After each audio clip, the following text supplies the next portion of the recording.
The Oopsie Island. Blue Moon Bay Series, Book 6. By Susan Hatler. Chapter 1.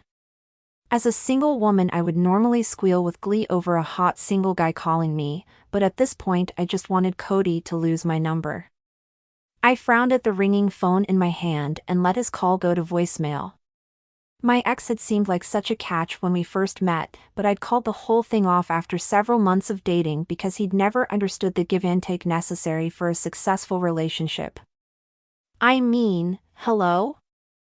I went kite surfing for him and kept a smile on my face the entire time, even though I could have died. Thank you very much. Yet, he couldn't even stay awake when I took him to see Macbeth. In fact, Cody had snored so loudly, the elderly woman seated in front of us suggested he see a doctor about his condition. How embarrassing. Was it expecting too much to want the men I dated to show some modicum of enthusiasm over something that I enjoyed? Something sophisticated and cultural where I wasn't likely to die? Apparently so. After breaking up with Cody last summer, I vowed to only date men who shared the same interests as me. Brilliant plan, right? I'd even looked a little last night for a compatible man when I went out for drinks and dancing with my friend Claire. But we'd only met duds who reminded me of Cody. Some nice guys, yes.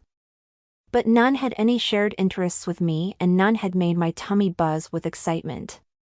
The only man who seemed able to accomplish that last criterion was Jackson Davis, Cody's old roommate. With Jackson's dark hair, crystalline blue eyes and sexy saunter, my heart raced whenever he entered the room. He had a sweet and kind demeanor to boot, but he'd never shown any romantic interest in me. Plus, he was Cody's best friend. So, Jackson and I ranked in the friend zone, which was just as well since the city girl had no more in common with that Texas cowboy than I'd have with Cody. With my love life circling the drain the past 8 months, I've focused on my career. After the breakup with Cody, the upside to my summer happened when Brian Watts, who was the co-owner of the inn at Blue Moon Bay, and my friend Megan's fiancé, made me the general manager of the inn while he moved to Italy for a year. After always being someone's assistant, this was my first managerial position, and I would not let my boss down, no matter what. Finally, at age 27, I had a career I could be proud of when I went home to Sacramento for family dinners.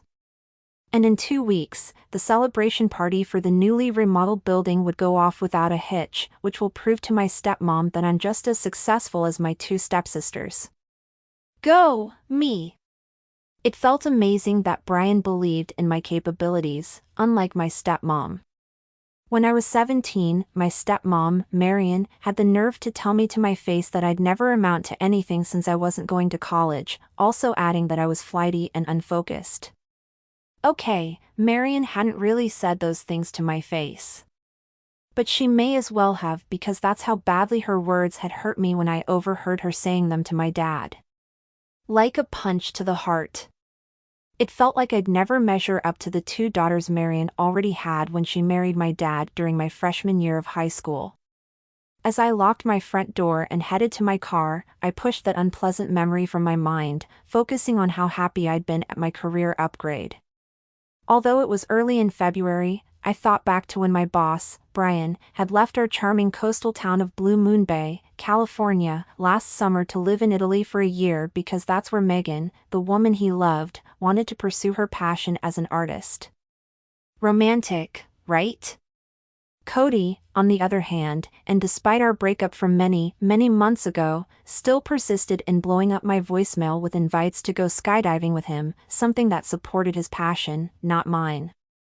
At least I'd only heard from Cody once this morning. Although it was only 8 a.m. Please, finally get that we're over, I muttered, setting my cell phone in the cup holder and starting my car, a used Audi sedan I'd purchased in celebration of my new job but hadn't broken my bank account to buy. Practical, yet classy. The perfect combination. I sucked in a cleansing breath and then let it out slowly as I pulled away from the cute little cottage I'd rented after Megan had moved out of it last summer. I missed my friend, but knew from many emails and postcards that she was having the time of her life. The early morning sunlight washed over Blue Moon Bay as I drove through the quaint Spanish colonial downtown, which was scattered with people, mostly tourists, but many locals as well, moving along the sidewalks under the colorful awnings fronting the independent small businesses.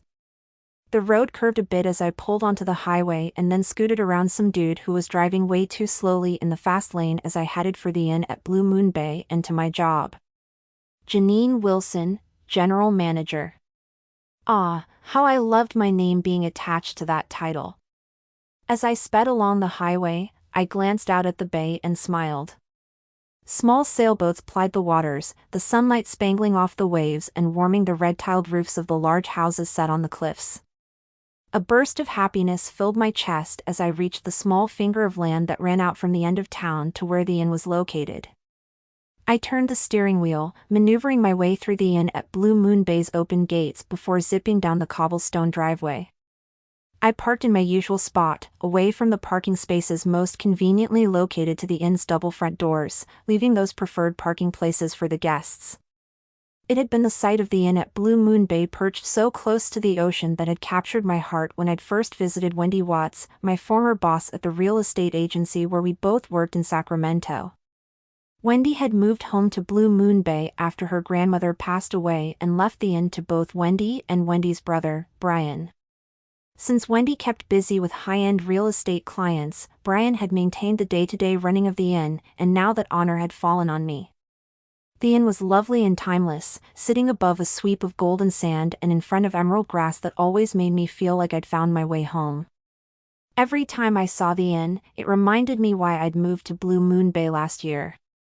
I'd taken the plunge and moved to this quaint little town on a whim, despite my stepmom's protests that I'd be moving too far from the family, even though it was a mere 2-hour drive to Sacramento. Marion had also reminded me that my 2 stepsisters had been able to find stellar careers close to home. She kept asking why I wanted to move to a small town where I knew only one person and had no job. I could only tell her that my heart had called me here. Yeah, not an ideal answer for the perfect stepmom with her high expectations, but I had no regrets. After parking my Audi, I hurried inside the inn and spotted my friend and the inn at Blue Moon Bay co-owner, Wendy Watts, standing behind the front desk. Wendy lived in a suite at the inn, but rarely worked the front desk. My nerves became frazzled. Something had to be wrong. "Good morning, Wendy. Where's Paige?" I asked, referring to the office clerk we'd recently hired for extra help. "Good morning, Janine. Paige called in sick today."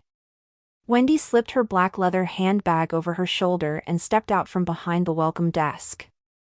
Her dark hair framed her face in a sleek and smart way, quite the opposite of my banana blonde hair that I'd pulled back in a twist to try to appear less frazzled than I always felt inside.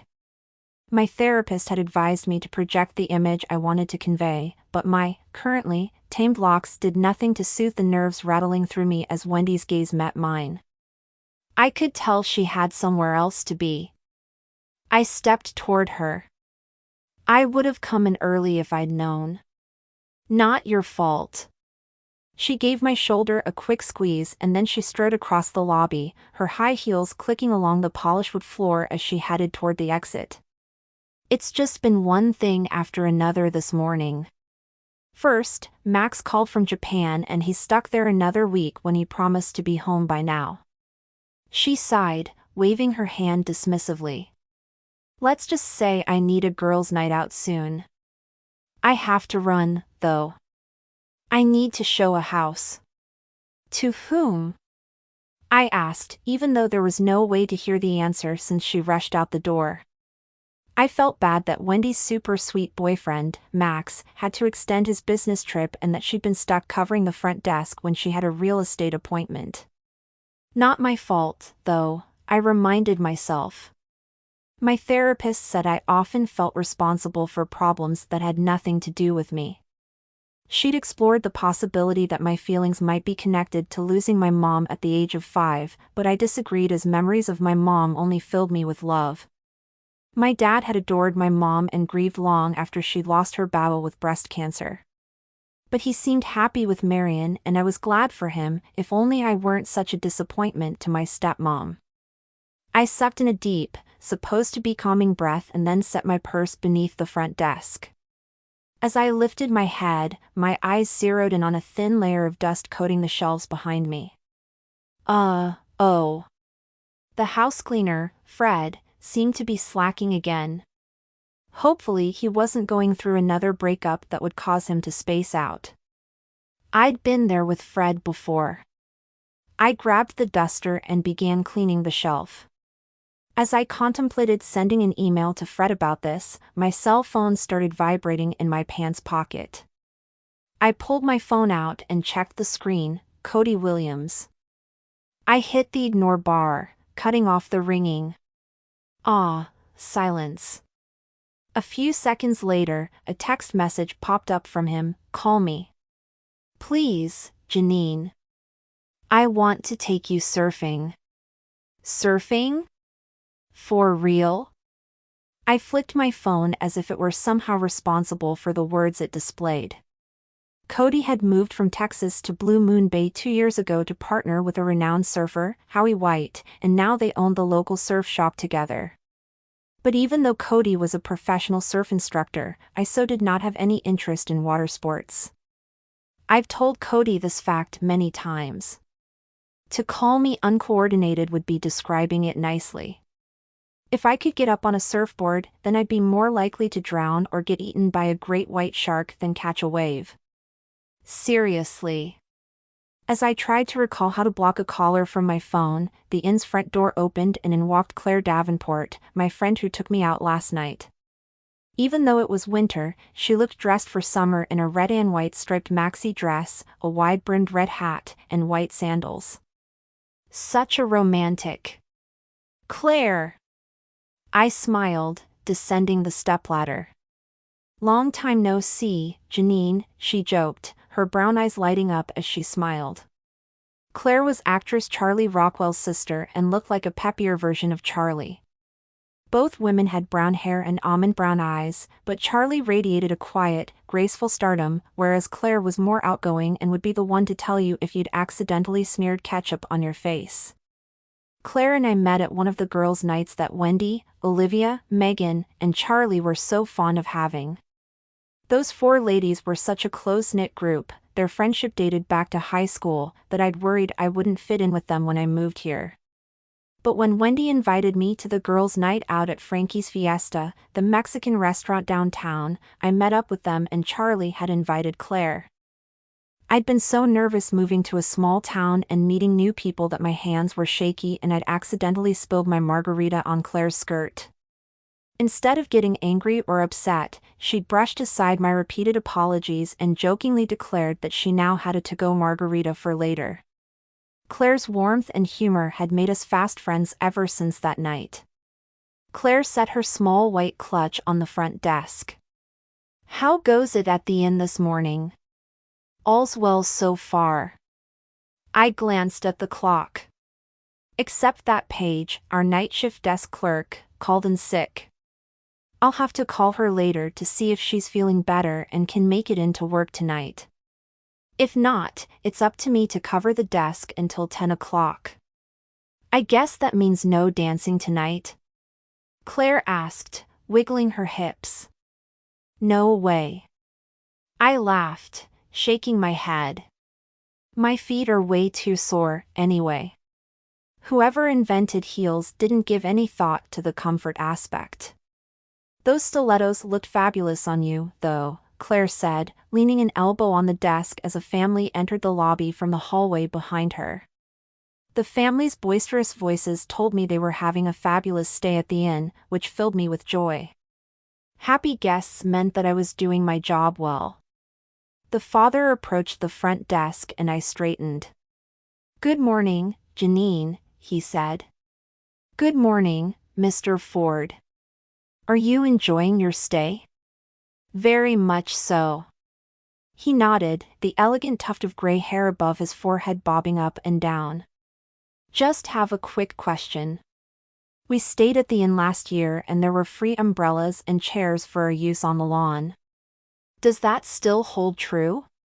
Yes, sir, I said, giving him a radiant smile. We even added a few new tables to the patio area because we wanted to make sure we had plenty for guests. If you'd like an umbrella, then there's a tall stand near the back of the building that has. I recall where it is, he said, giving me a polite nod before heading toward the back door. Thank you so much. You're welcome, I said, turning to his wife who hadn't followed him. May I ask you a question? Mrs. Ford peered up at me, biting her lip. Do you know anywhere romantic I can take my husband for a night out? We've been here several days and he seems more concerned with free umbrellas than spending time with me. I need to change that. I totally hear you, I said, sympathizing with her as she gave me an exaggerated eye roll. An idea popped into my head. Speaking of romantic spots. Have you seen those weathered pillars down by the water? Right by the shore? Her thick brows crinkled. I think so. Down the stairs to the left? Yes. I nodded, zeroing in on the most romantic part of the inn at Blue Moon Bay and the whole town for that matter. There's a plaque displayed between the pillars and embossed in bronze lettering is the Kissed by the Bay legend. A legend? She asked. A romantic legend. I nodded, clasping my hands to my chest. According to the legend, one kiss, right there by the bay, under a blue moon will lead to love that lasts forever. It doesn't get much more romantic than the Kissed by the Bay legend. Oh, yes. I recall hearing about the legend, but had no idea the plaque was here at the inn. Do you think the story in the legend is true? She asked, her eyes widening. About the young couple in love who were tragically torn apart. And their vow that all who kissed in that spot by the bay where the couple had last kissed would be in love forever? My mind drifted to the tragic couple in the legend and I couldn't help wondering if their sad fate had been partially due to lack of common interests. I believed in the legend wholeheartedly, especially since I knew couples who had kissed under a blue moon right there and they were so in love. Happy sigh. I think the legend is true. Definitely, I said, my cheeks heating. My heart ached a little as I considered the happiness so many of my friends had found with the true love that seemed to evade me. Clearly, I was doing something wrong. Like choosing men who preferred skydiving to a good musical. Well, not anymore. That legend sounds like exactly what my husband and I need. I'll take him for a walk down there by the shore tonight. Thanks so much for the idea. She gave me an appreciative smile and then hurried after her family, the door to the back deck clattering closed behind her. You're such a sap with that legend. Claire snorted, leaning against the counter and tilting her head to one side.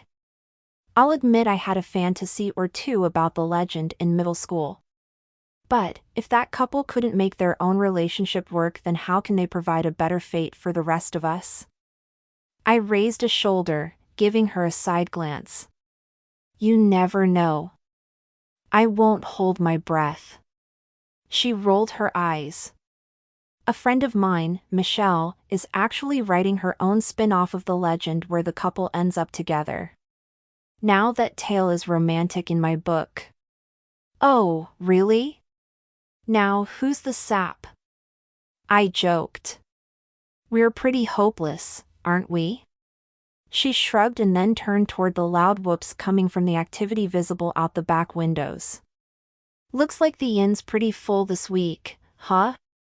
Yep, almost to capacity, which is fantastic for February.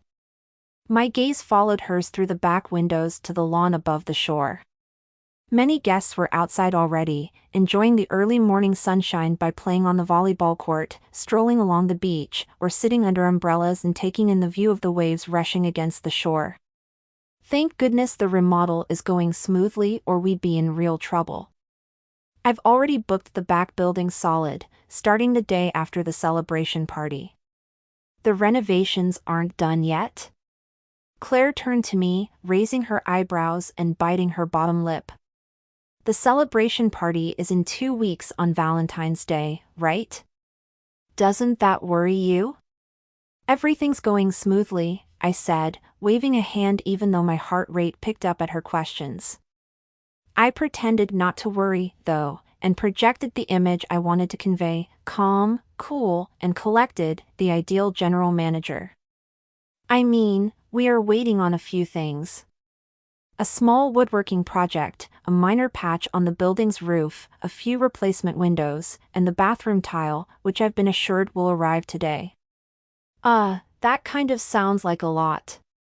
Okay, I may have pushed it a little by not leaving wiggle room, but I didn't want to leave the renovated buildings vacant for several weeks. We'd miss some serious revenue.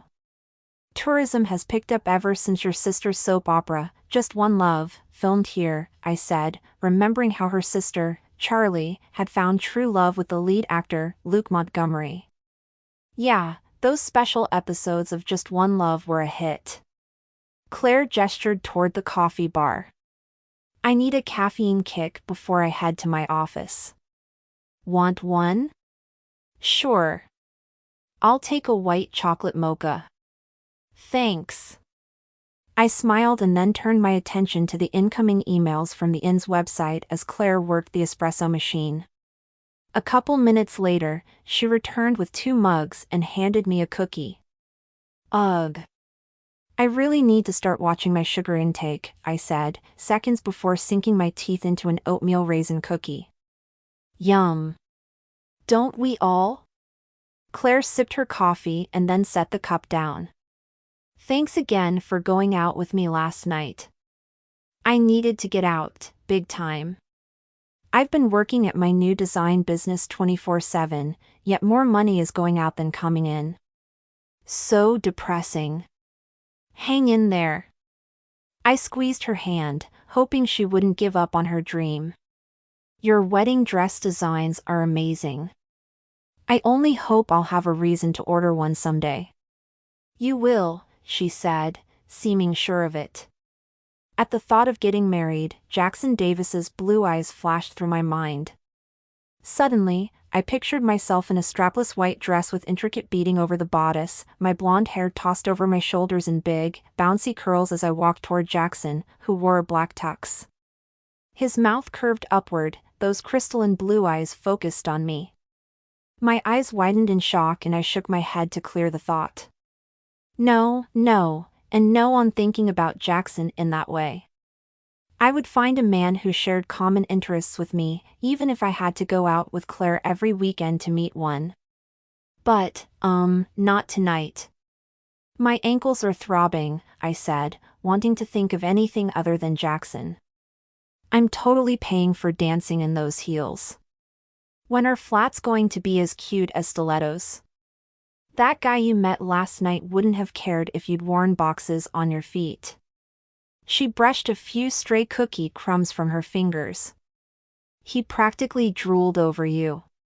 He did not, I said, even though she wasn't stretching it much. Pshaw. She rolled her eyes. I can't believe you wouldn't give him your number. What was his name again? Landon, I said, taking another sip of white mocha, the hot liquid warming my insides and the sugar flowing through my veins. I leaned against the counter. He was cute. But I wasn't interested. Claire's eyebrows lifted. Why not? He seemed nice. He sure could dance, too. Both are true, I admitted, spotting a few dust bunnies in the corner of the room. Sighing, I set my coffee mug down. Then I pulled a small broom and dustpan out from beneath the desk and headed off to do more of Fred's work. Landon and I had nothing in common, though. I'm not going there again. Don't think you're escaping this conversation. She followed me, trotting in her sandals, with a cookie in hand. Landon said he had tickets to the Book of Mormon musical in San Francisco. You've wanted to see that show forever, which means you two do have something in common. So what was really wrong with him? Nothing was wrong with him. I swept fast, wondering what was wrong with me that I couldn't connect with a great guy like Landon. Jackson's blue eyes appeared in my mind again, which was so not helpful. Finally, I sighed. There were no sparks with Landon, you know? Yeah, I do. She bent down, holding the dustpan against the floor as I swept the dirt into it. Then she glanced up at me and stood. You can work on a lot of things in a relationship, but you can't create a spark if there isn't one. Depressing, but true, I said, shrugging.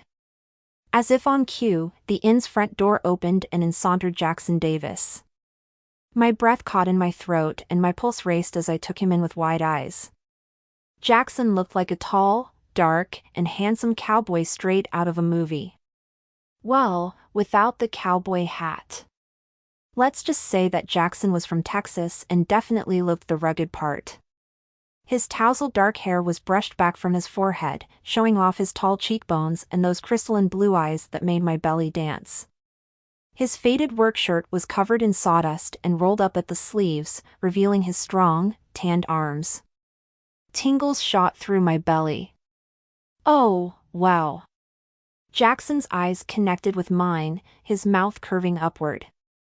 Mornin', Janine. My cheeks heated. Good morning, Jackson. Claire looked from me to Jackson and then she not so subtly elbowed me. Ahem. Right, I said, gesturing to Claire, who obviously thought Jackson was hot. Because, you know, she had eyes. Jackson would be sure to notice Claire's beauty, and that thought made a flicker of jealousy roll through me. I pushed the feeling aside. Claire Davenport, this is Jackson Davis. Jackson, this is Claire, a good friend of mine. Jackson is here to give me a woodworking quote for the finishing work on the back buildings. I omitted that Jackson kept popping into my brain and that he'd been my ex's best friend since they were kids. Jackson had even lived with Cody after moving here from Texas last year. I'd gotten to know Jackson pretty well in the months that Cody and I dated.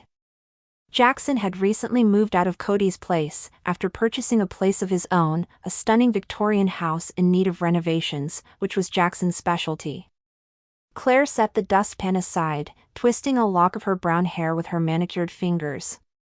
It's very nice to meet you, Jackson, she said, her tone more than a little flirty. You, too. He gave her a polite nod and then turned back to me, his blue eyes piercing mine. My belly did a little flip. Do you have a key to the back buildings? He asked. I tried to sneak in through the back so as not to disturb you, but the doors are locked from the outside. Oh, sorry, I said, feeling foolish for locking him out when I'd asked him to give me a quote. Admittedly, it stung that he hadn't intended to come in and say hello to me. After spending so much time together while I dated Cody, I thought Jackson and I had become decent friends. I lifted the broom, carrying it back to the front desk. I'll get you a key. We lock the doors to keep guests out of those buildings since they're under renovation and we don't want anyone to get hurt. You be careful, too, I said, immediately realizing how lame that sounded. He was used to working with his hands and obviously knew what he was doing. Foot in mouth. Yeah, that was me. Don't worry, I always am, he said, using that low, soft baritone of his that held a Texas twang in its depths. Shiver. How have you been? He asked. Good, I said, feeling warm and gooey because he'd asked about me. Although, he was obviously just being polite. But, still. The image of Jackson falling over a stair railing and me giving him CPR flashed through my head, making my insides warm. Focus, Janine. Focus. With my brain in the gutter, my cheeks heated as I rummaged through the desk drawer until I found the key. Why was I attracted to a guy I had nothing in common with? Was I into self-torture? That must be it. Finally, I held the key out to Jackson. His fingers brushed mine as he took the key from me. My skin heated where we'd touched, tingles dancing up my arm. Gulp. Wishing I had another key to hand him, I reluctantly pulled my hand away right as the cell phone went off in my pocket. I pulled it out to silence the ringtone and Cody's name flashed across the screen. I glanced at Jackson, whose gaze landed on the screen. I groaned inwardly and hit the ignore button. He'd better not think Cody and I were dating again because that would so never happen. Not that it mattered what Jackson thought. Oh, I was so hopeless. I'll get to work now. Jackson gave me a look that I couldn't read and then he nodded to Claire. Nice meeting you, Claire. You, too, Jackson. She wiggled her fingers in his direction and then watched him saunter down the hall toward the connected buildings that were being renovated. She made a sound of approval as she drifted up to the desk. Well, Janine. Is this the sparkage you were referring to earlier? My eyes widened in my best innocent expression. What do you mean? Don't give me that, she said, throwing me a knowing look. You're hot for him.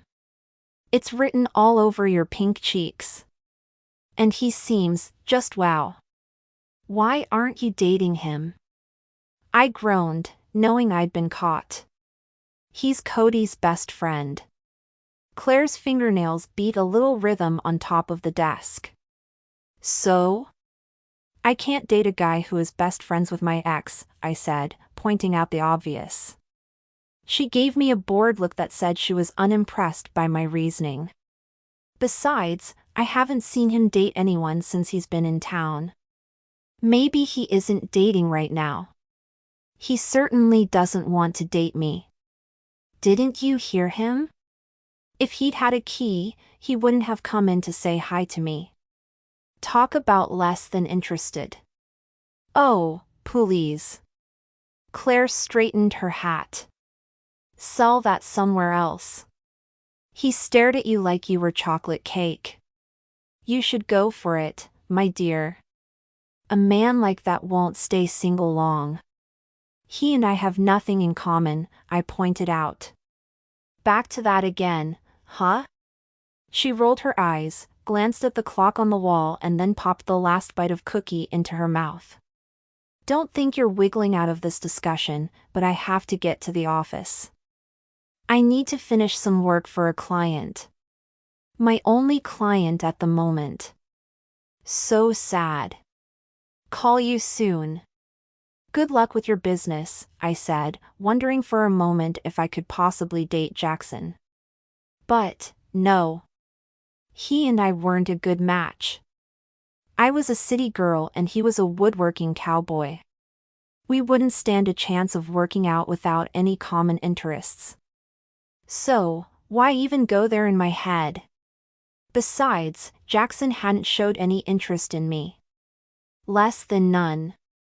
The man had planned to go straight to the back buildings when he had the perfect excuse to say hello. Even the roof guys said hello to me. Well, when they showed up. Sigh. I watched Claire exit and then hurried to the coffee bar, determined to eat a whole lot of cookies. I was about to binge on a snickerdoodle cookie when the front door opened again. I paused with the cookie halfway to my mouth and turned toward the door.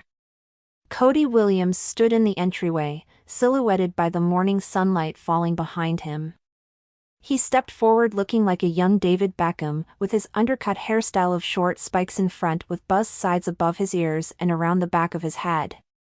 His rugged facial hair revealed that he hadn't shaved in nearly a week. I used to think that look was sexy.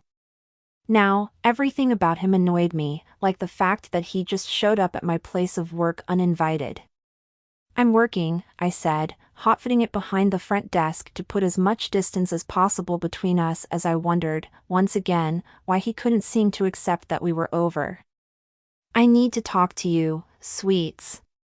He strode toward me, raking a hand through that short, spiky hair. You haven't been answering my calls. My toes tapped against the floor in a fast burst of nerves. I cleared my throat, unsure of how to politely tell him to never call me again. I mean, there was nothing left to talk about. I've been busy, Cody. With work, you know. I told you we're booked to capacity and things aren't slowing down anytime soon. I pulled up the inn's guest list for the day and printed out a copy, noting checkouts and check-ins. I'm really busy right now, in fact.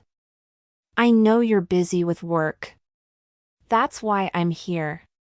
To help you with the inn. Oh, really? I asked, my curiosity piqued. Huh. I'd figured he'd planned to ask me to surf with him per his earlier text. How could you help me with the inn? He leaned against the desk, giving me one of his smiles that I used to find appealing. It did nothing for me now. Perhaps less than nothing. There's an amazing opportunity for the inn to book more guests, even after the renovated buildings are open. Okay, now he had my attention. How could we book more guests when we're at maximum capacity? I asked, my mind seeing dollar signs and hearing my boss's future praise. I'm not going to tell you. He shook his head, the corner of his mouth curving upward. But I'll show you tomorrow night, after a boat ride.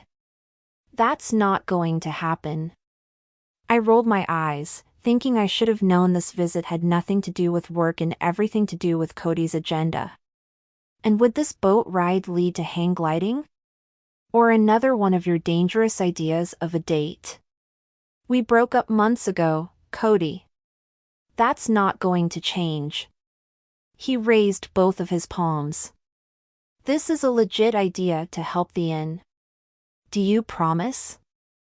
I asked, studying his face.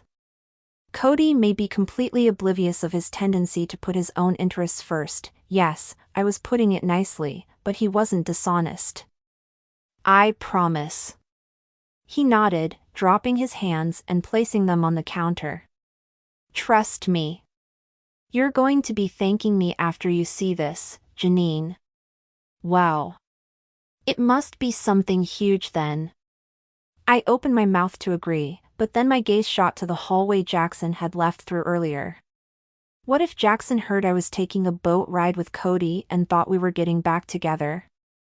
I cringed, reminding myself that I shouldn't care what Jackson thought about my breakup with Cody.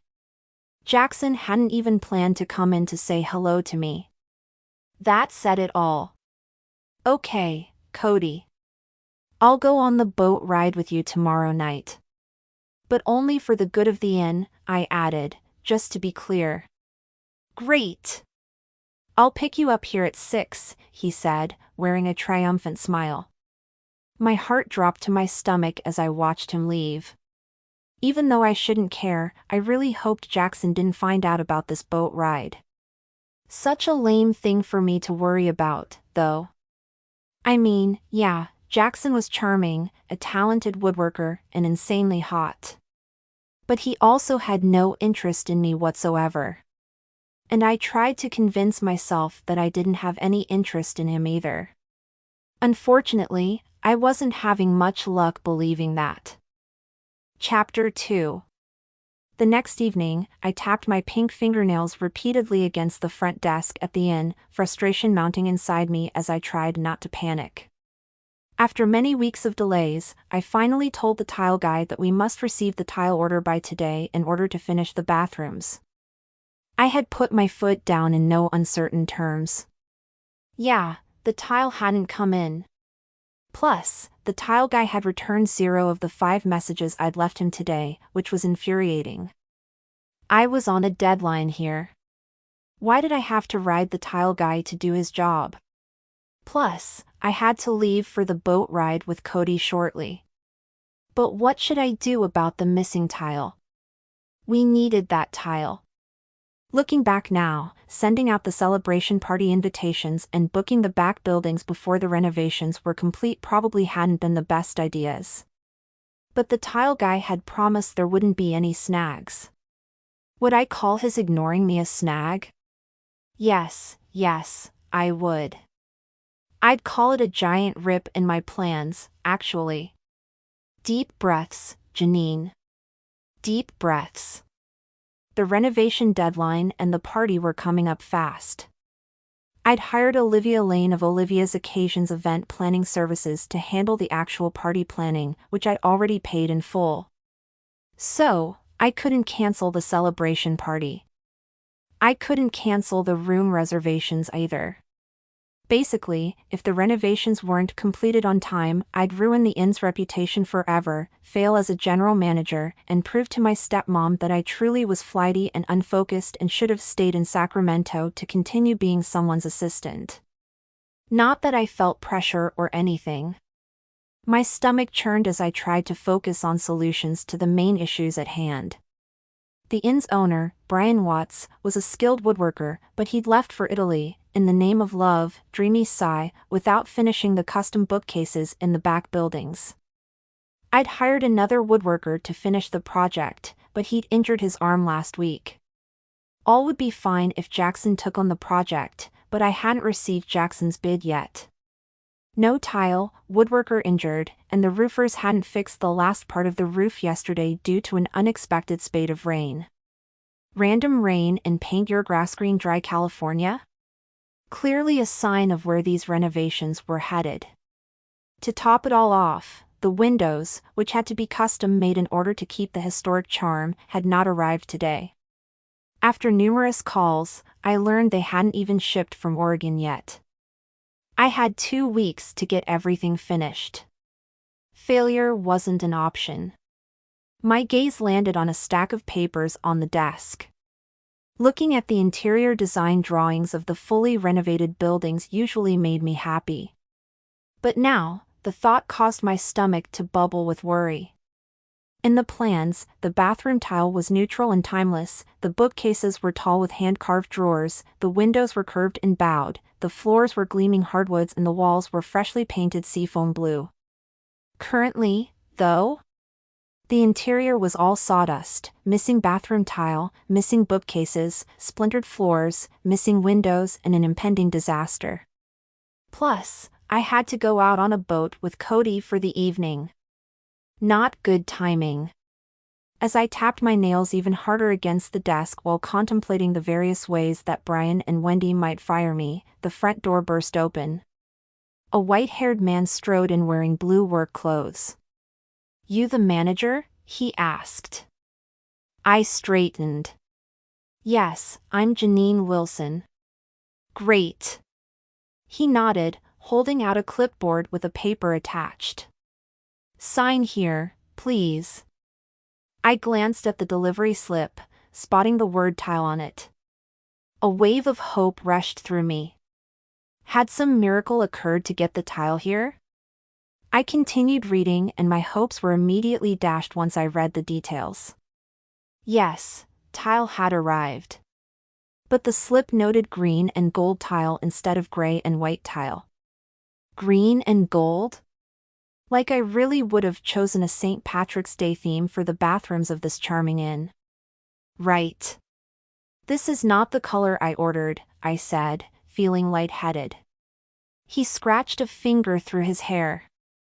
"The paper says you did. The paper also says it's 2008. It's wrong." I thrust the clipboard with the unsigned paper back to him, but he made no move to take it. "You have to take this delivery back and get me what we ordered." My voice rang high with near hysteria. "I won't sign this sheet. Ever." He shrugged, turning to leave. "You'll have to call the company and tell them about your change. I've got more deliveries to make. It's not a change when it's not what I ordered." I chased after him, my feet sliding across the hardwood floor in my rush. "Don't you dare unload that green and gold tile. I didn't sign for them and I never will." He took the clipboard, rolled his eyes, and went out the front door. I clutched the delivery slip he'd left and hurried after him, but then Cody came bounding in through the front doors and blocked my path. "Hey, sweets. Please stop calling me that, I said, rising onto my tippy toes to peer over his shoulder. The delivery guy was hauling booty away in his white van, but at least he hadn't left any of those wrong tiles. I'd have to call the company yet again to fix this mess. It's a great night for a boat ride. Cody smiled, completely oblivious to the stress I was under. You ready to go? Yes. I heaved a sigh, glancing at the clock. Paige was back at work today and would be back from her break in 5 minutes, which meant I could take off now. So, I put out the "Be back soon" sign on the desk, grabbed my handbag, and slipped it over my shoulder. This won't take too long, right? I came out from behind the counter, the tiny heels on my sandals clicking against the hardwood floor as I moved. I have a ton to do when I get back. He rubbed his hands together, wearing a mischievous look. You're going to love this so much you'll never want to leave. I appreciate that you have an idea for the inn, but I seriously can't stay out late, Cody. My brain raced with all of the calls I'd have to make tonight. The businesses were closed, but if I left messages tonight then they could get back to me first thing in the morning. I really hope this idea is as good as you say it is. He winked. Trust me. I'd normally stay at work with so much to do, but Cody's big idea could help the inn, which might need desperate saving if I botched these renovations. Besides, we'd be back shortly and then I could attack the array of problems with a vengeance. One boat ride couldn't take that long, right? My blonde hair whipped behind me as I leaned against the railing of Cody's scary excuse for a boat. It took 20 minutes for Cody to get the engine to start, which was 30 seconds after Jackson had urged him to get a mechanic. Yes, Cody had invited Jackson on our boat ride. Jackson, his best friend. Jackson, who I couldn't stop thinking about. Jackson, who had just turned down the woodworking project for the inn 10 minutes ago and then moved to the other side of the boat before I could ask him why he didn't want the job. I was so going to be fired. Instead of screaming in frustration, which I really wanted to do, I held it together by focusing on the island we were cruising toward, which sat about half of a mile off the coast of Blue Moon Bay. I'd glimpsed the island before on boat tours, but had never seen it up close. The small piece of land was heart-shaped, covered with pine trees, and featured a small shingle of beach. As we arrived, I spotted birds flitting from branch to branch in the trees, waves rushing against the golden sand on the shore, and the evening sun lighting the island with a golden glow. Flowering shrubs displayed wide white blossoms and green leaves, lending a light floral fragrance to the air, already awash with the scent of the trees and the sea. Picturesque? Yes. Where I wanted to be right then? Not in the slightest. I needed to be at the inn to solve my rapidly increasing number of renovation problems. Why had Jackson turned down the woodworking project? Didn't woodworkers generally like to work on custom bookcases at historic inns? I'd even offered to double the price of his bid, but no to the woodworking project and no explanation as to why he wouldn't take the project on. In addition to putting me in a major pickle, his rejection stung. I thought Jackson and I were friends, with some slight wishing for something more, and the guy didn't want to be near me even while performing his woodworking passion. Ouch. While Cody pulled his engine-challenged boat up to the pier so we could dock, I glanced at my cell phone. The screen showed 0 bars. 0. No woodworker and no cell phone reception. It's like the universe was conspiring against me. I needed to start searching for a woodworker pronto, but I couldn't do that without internet service. What kind of a remote island was this, anyway? I dropped the phone back into my purse just as Jackson leaped off the boat to tie it off. Probably wanted to get further away from me, too. My irritation grew as my gaze landed on him. When had I become repulsive to him? And why had he come on the boat ride with us tonight? To torture me? Cody was supposed to be showing me some big idea for the inn. Why would Jackson want to be here for that when he obviously didn't care about the inn, or me? The boat came to a halt, so I tore my eyes from Jackson and turned around. Cody smiled at me. "You're going to love this." "I'm really happy to hear that." I cast another look at Jackson, who avoided my gaze. Now the guy couldn't even look at me? My brows came together, but I forced my feet forward to get off the boat. "Whatever this idea is, Cody, would you mind showing it to me quickly? I need to get back to the inn in a bad way. You have no idea how much work I have to do." "Work, work, work." He raised his arms and wiggled his fingers as he sauntered to the edge of the boat. "You never stop talking about work. You need a nice, relaxing vacation." I stared at Cody, wondering what I'd ever seen in him. The guy didn't get me at all. "Yeah, like I have time for a vacation. Just come on." With those words he leaped off the boat and onto the shore. Without cell reception, I didn't have much choice but to get off the boat and get this over with. As I approached where Cody had jumped off, he turned his back to me and got busy pulling a cooler off the boat. "Okay, thanks for the help, dude." I moved to the edge of the boat to jump off, but the boat suddenly rocked on the waves.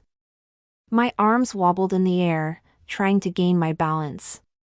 I glanced at the sandy shore, wondering why I hadn't changed out of my brand new pink dress and my dainty white sandals. Oh, right. Because Cody hadn't warned me we'd be going into the wilderness. "Need a hand, Janine?" Jackson asked, appearing before me. He held his hand out in my direction. "Oh, I'm fine. I can jump on my own." I waved my hands to reassure him that I didn't need his help. I'd have to manage the renovation without him, so I may as well learn to manage without him right now. But as another wave rocked the boat, I wobbled on my feet again, bit my lip and eyed the sand in front of me, which I swear seemed to be bouncing with every wave. Or was that the boat bouncing? Nausea rolled over me. Oh. I was getting seasick. Did I want to fall off the boat? No, I did not. Relenting, I reached for Jackson's outstretched hand. As Jackson's fingers wrapped firmly around mine, streaks of electricity zipped up my arm and my belly did a major cartwheel. "Whoa, Janine. Calm down." Just a casual touch, I reminded myself, from a guy who didn't want to work in the same vicinity as me. I managed to land one foot on the sand, but then a large wave rode in, causing the boat to lurch hard to the right, thrusting me off. In a lightning-fast move, Jackson's arm came around my waist and he whisked me off the boat as if I were a feather-light ballerina.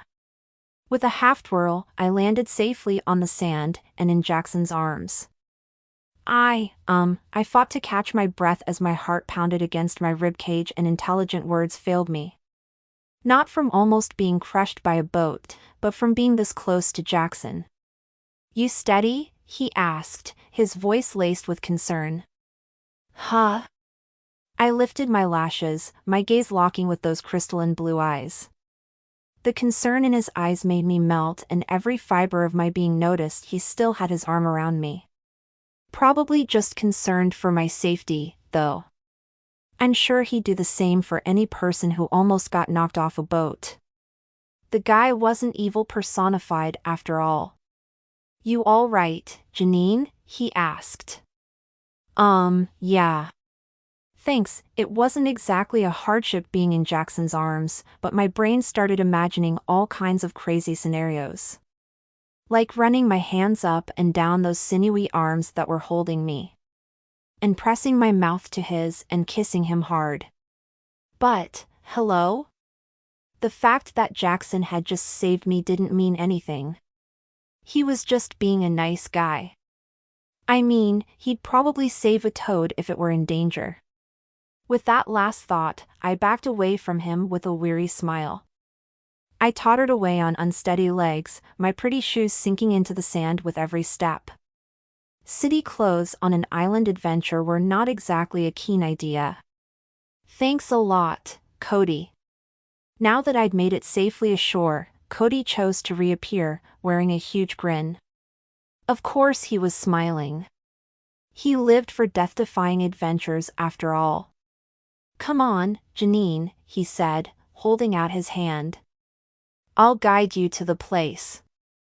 I ignored his outstretched hand and walked past him. Is there somewhere I can get a cell phone signal on this island? I asked, patting my handbag where my cell phone was safely tucked away. I know you want to show me this great idea for the inn, which I appreciate, but the boat ride was so long that I don't have much time left tonight. I just need to make a quick call. Don't worry. Cody reached out and grabbed my hand, igniting a swell of irritation inside me.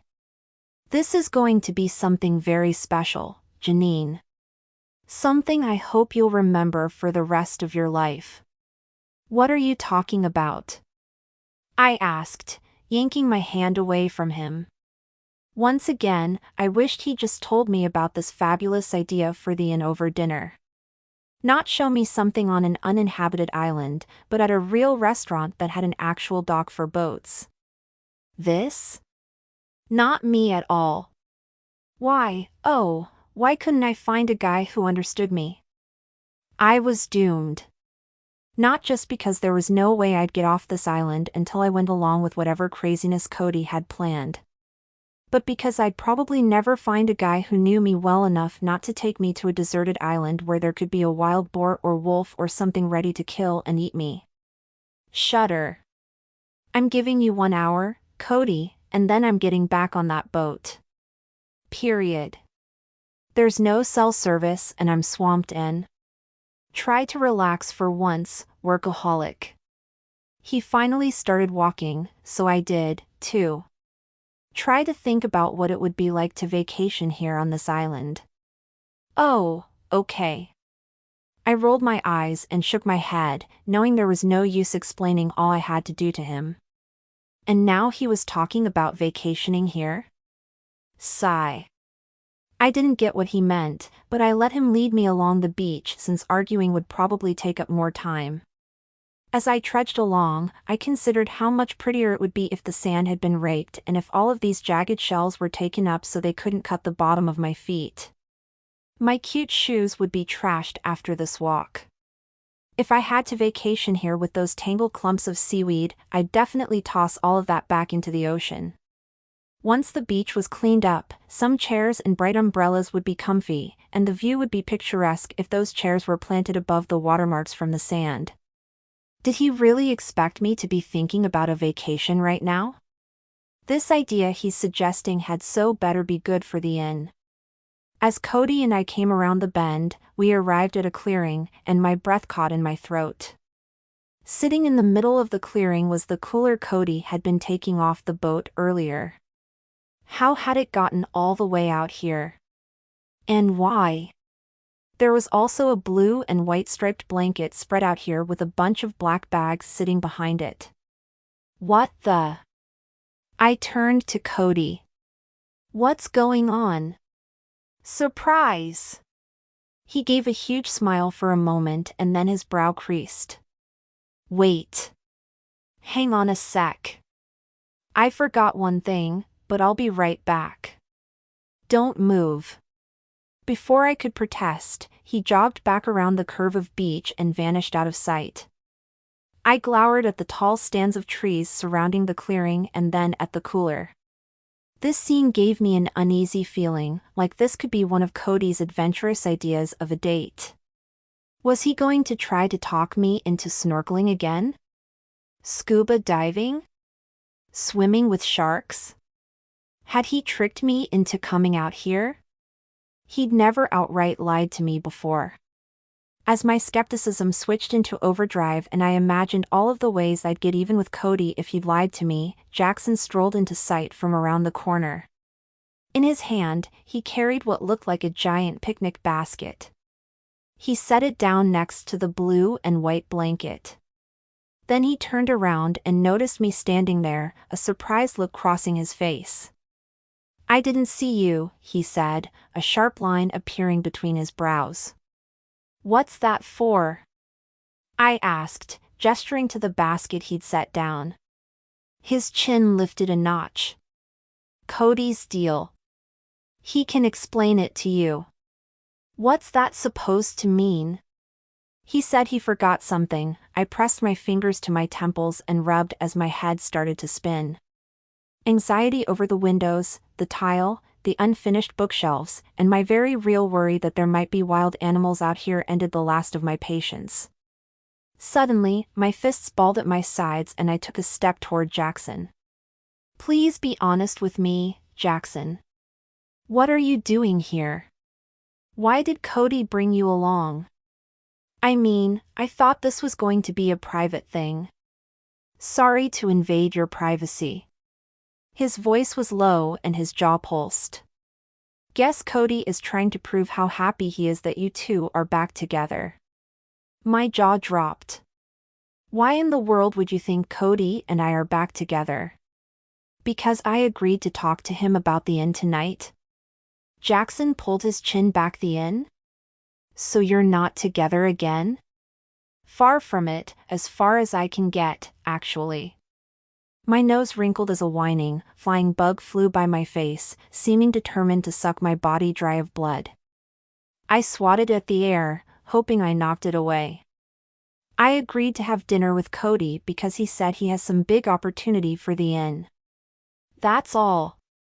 Jackson's face paled. Wait, you only agreed to dinner? What on earth was wrong with his hearing? It's like nobody listened to me. Yes, just dinner.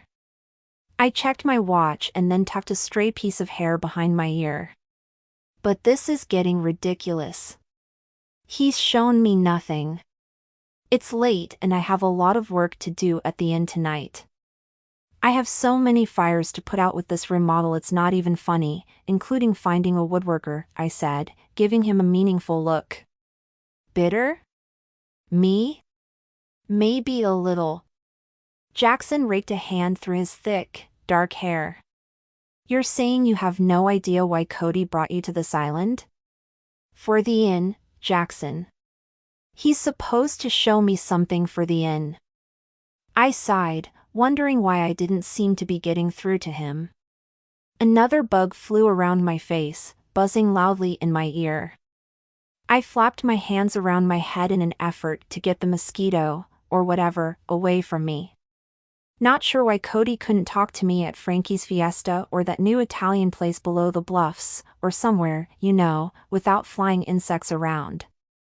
Jackson blew out a breath. I'm going to have a talk with Cody. Why would you have a talk with him? It's my problem, not yours. I glanced up at Jackson and his amazing blue eyes locked with mine. The depth of those eyes seemed to fill with emotion. Or, was I imagining the storm brewing there? Was he feeling protective of me?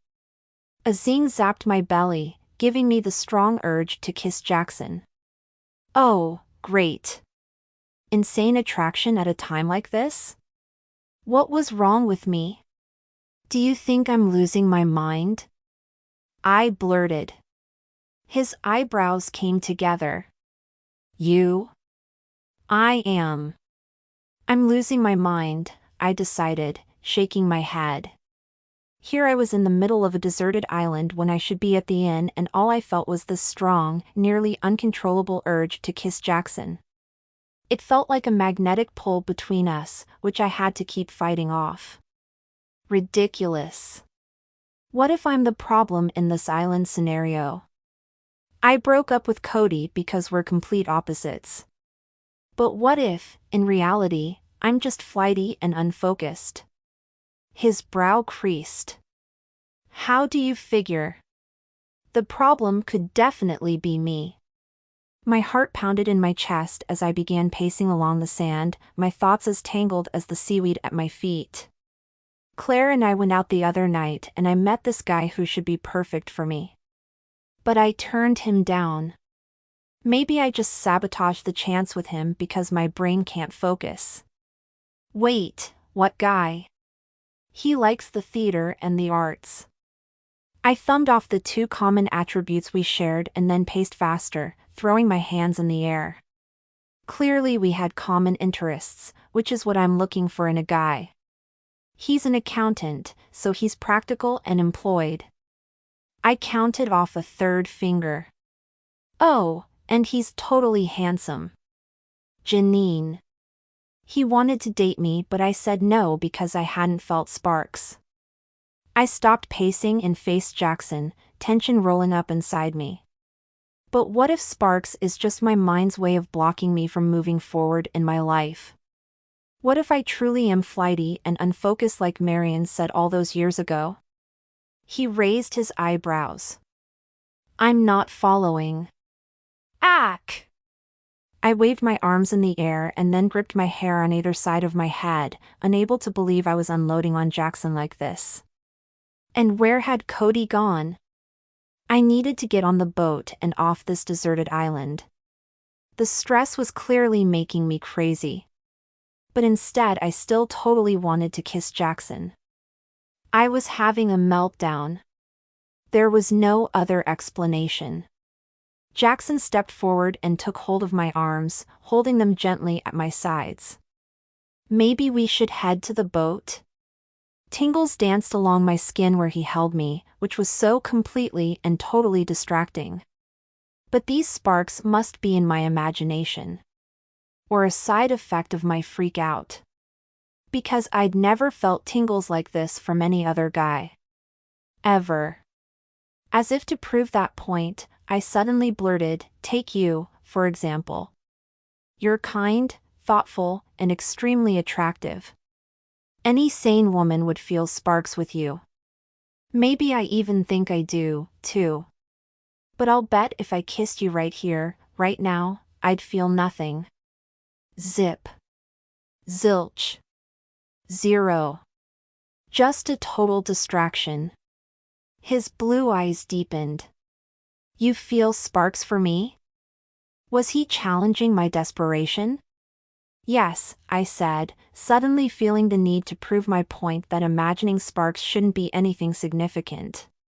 If my attraction to Jackson was truly my mind being flighty and unfocused, then I needed to deal with that. But first, I needed proof to know for sure. With Jackson still holding me, I did something insane. I stretched up on my tippy toes and kissed him. As soon as my mouth met his, fireworks exploded in my belly. Then something unexpected happened. His mouth responded to mine. He parted my lips with his tongue and I tasted him. Tasted Jackson. Oh, wow. Shivers danced up and down my spine. Zing zing zing. The sparks were so not just in my imagination. I pressed my hands against his chest as our tongues moved together in sync. After so many fantasies, I couldn't believe this was happening. Amazing, so amazing. I inhaled an outdoors scent that was all Jackson and felt the warmth of his mouth against mine. I was completely and utterly unable to get enough of him. A small sound escaped me and I leaned closer, my hands feeling his solid chest as my whole world spun out of control. Sparks? More like a raging inferno. You traitor! Cody's harsh voice invaded the air, breaking my delicious haze. My eyes snapped open and my gaze flew to Cody. Jackson released my arms, holding one hand up. Cody, it's not what you think. Cody glowered at us. My best friend. I can't believe it. My heart did a triple time leap as I put together the vision that Cody had just witnessed. Okay, yes, I had kissed his best friend. But I just acted impulsively. And, hello? Cody and I had been broken up for more than half a year. Still, I hadn't meant to hurt him or hurt his friendship with Jackson. Cody. This is my fault, not Jackson's. He didn't do anything. I was just... What? Testing a theory? Cody held his palms up. Don't talk to me. Either of you. Taken aback at Cody's harsh tone, I grimaced as he stormed off, heading around that curve of sandy beach. Then I turned to Jackson, feeling horribly embarrassed. I'm sorry. My voice came out strained. I don't know what came over me. Yeah, me either. Jackson kicked at the sand, shaking his head. We could chalk it up to the great no sparks experiment. My face heated. No sparks? All I'd felt were sparks. Oh, he meant that he hadn't felt them with me. A slice of pain cut right through my chest. I'd kissed Jackson, who had just confirmed he didn't like me in that way. Talk about an embarrassing rejection. Jackson rubbed the back of his neck, gazing around at anything but me. He couldn't even meet my eyes. This was worse than I thought. What had my impulsiveness just done? We should probably go talk to Cody, Jackson finally said. I nodded. You're right. Maybe we should take that cooler and head back to the boat. I'll get it. Jackson moved past me, the cumin and vetiver scent of his cologne wafting up my nose. A set of shivers stroked along my body. My throat constricted and I swallowed hard. After all of this, my attraction to Jackson was ever present. So not convenient. A loud roar hit the air just as Jackson bent down to pick up the cooler. His head jerked up and he tilted his ear in the direction around the bend. What the? The sound continued and sounded like a lawn mower. Who would be mowing their lawn here? Then it clicked what the sound really was and my eyes widened. He wouldn't dare. With those words, Jackson took off running toward that spot on the beach where we'd arrived. Toward the sound of the boat cranking up, even though we weren't on it. No way. I gasped, a short burst of panic flowing through me, and then I hauled booty around that corner after Jackson.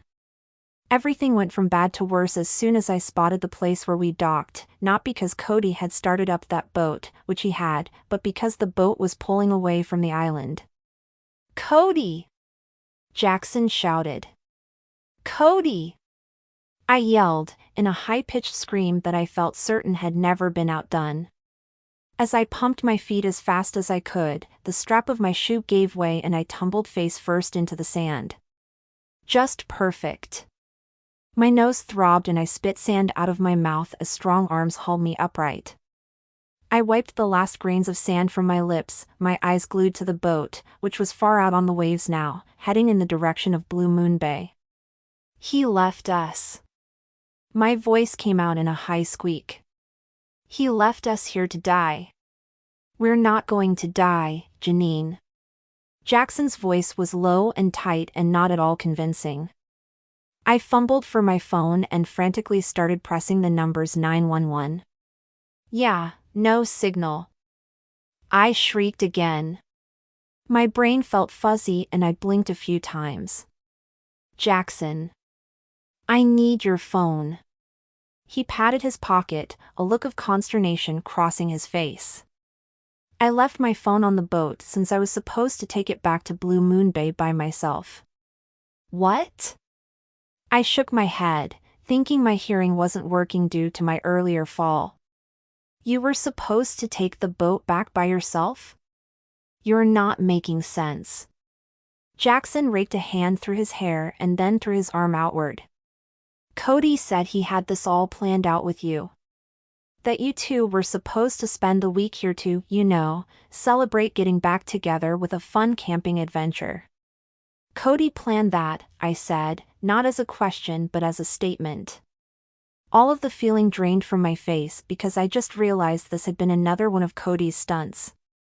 It was official. I was going to die and be fired, both at the same time. Chapter 3. Clearly in denial, I ran forward after the rapidly receding boat, determined to swim back to Blue Moon Bay if necessary. But as soon as my toes touched the cold water, I let out a shriek at the water's freezing temperature. I jumped a step back and thought about my options. If I dove in and swam, then I'd probably get all of 20 feet before I turned blue and sank. No joke. The water felt that cold. Racing backward, I tripped and my broken sandal flapped off my foot, flinging through the air and flying by Jackson's head before dropping onto the sand. I snatched up the sandal, cradling it to my chest. Cody will come back, right? He seems pretty mad, Jackson said, giving my shoe an odd look. Or maybe the look was about the way I was holding the shoe like a baby. Knowing I was losing it, I bent down and slid my foot into the sandal. What are we going to do? I asked, my voice lifting an octave. We can't swim back to Blue Moon Bay.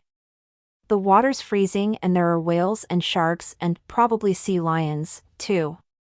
Lots of things out there with flippers that would eat us if we tried to swim back. So, that's not an option. But we'll die if we stay here. City girl? Me? Maybe just a little. Let's stay calm. Jackson turned toward me and placed his palm forward like a police officer stopping traffic. What was he doing? Did Jackson seriously expect me to start jumping around like a raving lunatic? In all honesty, the thought had crossed my mind. We'll figure something out, Janine. Cody only rented the island for the week. I blinked. A week? He said the island is booked the following week, though. So, if he doesn't come back, Jackson sucked in a deep breath, then, in 7 days, someone will come to the island to take their turn and we can hitch a ride back with them. A week from now? I asked, my voice squeaking more than a little. Wait, you seriously think we'll be stuck here for a week? He raised a shoulder. Worst case scenario. How can you be so calm right now? I shook my head, hoping to wake up from this nightmare. No such luck. I can't stay here all week. I have to get back to the inn. I need to deal with those windows before the gulls take over those buildings. Do you know what kind of damage gulls could do? I'm sure someone will think to cover the windows to keep the gulls out. What if they don't? What if the construction guys come to fix the patch on the roof tomorrow like they're supposed to do? If they got attacked by gulls or other seabirds, then they would quit immediately. No way could I find someone else with so little time to spare. Not to mention the lawsuit that would ensue. A gull lawsuit? That would never fly, he said, the corner of his mouth lifting. Are you making a joke at a time like this? I asked, inhaling a long, supposed to be calming breath. Glad you think this is funny. But I can't exactly find a new woodworker if I'm stuck out here on this island. I gave him a raised eyebrow. I also can't manage the inn from here. I don't have a phone or the internet. Paige knows I left with Cody. What if she thinks I ran away with him and then Brian fires me? I've never been fired before. Don't jump to conclusions, he said, rationally. Stress radiated through every pore in my body and tears threatened behind the back of my eyes. I blinked them away. How do we get off this island, Jackson? There must be a way. I suppose it's possible there's a way. He looked around, taking in our surroundings. Let's be resourceful. Maybe there's an emergency inflatable raft in the items Cody brought ashore. Let's take a look, okay? Hope sprang up inside me. Lead the way. We headed to the spot in the clearing where Cody had left the cooler. My hopes raised a bit as I pictured finding an inflatable raft in one of the bags, blowing it up, and then sailing to Blue Moon Bay on it. All was not lost. I pulled at my bottom lip as Jackson approached the black bags by the blanket. Of course, it would be terrifying to float across shark-infested water with only a thin piece of black rubber between the shark's sharp teeth and us. But surely people had survived worse. Right? Jackson opened the bags next to the cooler. Life vests. Tent. No raft. I stared down at the cooler, my imagination grasping at straws as I pondered whether there might be a raft stashed in there. My hands shook as I opened the cooler, hoping to see something, anything, that could help us escape this island. I peered inside the cooler, several bottles of wine, some fancy-looking cheeses, bread, fruit, a bunch of plastic water bottles, 2 plates, 2 forks, 1 very sharp knife, and 2 glasses. That was it. No inflatable raft. I slammed the cooler shut. What was Cody thinking? How did he expect us to eat all week? And why had he thought I'd enjoy this kind of a trip? I'm so not into camping. My idea of roughing it is a hotel without a hairdryer. Pay dirt, Jackson said, pulling a small raft from the bottom of the black bag.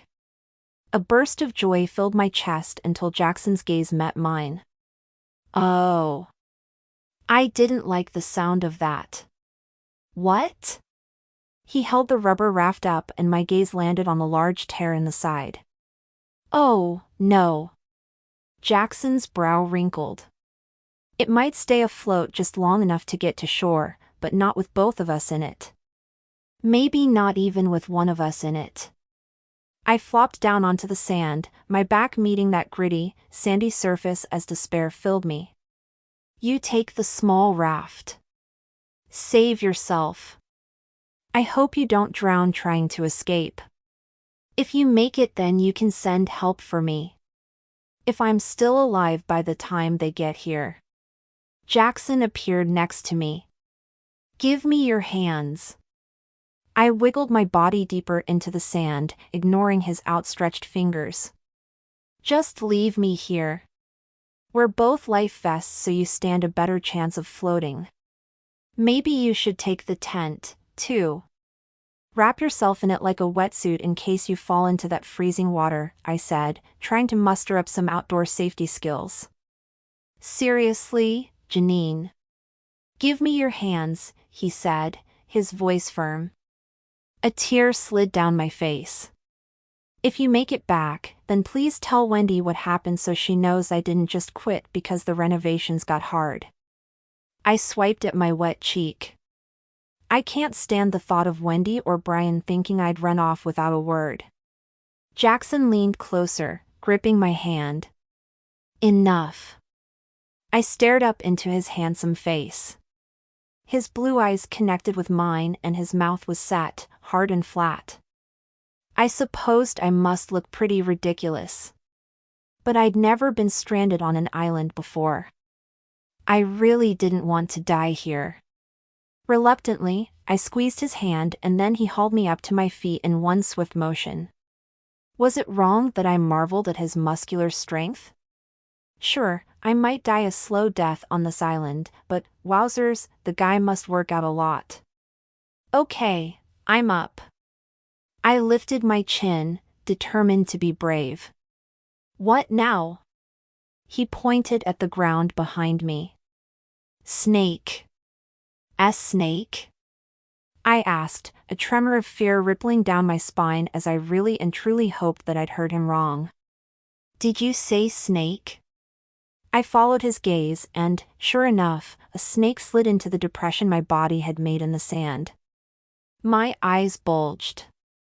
Then I screamed at the top of my lungs and leapt up onto Jackson. As I gripped his shoulders for dear life, my toes dug into his calves and then my arms wrapped around his neck so I wouldn't fall off. Unprepared for my assault, Jackson staggered and nearly fell backward. He quickly regained his balance, though, squeezing my arms as he gasped, "Can't breathe, Janine. Can't breathe." Feeling another rush of terror, I said, "There's a SS snake." Jackson stumbled forward again, causing the snake to turn toward us in slow motion and then hiss its displeasure. Yikes! After what felt like eons of its staring and hissing, the snake must have finally concluded that I was too high to reach because it turned and slithered away into the trees. I shuddered, letting out one last yelp. Jackson chuckled. He's gone. Are you sure? I asked, squeezing my eyes shut. An image of the snake appeared in my head and another shudder rolled through me. I'm sure, he said, his deep voice vibrating against my chest, calming me. Okay, I said, unwinding my arms from his neck. As my feet hit the ground, I realized how ridiculous I must seem to him.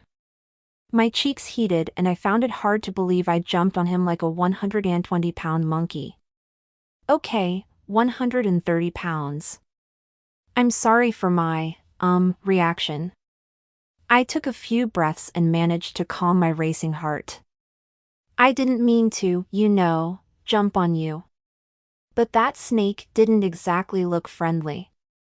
I've seen the Jungle Book and know how scary snakes can be. So, anyway, thanks for saving me. My pleasure. He nodded, holding my arm until I was steady on my feet. You don't have to worry. I don't think the snake was poisonous or anything. He didn't think it was, or he knew that it wasn't. Quite a large and clear difference in the two possibilities. I cast a suspicious glance at the woods. My head cleared a little and I realized my broken sandal had slipped off my foot, yet again. I went to retrieve it, deciding along the way that walking on the sand in these dainty sandals was a terrible idea. So, I took the other shoe off and then limped back to where Jackson stood. My mind trailed back to the inn and all the remodel work that still needed to be done for the buildings to be habitable. My spirits flatlined. How could Cody do this to me? Not just leave me out here, but take me here in the first place and expect me to stay a week when he knew very well I had a lot of work and how much was riding on my being able to accomplish it all. If I couldn't get back to civilization, Wendy and Brian would have to refund all of those reservations. They would also have to apologize to the guests who had been counting on those rooms being available for them. Without the work being done, many vacation plans would be ruined and it would be my fault for getting on the boat in the first place. What had I been thinking? I should have known better. Cody had never lied to me before, but there was no doubt that he'd planned on being out here with me for a week despite not having asked me and despite my never saying yes. I let out an audible sigh as my gaze moved across the water. Blue Moon Bay seemed so close, yet so terribly far away. There really was no way to use that raft, not with that giant hole torn into it. Cody had probably wrecked it on some dangerous adventure that he was so wrapped up in he hadn't noticed the rip. Now, there was no way off the island of our own accord. I swallowed hard, turning to Jackson, who I found watching me. He was probably afraid I'd jump on him again if the snake reappeared. Sigh. Could we make a signal fire or something? I asked, not ready to give up on our chance of being rescued. Wouldn't hurt to try. Jackson glanced across the water, but there wasn't a whole lot of hope apparent in his blue eyes. It's going to be dark soon, so we probably should build a fire anyway. Darkness. Snakes. A man who felt zero sparks when I'd kissed him. This was so not my dream island scenario. I set the sandals down in the sand. Cody was going to owe me a lot more than an explanation when I finally got off this island. He would owe me a new pair of shoes, too. There's a fire kit in here. Jackson gestured toward the black bags. Should make the fire a piece of cake to start.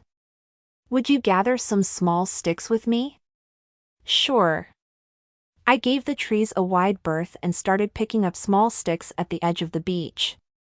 There are always tour boats going up and down the bay.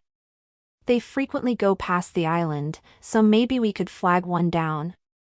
Jackson gave me a quick glance. I don't want to be a downer, but the boats don't exactly come out this far. At least not any of the commercial boats. Maybe a private boat will sail out this way tomorrow, I said, my voice sounding more than a little strained. If that happens, then we just have to stand out on the beach and shout for help until they hear us. Jackson raised his eyebrows but didn't answer. Instead, he hunkered down and lit a small fire. Its blue-tipped flames lit up the area, making me realize that darkness was close to falling. The sun hung just above the land, looking orange and red with just a faint nimbus of gold surrounding it. The ocean had gone the darkest of blues, which looked nearly black.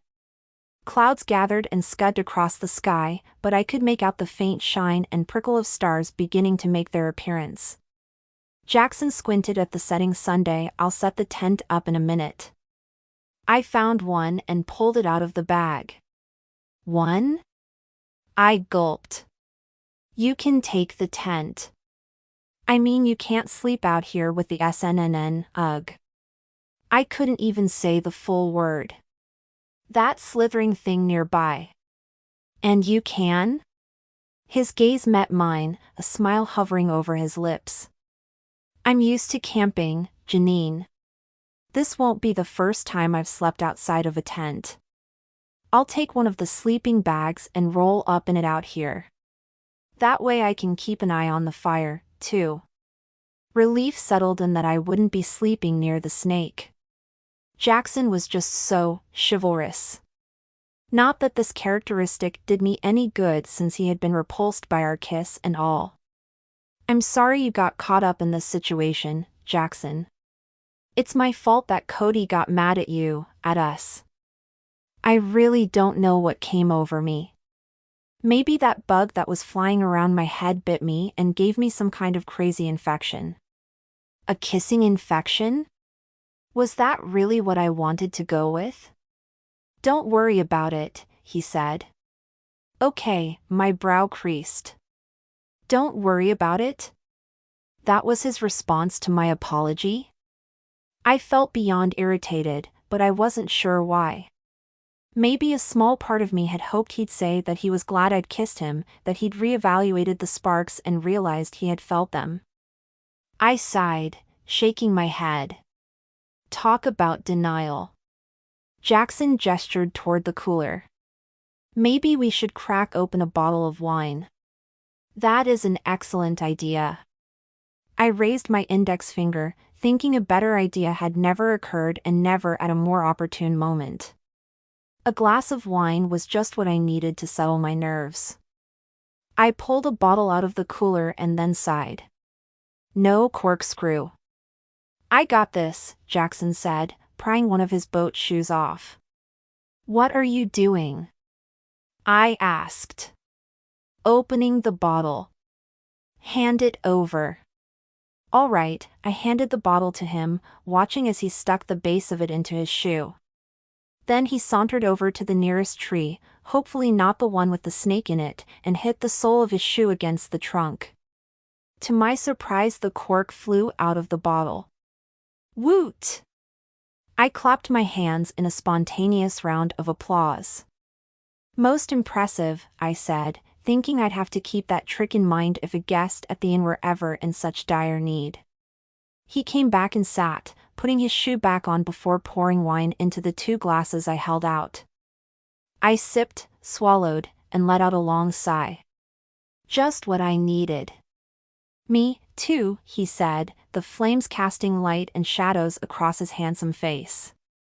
The memory of our kiss rose up and embarrassment filled me. What did he think about what I had done? He'd said don't worry about it, but I'd wrecked his friendship with Cody, who had consequently stranded us out here on a deserted island, all because I'd given in to a crazy impulse I couldn't quite explain. FLIGHTY. There was no other explanation. I fumbled in the cooler again, pulling out an apple. "We should probably find something to eat, I guess." "May as well." I think I saw some crackers. He reached into the cooler, but then his hand froze as he peered at something inside. Then he lifted his head, his gaze meeting mine. A frown settled across his brow and his jaw tightened as he pulled out something that was so not a package of crackers, a burgundy jeweler's box. The leather box sat on Jackson's palm and neither of us spoke. We didn't have to say a word to know just how bad things really were after all. Cody had set up this week on the deserted island as a romantic and private way to propose to me. I had thought things couldn't get worse. I was wrong. Chapter 4. I woke with a start and sat straight up, feeling confused by the piece of cloth that had hit my face. Was that the corner of a sleeping bag? Where was my comforter? My bedroom ceiling was nowhere in sight either. Where was I? Squinting at the darkness above me, the top of a tent zoomed into focus, and I realized it was the middle of the night.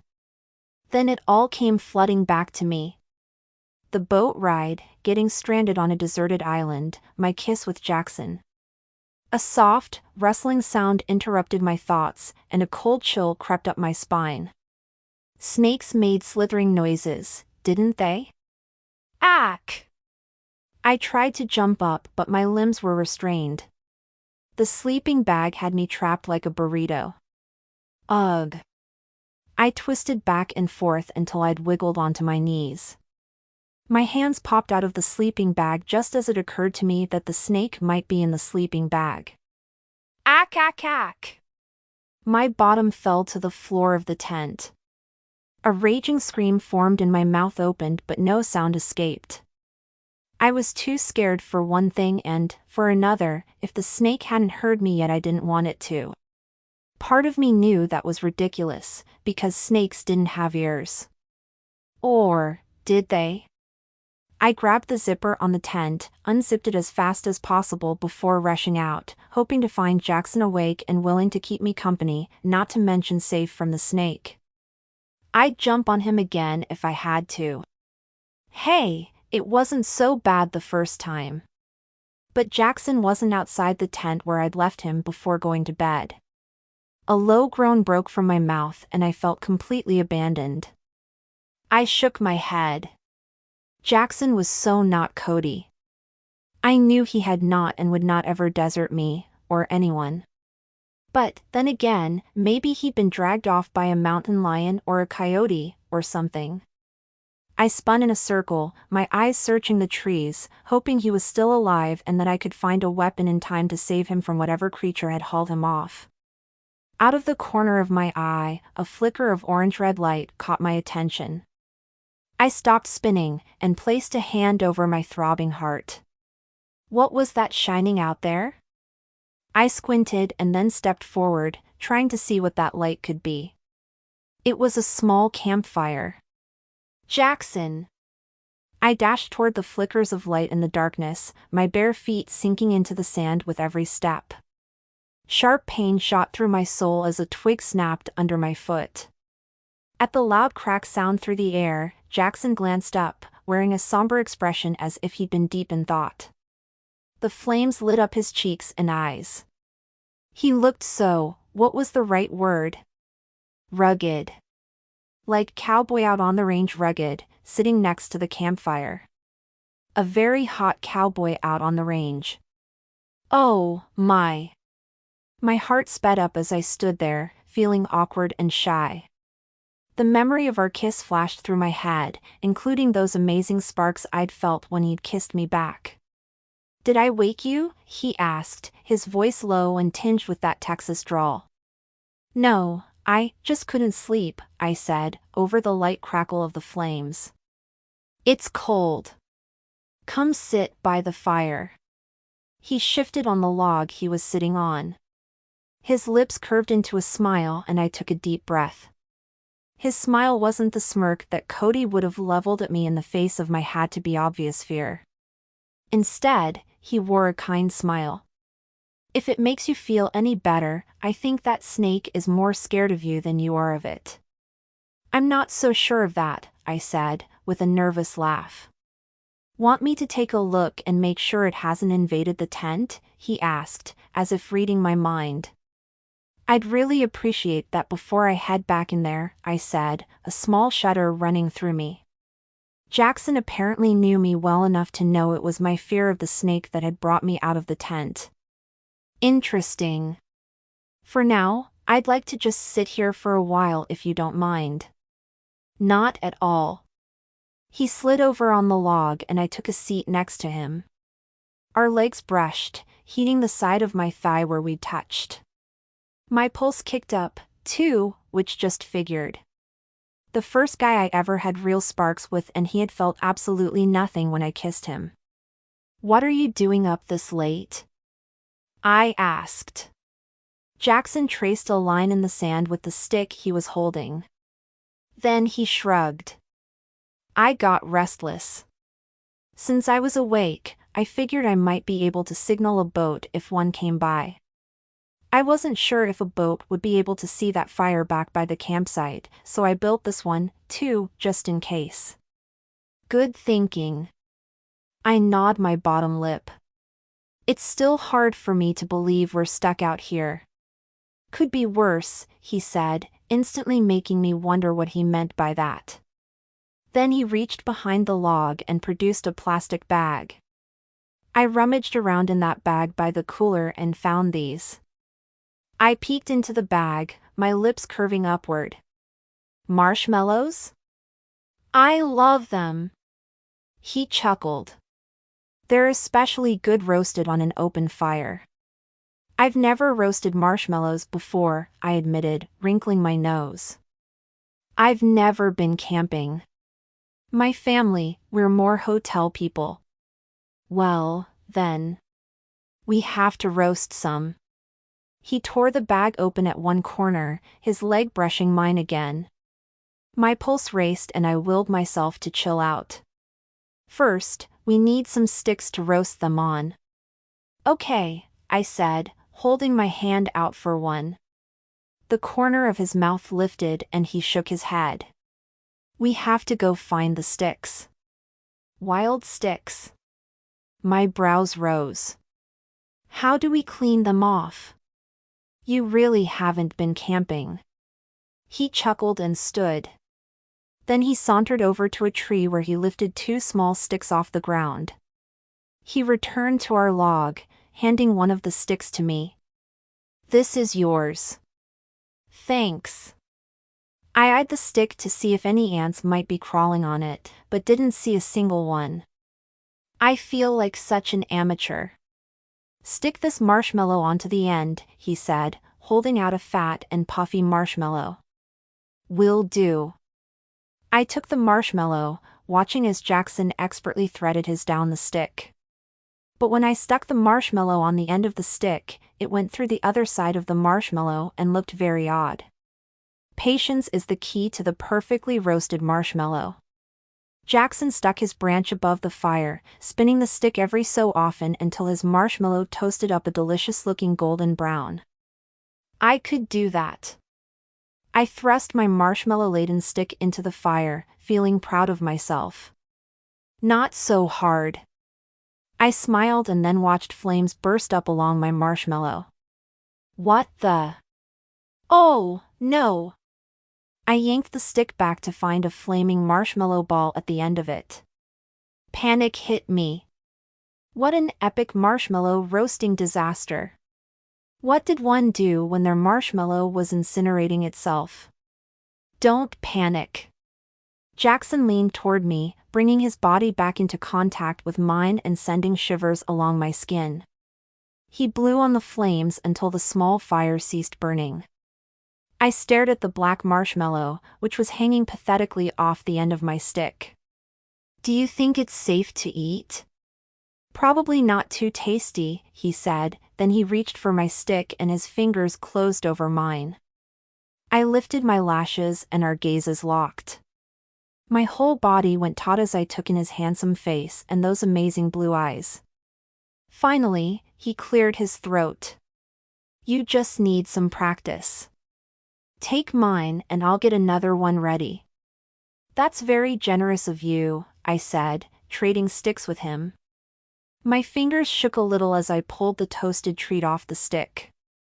Then I sank my teeth into it and discovered that it was slightly crisp and chewy, a little smoky, and wholly delicious. Something about the fact that Jackson had toasted it made me savor every last taste of it. Delicious, I said. Want to try again? He asked. He watched me nod and then handed me another marshmallow. This time, I managed to get the white treat on the stick properly and then I stuck it into the fire. His fingers found mine and he raised my stick up a little. Hold it a bit higher, not so close to the actual flame. That's good. Now, rotate it a little. Like this? I asked, even though he was practically doing it for me. The warmth of his fingers against mine made my heart skip so many beats that it was a wonder I didn't pass out. His hold on my hand was light, but I could feel the roughness of his skin against my own super soft skin. I lotionized several times a day, thank you very much, and his touch felt so very tender that I never wanted him to let go. Way too soon, my white marshmallow turned golden brown and he released my hand, returning his attention to his own marshmallow stick, which was ready pretty quickly. We sat there, eating our snacks and staring at the flames for a few minutes. The silence between us felt comfortable, which was funny because I'd always felt awkward during silences between a guy and me, which had made me feel compelled to fill it somehow.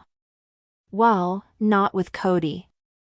He never stopped talking long enough for silence, comfortable or otherwise. How did you become a marshmallow roasting expert? His dark eyebrows lifted. What? The fire, too. My arm swept out to indicate the fire and the sticks and the bag of marshmallows. Everything. How did you learn all of this? Do you go camping a lot? I did when I lived in Texas. A line formed between his eyebrows. He bowed his head before lifting it again. I used to camp with Cody and my brother, Daniel. I cringed at the mention of Cody, Jackson's best friend and my ex. I still couldn't believe Cody had been ready to propose to me before he caught me kissing Jackson. My heart sank a little more, wondering if I'd led Cody on in any way. Finally, I shook my head. I'd been crystal clear, repeating my firm stance for many months. The guy had persisted without encouragement. Camping in Texas? I asked, keeping my voice light. Were you all adventure scouts or something? He chuckled. Nah. We just liked the outdoors. I was never that adventurous, to be honest. Usually Cody or Daniel would decide we should go camping and I'd follow along. They always managed to get us into some kind of trouble along the way, too. The thought of Jackson getting into any kind of trouble made me smile, because he seemed like such a straight arrow. I risked a peek at his face. The melancholy look he'd worn when I'd walked up on him earlier was gone, replaced by a wide smile. I loved to see him smile like that. What kind of trouble did you boys get into? Well, there was the time we decided to try to ride this prize bull that belonged to a neighbor, who was a rodeo hero. My eyes widened. A real bull? Not one of those mechanical things? I wish I could say yes. His eyes crinkled at the corners as he chuckled. We intended to try to ride a bull, but it was dark out there. Somehow I ended up on the back of a very cranky goat. My mouth dropped open. A goat? No kidding. Jackson smiled, holding out another marshmallow. I would have loved to have seen that, I said, taking the marshmallow. This time, I managed to skewer it neatly onto the stick. Yay, me! Not just any goat either. Jackson shook his head and poked at the logs in the fire with a stick, the adjustment making the flames burn even brighter. He was a cranky goat, who promptly threw me off and then head-butted me right in the back of my jeans. No way! I laughed, even as my face bunched together at the thought of getting butted in the rump. Ouch! Then the goat decided to charge Cody and Daniel, who were hanging off the fence killing themselves laughing it up until that point. When Cody jumped down off the fence to avoid the goat's horns, he accidentally kicked open the gate and all the other goats escaped. I laughed at the image rolling through my head. What a mess! So, there we were, trying to round up all of these goats. Jackson gestured with his hands as if reliving the adventure, a wide grin on that handsome face. My cheeks hurt from laughing so hard, but I managed to hold another marshmallow stick above the fire. Did you get all of the goats back in the fence? Jackson doubled over at my question, finally sputtering out, not exactly. I don't like the sound of that, I said, taking my hand and pinching my cheeks together with my thumb and fingers to soothe the aching muscles.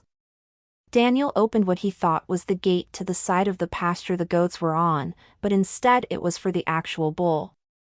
Next thing we know, we're running as fast as we can, not from a herd of angry goats but from a 2,000-pound bull. Oh, no! He was pretty mad about being woken up in the middle of the night, too. At that point, we decided discretion was the better part of valor and ran home as fast as we could. I definitely qualify that story as you guys getting into trouble. Yikes! I shook my head, wishing I could have seen young Jackson running home from that crazy scheme. A thick and acrid smell hit my nose, making me turn toward the unpleasant scent. Forget the marshmallow, my stick was on fire this time.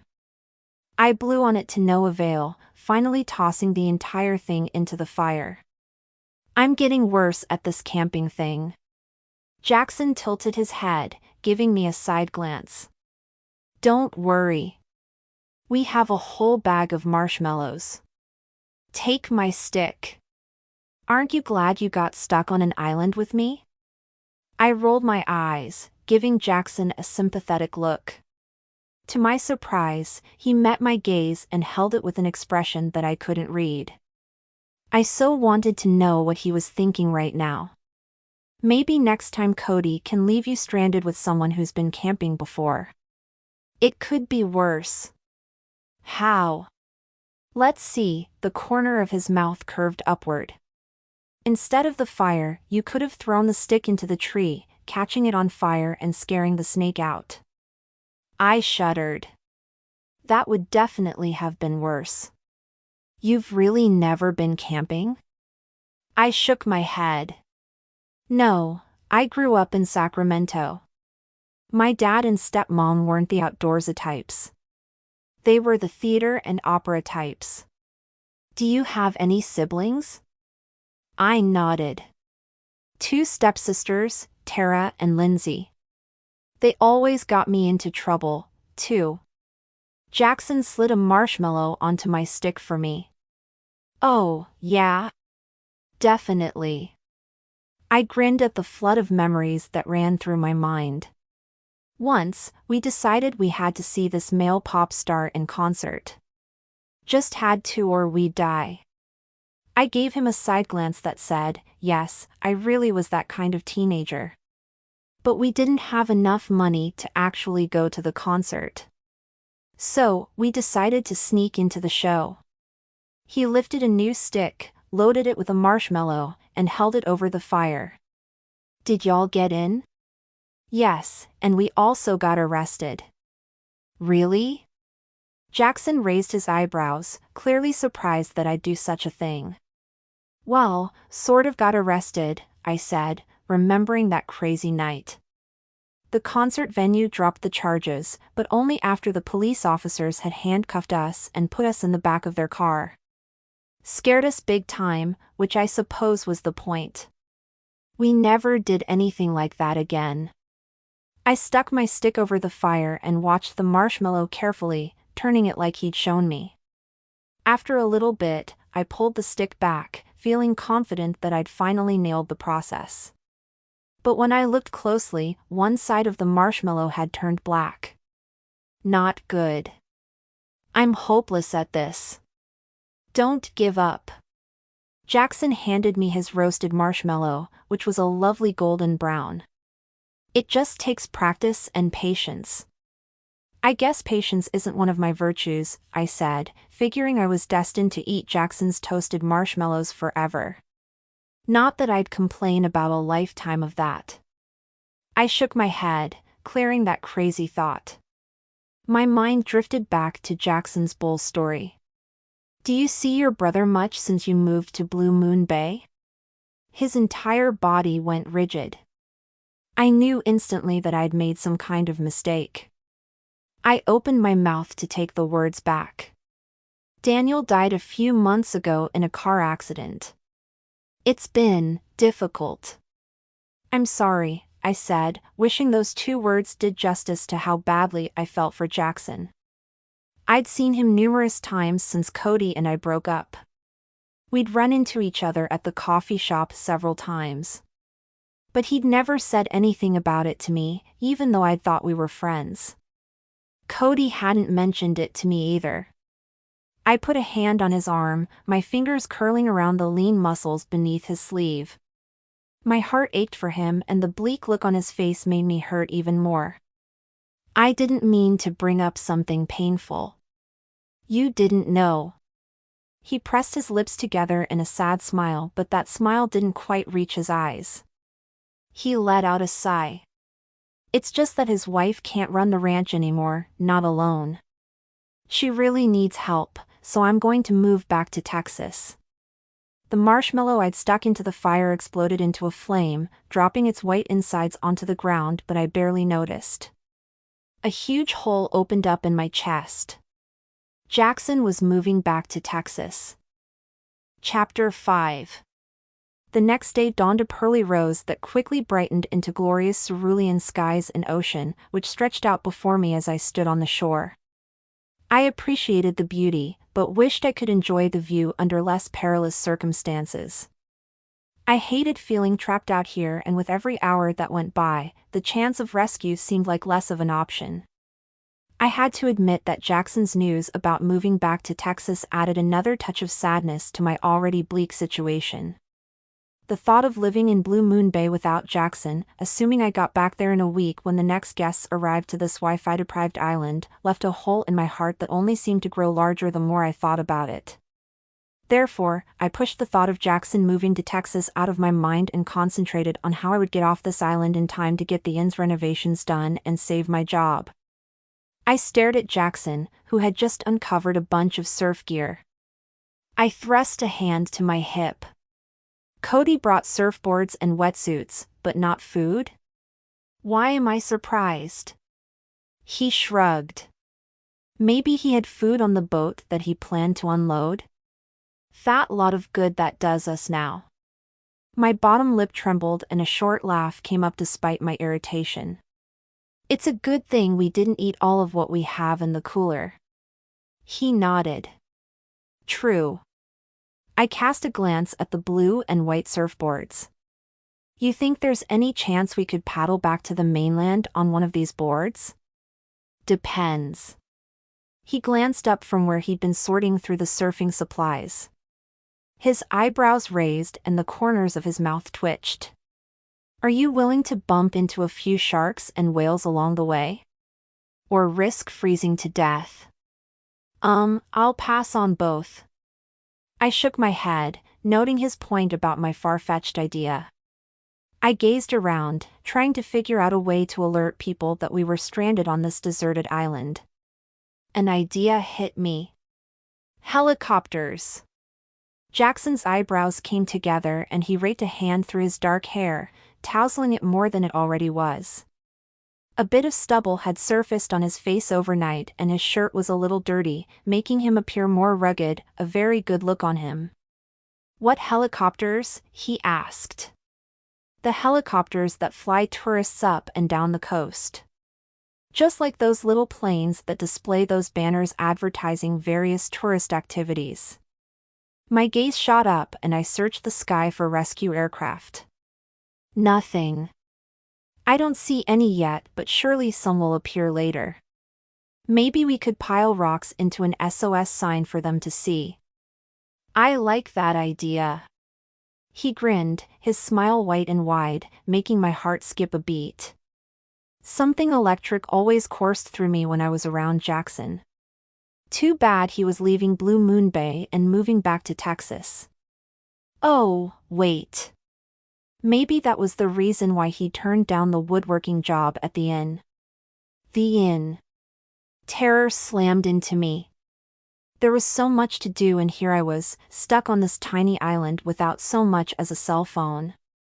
There were the windows to worry about, the woodworking that wasn't getting done, the tile, and so much writing on the remodel getting done on time. My heart pounded as I closed my eyes and bit my bottom lip to stop the trembling. Brian and Wendy had trusted me to run their ancestral inn, and the inn's reputation might be ruined by this whole debacle unless I got off this island and got back to work. Janine? You okay? My focus snapped back to Jackson. Just thinking about all of the work that has to get done at the inn. And the fact that you'll soon be packing up and leaving town and me. Wait. What? He wasn't leaving me. We'd never been more than friends, and since Cody and I had broken up, he'd barely even acted like we were that. I mean, I hadn't even known his brother had died until he just told me that terrible fact last night. A terrible feeling washed over me. I felt awful complaining about the work at the inn, while Jackson had to deal with the painful loss of his brother and the move that he was going to make to help his sister-in-law. My shoulders drooped. What a mess. I needed to do something to comfort Jackson, but I had no idea what to do. Jackson clapped his hands. You know what? I'm starved. I saw some wild strawberries over near the tent. Want to get some? Strawberries? My mouth watered. I'm in, I said, watching him smile. A warm feeling rushed through me. Lead the way. We headed away from the water and down a trail until the tent came into view. Jackson pointed to a tangle of vines. Here they are, he said. I leaned close, inhaling deeply. Yum. They're pretty small, though. That's because they're wild. He plucked one off the vine and held it out to me. What if they're poisonous? I asked. But, before I could protest further, he slid the berry between my lips. As soon as his fingers brushed my lower lip, a shiver worked its way through my body. The berry, sunwarm and sweet and tart at the same time, rested on my tongue and between my teeth. I bit down, letting the flavors burst onto my palate and fill my mouth. I chewed and swallowed, ready for another. Delicious. He nodded, popping one into his mouth. Let's only eat what we need right now until we take stock of what's available. Good idea, I said, reaching for another berry. Ouch! I yanked my finger back and glared at a small shallow prick from a thorn. Jackson reached for my hand. Better dip that into the ocean. I blinked. Why? Salt water's a natural antiseptic.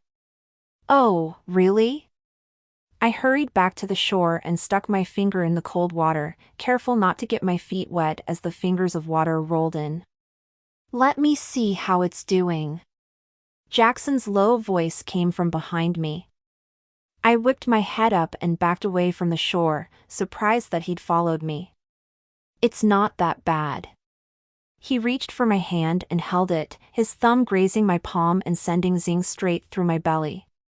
His gaze lifted and met mine, heat simmering in those blue eyes. I wondered what he was thinking, but didn't dare ask. No sparks. That's what he'd said about our kiss. How was that possible, though? Maybe I'd felt enough sparks for the both of us. But then why was he looking at me so intently? And did he notice he was still holding my hand? A few seconds later, he dropped his gaze to my index finger and the small dab of red. Then he lifted the hem of his shirt, pressing the cotton against the tiny prick and holding pressure. I gazed up at him. You don't have to do that. I want to, he said, his voice low and gravelly. A shiver rolled through me. Not like I was going to argue with that. The baby red drop subsided all too soon. I thanked him and then we went back to the vines and plucked some more berries. Even as a bona fide city girl, there was something exhilarating and primal about eating fruit off the vine instead of bought from the market. Although, I still checked each berry to make sure no bug was crawling on it. "How did you know these were fine to eat?" I asked. "I grew up on my folks' ranch, which is huge. We used to go out riding and would find ourselves far from home. We'd get hungry and learned quick what we could and couldn't eat." I lifted a berry. "Couldn't you just go home for a meal?" Jackson chuckled. "You've obviously never been a teenage boy." With my mouth full of berries, I raised my eyebrows at him. "I mean, of course you've never been a teenage boy." His facial expression tightened and he shifted on his feet, which was kind of adorable. "I wasn't trying to say that you're a boy. You're clearly a woman. A very beautiful woman." My eyes widened and my tummy did a cartwheel at the compliment. I watched 2 spots on his cheeks turn the same color as the ripe strawberry he held. He cleared his throat. Yes, he definitely said I was beautiful. Judging from his expression, the words had definitely slipped out unintentionally. My chest flooded with warmth. "Thanks, Jackson," I said, giving him an appreciative smile, even as I wondered what the compliment meant. "That's sweet of you to say. It's the truth." His gaze met mine, his expression confident and strong as if he were now ready to own what he'd said. The corner of his mouth curved upward and I couldn't help but smile back. Even if it was just a friendly compliment, I still swooned over it. Now that we'd eaten our fill of berries, we went back to the camp and Jackson made the fire come back into life. But he kept a low burning flame this time. He cut some of the bread and cheese and then toasted it over the fire before handing me the crispy and delicious creation. Birds sang from the trees. The surf pounded at the shore. The sun was warm and the breeze cooling. The sun glinted in little circles of light along the waves. Blue Moon Bay rose up in the distance, and the smell of wood smoke and bubbling cheese and pine all wafted up my nose. Maybe I could get used to this kind of camping. Jackson rubbed his hands together. "I know you're worried about the inn. Making an SOS with the rocks is a great idea. We also have the fire. We should think up a few more ways to attract attention, too." "Smoke signals?" I suggested, groaning as soon as the words came out. The fire already had smoke and it's not like I knew any fancy signals. Duh. Okay, that's ridiculous. I just seem to be coming up empty here. I've never been stranded on a deserted island before. Me either. Jackson glanced up at a tree. We could set the hang glider up in a tree. That might catch someone's attention if a plane flew by. Nobody could miss that, could they? I pondered that. How would we make it stay in the tree? Good point. Let's set it up on the ground by the rocks. The neon green color should be an attention-grabbing visual for anyone flying by. That's a great idea. I smiled, loving that we'd brainstormed ideas together. Go, us! The awkwardness of yesterday's kiss seemed to have faded. Thank goodness. Jackson squinted up at the sun. Must be about mid-morning. I squinted up at the sun, feeling a little weird that I couldn't check the time on my cell phone. Mid-morning already? I asked. My heart sank. I needed to get back to the inn. For a few brief minutes, my obligations and responsibilities had drifted from the forefront of my mind. Let's get started on those rocks then. We located some rocks and then toted them to the beach and formed the first S. I wiped a hand over my sweaty forehead, turning my attention to Jackson. His shirt rode up his back as he bent to place a rock at the edge of the S, revealing a glimpse of his golden skin above the waistband of his jeans. I gulped and looked away. Then Jackson moved past me with a larger stone and set it into place carefully. We may not have planned to be stranded, but there is something I'm grateful for. I hefted a rock and toted it toward the pile. Oh. What? The weather. He rested his hands on his hips, rolling his neck along his shoulders. One time, Daniel and Cody decided to camp by this creek, so we packed our stuff and headed out. None of us had checked the weather, though. It rains a lot in Texas during certain parts of the year. I settled the rock. You got rained out? That's an understatement. It rained so much that there was a mudslide. My eyes widened. Really? He nodded. Our tent went sliding right into that creek with us inside of it. Oh, no! I clapped both hands to my mouth, trying to repress my laughter, but it came out anyway. I gasped out, between my giggles. I'm sorry. That's awful. You all did get into the worst kind of adventures. You're lucky you didn't drown. It's just that the visual of the tent sliding away with you in it. You should have seen us. Jackson started laughing, too. We stormed out of the tent, but we were still stuck in the river. We wound up clinging to a fallen tree for about 4 hours, until it stopped raining and the creek quit running so hard. Then we got out and went back to the site and found raccoons had made off with our food. We didn't have any choice but to go home and admit defeat. Sounds like a wise decision. I held my stomach as my giggles finally settled down. Have you ever done anything spontaneously? I once entered a beauty pageant, I blurted out, then threw my hand over my mouth as my eyes bulged. The avocado blossom beauty pageant. He bent over to pick up another rock and then stopped halfway, giving me a side glance. You did? He asked. For real. Heat crept up my neck. But if he could trust me with such an embarrassing story, then I should trust him with one, too. I was 14 and the winner got this giant tiara that I just had to have. A tiara, huh? He asked, giving me his full attention. Did you win? I did. But only because only one other girl showed up for the contest. And, she got sick all over the stage during her talent routine. I covered my face with my palms, unable to believe I'd just shared that crazy story with Jackson. What a dork. After he remained quiet, I peeked at him from between my fingers. He gave me a look I couldn't read. You would have won anyway. Little zings zapped my belly. You think? I do, he said, hauling in more rocks. The sun was blazing overhead by the time we were done and the fruity breakfast we'd eaten was just a memory. I shaded my eyes with one hand and stood on the shore, looking out to the water in the hope of seeing a boat or a helicopter or something.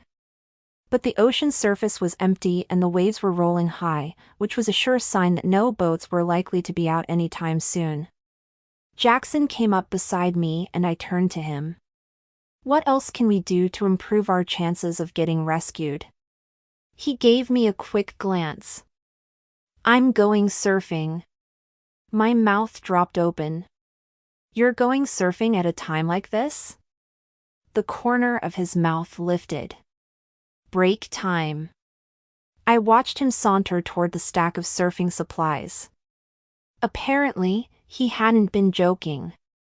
He was seriously taking a break from our rescue mission to go surfing. I stared out at the mainland, wondering how in the world I was going to get back to complete that list of things that needed to be done at the inn. What should I do without his help? I was all sweaty and tired from gathering the rocks for our giant SOS sign on the beach. Also, I remembered a piece of advice my mom had given me as a child that certainly seemed fitting right now: if you can't beat them, join them. Chapter 6. 20 minutes after Jackson had decided it was surf time, I stepped out of the tent dressed in a bikini that Cody had bought and packed for me, which was way more revealing than I would have purchased. Feeling a tad underdressed, which was saying something, considering we were at the beach, I went down the trail and found Jackson standing near the water's edge. He wore a wetsuit that clung to him like a second skin, emphasizing just how toned and trim he was, as if I hadn't already known. The waves rolled in and around the board he'd planted in the sand. He seemed focused on the horizon. I wondered what he was thinking. My gaze traveled to the mainland.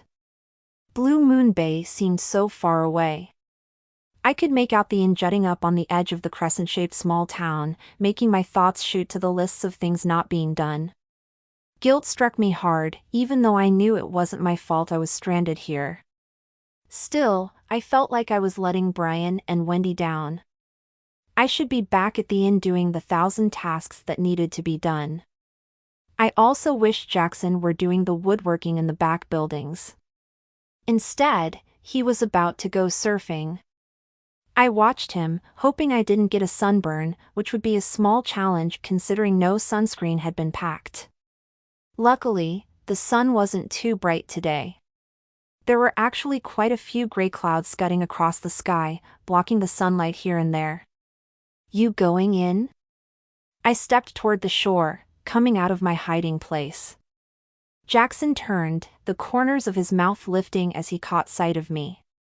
Then his gaze slid from my face all the way down to my toes, making me feel kind of naked in the tiny black bikini.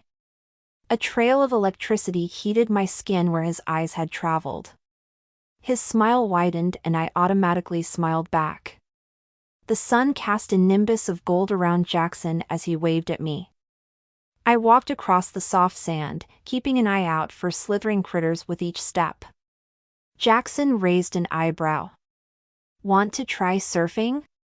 I regarded the massive board and then the waves, which were rolling in strong and tall further out from the shore. The waves rose and stacked, folding in on each other to form a light green tunnel running along the face of each wave. "I'll just stay here and watch." "You sure? There's a tether. See?" He gestured to one end of the board. "It goes around your ankle so you won't lose the board." I tilted my head. "No, but I might drown trying to get up on my board." "Suit yourself." He chuckled, taking the board under his arm and heading out into the waves. He dropped the board on the water and clambered up on top of it. He lay down, with his belly on the board and used his arms to paddle away from the shore. "Be careful," I said, softly. A rush of fear hit my chest after I'd said the casual words. He really should be careful. I mean, what if he fell off the board and smacked his head? Not like I could save him, teeny bikini or not. If he started drowning, then I didn't have anyone to call for help. We were completely and totally isolated out here. Yikes! I stepped closer to the water and a cold little wave rushed over my feet, sending a chill up my spine. I backpedaled, my gaze darting to Jackson, who bobbed along a small swell. I hoped he knew what he was doing. A large wave formed a few dozen yards from him. My heart leaped into my throat as I watched him paddle even further away from shore. Was he crazy? He was too far out. Had he decided to try to ride that surfboard back to Blue Moon Bay? The wave rose higher, glistening and streaming like liquid glass. I hoped he noticed that. As I watched, worry slammed into me from all sides as he turned the board and started paddling toward the shore. The wave came closer and closer. My heart drummed against my ribcage and my brain locked down on the thought that I had to get into that water and save him. Then, suddenly, the front of the wave caught his board and he pushed himself up on the board until he stood, knees bent and arms out at his sides. No way! I stepped forward, putting a hand to my mouth as he rode that gleaming swell. My chest tingled and my insides glowed. How amazing! He rode that wave all the way into shore. When the surfboard hit the shallows, he stepped off of it. He grinned at me as he bent and picked it up. I stared at him, heart still hammering in my chest. "That was incredible!" I exclaimed. "Want to turn now?" He shook his wet hair out of his eyes, the corner of his mouth hitching up. "If you've changed your mind, I'm happy to teach you." "I don't know," I licked my lips, casting a look at the second surfboard. "I've never really been the surfer type." "You won't know unless you try," he said. "True." I stared at the board and then back at him. The sun heated my exposed skin, or maybe that was from the way Jackson looked at me. Like he had faith that I could do it. I shuffled my feet as an excited feeling grew in my belly. For the first time in my life, I wanted to try surfing. I knew this was crazy and that I could die in all kinds of bizarre ways giving that thing a go, but I wanted to try anyway. I needed to. "I'm used to swimming in pools, but never in the ocean," I said, worried I might get carried out to sea in a current or something. It had always seemed enough to just sunbathe in a lounge chair, since the water temperature was many degrees chillier than I liked. Now, I felt myself wanting to be adventurous. But the idea of getting sucked out to sea didn't exactly thrill me. I bit my lip and stubbed a toe into the sand. "No, that's okay. You go ahead and surf." He studied me, seeming to mull over my hesitation by looking from me to the surfboard and then back at me again. "I have an idea." Gulp. "What?"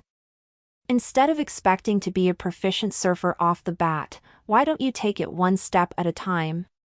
First, get into a wetsuit. Not hard, right? Second, paddle out in the water until you're comfortable. We'll call it Surfing 101. Surfing 101, I repeated, glancing down at the board and then up at his face. The first 2 steps didn't exactly sound overwhelming. Doesn't sound too frightening when you put it like that. That tether thing will keep me from falling off the board? He shook his head. No, but it will make sure you don't lose the board, which is afloat. So, even if a wave hits you, you're not likely to drown. Not likely, my voice lifted and I raised my eyebrows. Ugh. I didn't like the sound of that. But the vision of Jackson surfing ran through my head. He'd looked so confident and at ease. I wanted to experience that. I had every reason to stay safely on this beach, but for some reason, I longed to know what that felt like. I lifted my lashes to find Jackson staring at me with a look that said he knew I could do this. Finally, I shrugged. What harm could come from one attempt? If I biff it, then I can just stay out of the waves and float around. Surfing 101, right? His mouth stretched into a smile. Right. I'm in. I nodded. With the decision made, I struggled into the black wetsuit from the bag, and I mean struggled. The thing tightened around me like a thick, size too small glove, making me wonder how anyone could breathe while wearing one of these things. Once zipped up, I stepped into the water and blinked in surprise when I didn't freeze all over. Okay, now I understood the appeal. This thing should be dubbed a miracle suit. I wondered if wetsuits came in pink. Jackson helped me get the board, which was surprisingly heavy, and I got on it with my belly facing down. He got on his board and we began to paddle out into deeper water. Jackson glanced sideways at me. To sit up, just move your body this way. I watched him draw his body forward, legs straddling the wider part of the board. He sat up and the board dipped a bit. That didn't look so hard. Following suit, I scooted up the way he had done and then... Ack! I yelped as I fell off the board. Cold water rushed over my head as I went under, holding my breath. My face stung from the cold water. I blinked into the darkness as I went down lower and lower until my feet struck the bottom. A rock jabbed my instep. Ouch! This was so not a swimming pool. I bent my knees and then pushed off the sandy and rocky ocean floor, shooting upward until my head broke the surface and I gasped sweet air. I sputtered and stuttered out, "What happened?" "Just lost your balance." Jackson's tone was strong and steady. He was already right beside me. He helped me get back on the board and I clung to it for dear life, hoping I wouldn't fall off again. A wave broke over me, flattening me to the board, and I paddled with one hand. Jackson gazed over at me, paddling out with no problem. I coughed on the salt water, thinking that surfing had looked much easier when I'd watched him do it. Nothing calm and confident about sputtering like a drowned rat. When I could breathe again, I shouted, "I need pre-surfing 101. He chuckled. "You should have seen me the first time I tried to surf. Thought I'd need the Coast Guard to save me." "You're just saying that to make me feel better," I joked, laughing about my sucky surfing skills. I wriggled on my board, trying to get comfortable, and then finally managed to sit. My legs dangled on each side of the board and the waves bumped me gently toward his board. I glanced out at the large expanse of blue that stretched out in front of me. "The view is kind of awesome from here." "Yeah," he said, a somber expression washing over his face. "Daniel would have loved it." My chest tightened. "Did your brother ever visit you here in California?" He shook his head. "We grew up going to beaches back in Texas, though." He loved them. Gentle waves rocked the surfboard, making my nerves go on edge. But I stayed balanced this time. Progress. "There are beaches in Texas?" "Sure. In Galveston and a lot of other places." "Funny, because I always picture Texas as ranches with cowboys," I said, honestly. An image flashed through my brain of Jackson wearing a cowboy hat and boots while riding a black stallion across a field. Quite the opposite of how he looked right now, sitting on his surfboard next to me in a wetsuit. Both images were equally appealing. "What are the beaches in Texas like? Similar to here?" He shook his head. "No, the sand is darker and the water is blood-warm. You can swim and surf and everything else without wearing a wetsuit." There was a trace of something in his voice that sounded like longing or perhaps even homesickness. My stomach clenched as it hit me again that he would be moving soon. "Wetsuits are kind of uncomfortable. Warm water sounds nice." He smiled at me. "The beaches are very nice. You should go sometime." "I'd love to," I said, wishing that were an invitation to visit him there. Although, I didn't want to think about him living anywhere else but in Blue Moon Bay. I eyed a swelling wave coming toward us, but it died before it rose to a surfable height. "I've never traveled much." I paused as my board rocked and then admitted, "I've never been the outdoorsy type either." Jackson's hand caught the end of my board, steadying it. "You seem at home right now." "Really?" I gawked at him, then burst into laughter. "Usually I'm more at home in a theater, watching plays and musicals. I'd definitely be more at home in a charming bed and breakfast or the inn at Blue Moon Bay than in that tent I slept in last night." "I'm not going to argue with that," he said, gesturing behind me. "Here comes a wave. Follow my lead to catch it and then all you have to do is stand up." "Stand up? I can't even sit up without a catastrophe."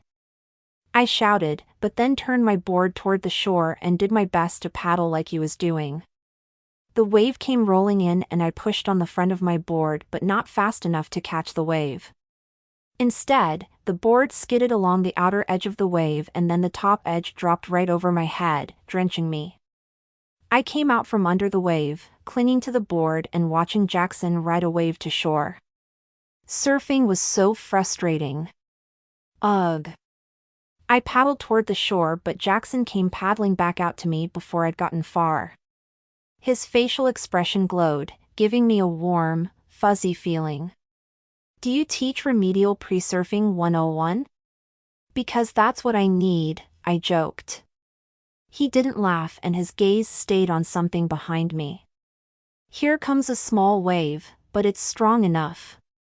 You can catch this one, Janine." "You probably mean I can catch it in the face, because that's pretty much what I've been doing." I held onto the board, wobbling sideways up and over the wave, which didn't knock me off. Thank goodness. I failed this lesson. "You stayed on the board." "That's never a fail." He turned my surfboard back toward the shore. "We should probably get back to the island, though. The waves are coming in harder out there, so it'll get a little rougher now." I watched a wave building a little ways out from where I sat. Tension built inside of me. I wanted to ride that wave. I really did. Somehow, Jackson's telling me I hadn't failed made me want to show him I could do this crazy surfing thing. The wave came closer and I started paddling. When I pushed forward this time, the board seemed to catch on the wave, taking me with it. As I moved along on the board, I pushed up to my knees with all my strength and then stood. Everything in me told me I'd flip off the board and go under, but my legs held steady and my arms stretched out at my sides. Adrenaline coursed through me. I was so shocked that I hadn't fallen yet, I didn't know what to do next. I started to wobble. "Bend your legs." Jackson's voice rang out above the soft roar of the ocean. "Bend your legs just a bit, Janine." I did as instructed and my balance immediately improved. A long and incredulous laugh escaped my mouth and joy radiated through every pore in my body, making me feel like I could fly, like I could do anything. Something flashed out of the corner of my eye. I turned my head to find Jackson right beside me, riding the wave all the way toward the shore with me. I was surfing. Me. Janine Wilson.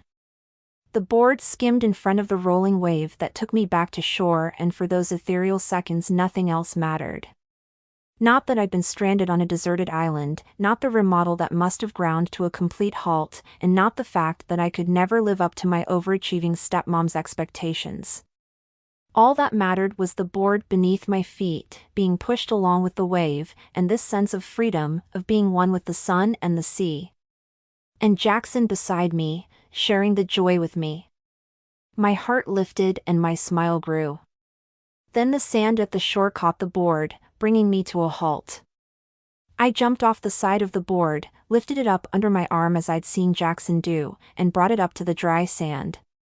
My excitement grew deep as I jumped in the air, shouting, "I did it!" Jackson untethered himself from the board. "You sure did." The expression on his face was sheer pride.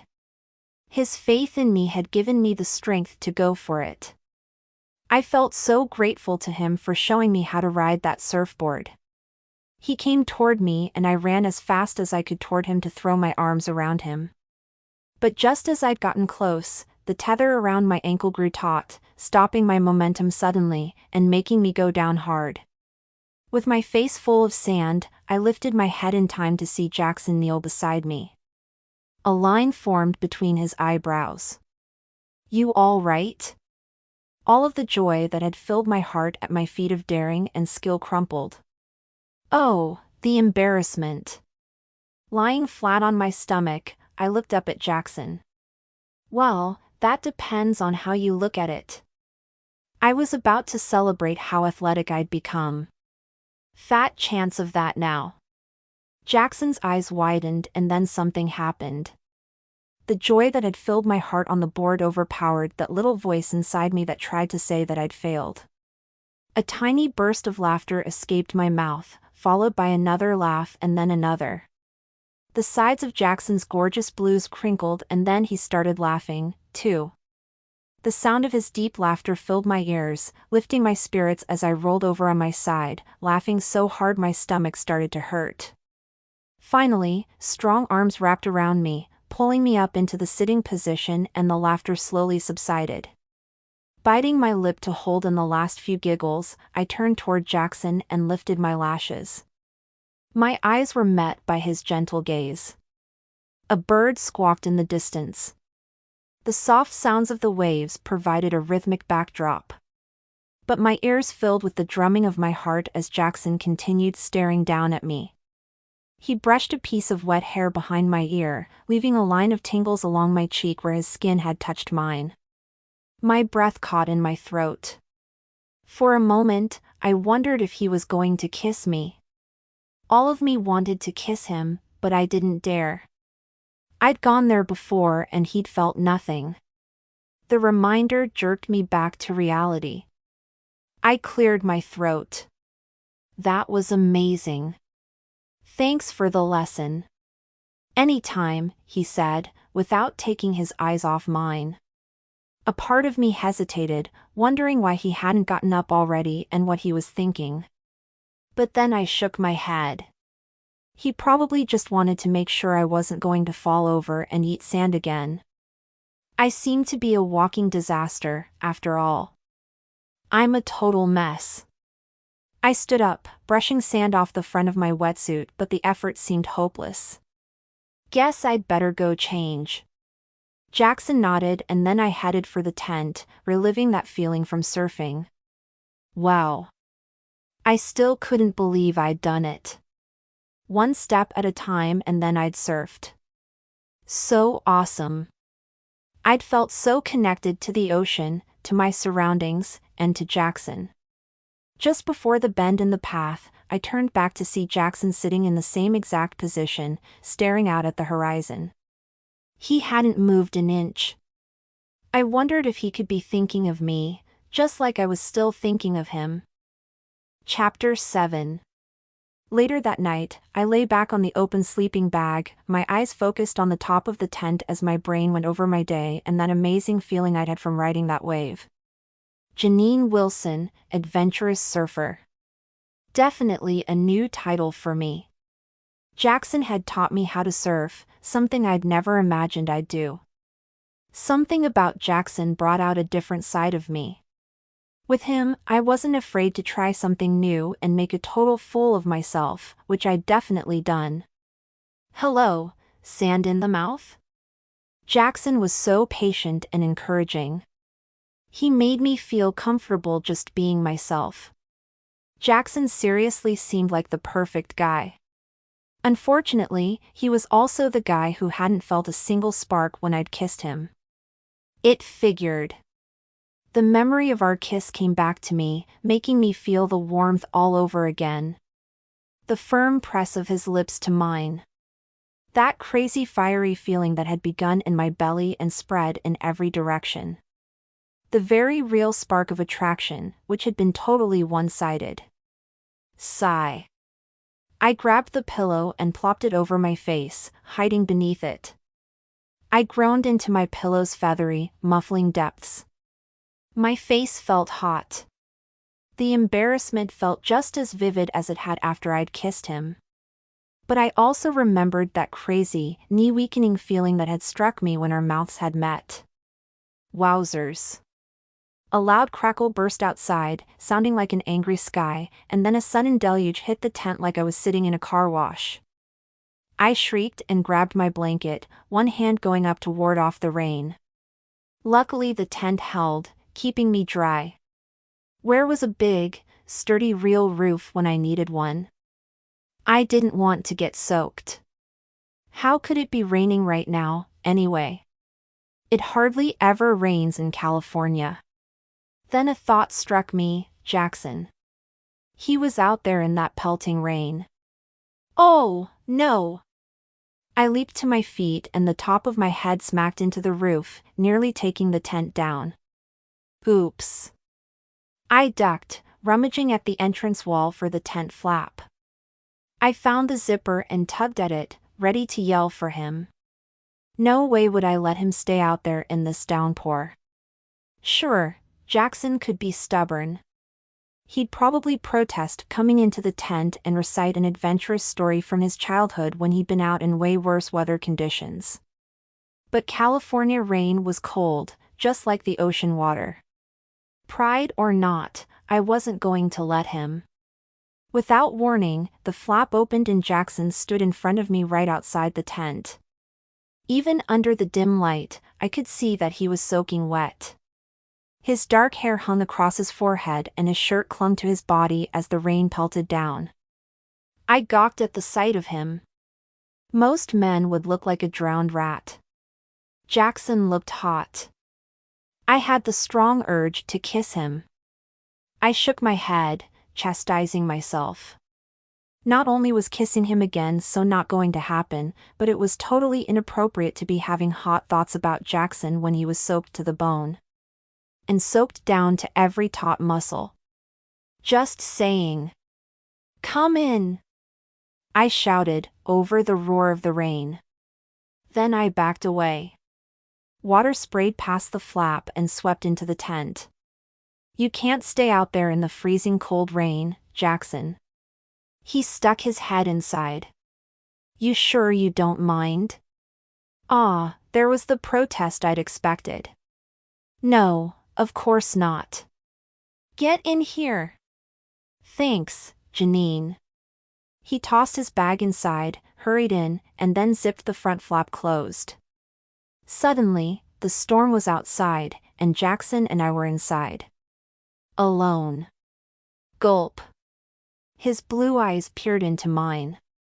The sky seemed darker than usual earlier today, but I never expected something like this. Neither did I. I cupped my elbows with my hands and then rubbed my forearms, trying to warm myself up from the cold wind that had invaded the open tent flap a minute ago. I glanced at Jackson's wet body. He had to be freezing. Luckily, he hadn't been out there long. It hardly ever rains in Blue Moon Bay. Just another part of this grand adventure, right? That's one way to look at it. Jackson pulled a towel from his bag and began patting it against his head. Then he grimaced. "I need a dry shirt. And shorts. Do you mind if I change?" "No, of course not." I watched him pull dry clothes out of his bag. My eyes widened and then I turned around quickly. The rain drummed against the tent roof as I tried not to think about the fact that Jackson was getting undressed. Was he naked behind me? The visual in my head wasn't exactly repulsive. I gulped, needing a distraction. "Do you think the tent will leak?" "It's waterproof." He exhaled on the last word, making me wonder if he was sliding into dry shorts. Was his shirt still off? My imagination was creating way too many enticing images. "Okay, done. You can turn around," he said, as if reading my mind. "Oh." I used a tone that tried to convey I'd forgotten that he'd been naked. "Right." Trying to appear casual, and like I hadn't been affected by his changing clothes 2 feet behind me, I turned to face him. He wore a dry shirt and sweatpants, and was busy rubbing at his wet hair with the towel. His warm masculine scent filled the tent. I gulped again. Alone in a tent with Jackson Davis. This would be an enticing position to be in if the guy hadn't been, repulsed by my kiss and all. "How long do you think the rain will keep up?" I asked, just to get my mind on something other than how his bare abs must have looked without a shirt on. His eyebrows drew together. "I'm not sure." My heart sank. I knew he couldn't stay out there in the rain, but he didn't look too happy about being in the tent either. He probably didn't want to be in the tent with me. I'd already proven I was prone to kissing him for no reason at all, and he was probably worried I'd decide to kiss him again. Which, hello, I was only thinking about doing. Not like I'd act on those thoughts. I rushed to reassure him, trying to do so without coming out and saying I wasn't going to kiss him again. So, I laced my fingers together in front of me, trying to look like an innocent angel as I shrugged. "Well, it shouldn't last long, right?" This is California, not Oregon. You'll be able to go back outside soon, I'm sure. He froze, a strange expression forming across his handsome features. If I'm crowding you in here, I can go back out and set up under a tree. A tree? I asked. The guy was willing to sleep under a tree in the rain just to get away from me? This did not bode well. He must seriously be determined not to get kissed by me again. Doesn't lightning strike trees? I mean, what if that happened? What if you died out there? It would be all my fault for not insisting you stay in here where it's dry. Nice. That didn't sound like I wanted him to stay in here with me. I was just concerned for his safety. A noble effort on my part. Not a decision based on my huge crush. No, not at all. Jackson's forehead wrinkled. I don't hear any thunder, so lightning's not going to happen. He paused, as if listening to the tapping of the rain against the tent. Sounds like the downpour is slowing down. As if on cue, a hard rattle shook the sides of the tent. Then rain pelted down so hard the tent ceiling bowed inward. I shrieked and dashed toward the only safety I could see, which happened to be under Jackson's arm. He took a fast step back and then shot his arm up, pushing the ceiling upward. I could hear the sound of water rushing off the roof and over the sides of the tent. I let out a huge sigh of relief and then backed away from Jackson, covering my cheeks with my hands. Sorry about that. Not used to tents in the rain. Or tents at all. Jackson gazed down at me, the side of his mouth hitching up. There must have been a dip in the roof. It's gone now. Good thing, I said, noting the rain coming down at a soft, steady pace now. My eyes grew heavy, making me realize what a long day we'd had. I looked down at the open sleeping bag and blanket. You'll have to sleep in here. Jackson paused. You sure? Yes. We're both tired and you can't sleep in the rain, a hard lump formed in my throat. We're friends, right? I don't see why we can't share the tent. He shifted from one foot to the other. If you really don't mind, then I'll take you up on that offer. I don't mind at all. In fact, I could use the company, I said, just as a slash of lightning lit up the night, illuminating every single corner of the tent. A few seconds later a loud boom erupted across the sky. I jumped, my shoulders blades drawing together and pinching my neck muscles. I'd so need to go for a massage at the Blue Moon Day spa once I got out of here. We both lay down. Since there was only one pillow in here, which I was using, he moved his bag under his head. My body stayed rigid and stiff, so I wouldn't make contact with him. I didn't want to scare him into fleeing outside in the rainy night. Jackson yawned and then covered his mouth with a hand before giving me a guilty smile. Quite a tiring adventure, isn't it? He asked. Despite everything, I giggled. My first camping trip has definitely been one for the books. He seemed to relax and so did I. The rain started coming down harder, but we were warm and dry and snug in the tent. I gave Jackson a side glance. Is this what camping is? Marshmallows and surfing and cooking over open fires? If so, camping isn't so bad. Actually, there's a little more to it. He sat up, reaching into his bag and pulling out a flashlight. I rolled over on my side, propping myself up on an elbow to see what he was doing. He turned on the flashlight and held it under his chin, casting a weird shadow across his face. Don't forget, campfire stories. The corners of my mouth rose. But I don't know any. Jackson smiled. Good thing that I do.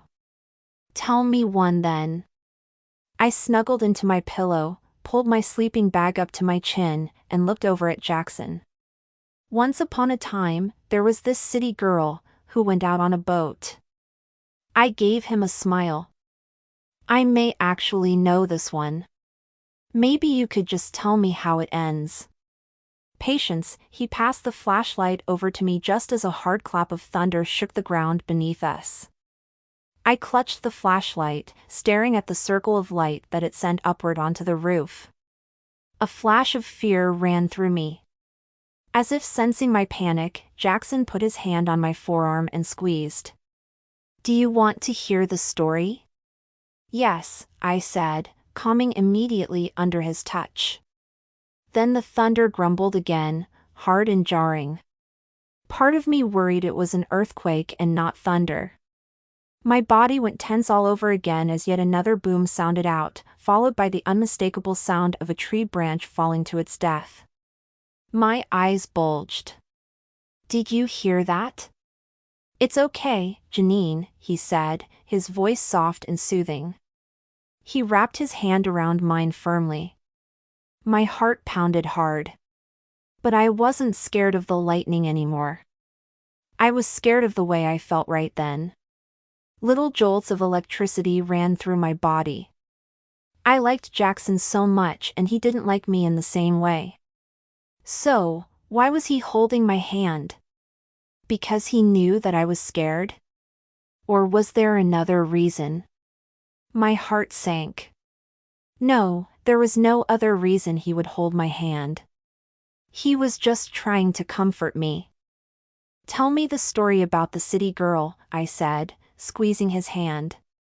If I was going to be laying here next to Jackson, then I wanted to hear the sound of his voice. This beautiful city girl became shipwrecked on an island, which was so close to the mainland she could see her old life and what she was missing. But she wasn't close enough to the mainland to swim back to it. With no other choice, she began to make the best of what the island had to offer and found it wasn't such a bad place after all. He was right. It really wasn't that bad. In fact, I was pretty sure I would miss being here with him once we were rescued. His voice kept going, soothing and gentle. One afternoon she decided to be brave and learn how to surf. My fingers wanted to move. I wanted to cup his hand instead of just keeping my hand limp under his. I wanted to trace the long and strong fingers, run my fingers over his palms and try to read the future there. I wouldn't be in that future, though, and I had to remember that. No matter how I felt about him, Jackson did not have the same feelings for me. My eyes closed. I had been trying to find sleep that whole night and now that it was claiming me I didn't want to fall asleep. I wanted to stay right here with Jackson's hand on mine and inhale the scent that was all him. But his low tones soothed me, filling my ears with his rhythmic sound, and my eyes closed tight as I drifted away. Chapter 8. The next morning, my eyes fluttered open to find the tent's roof hanging low above me, which meant the rainwater had collected up there again. I inhaled the scent of wet canvas, freshly washed earth, and an outdoorsy masculine scent. Huh?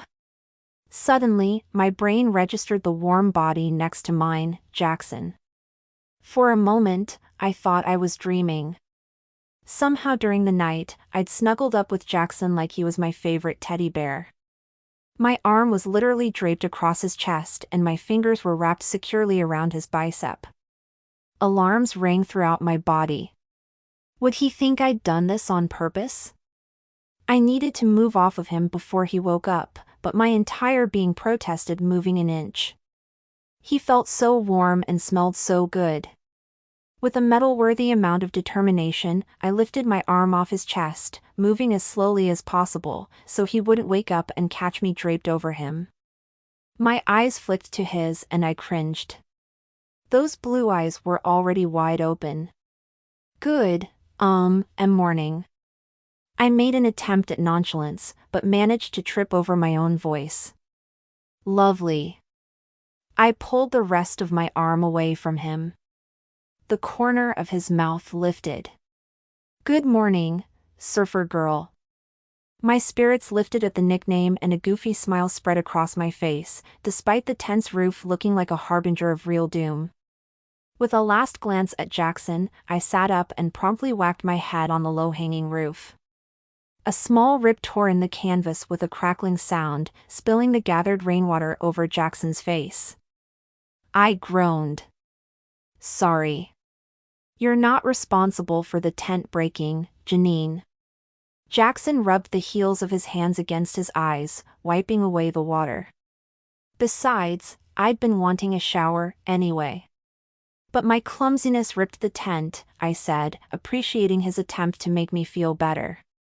Sometimes I felt like a disaster waiting to happen, but Jackson never seemed to mind. He'd made my clumsiness sound like I'd done him a favor, which was super sweet. No worries. Jackson stood slowly, like I should have done, pushed the roof up with one hand, and then peered at the tear in the canvas. Looks like a small rip. I saw a patch kit in one of the bags yesterday. Shouldn't be too much trouble to repair the roof. Well, that's good news. I got to my feet, missing the feel of snuggling up to him. I itched to do something to keep my mind off that fact.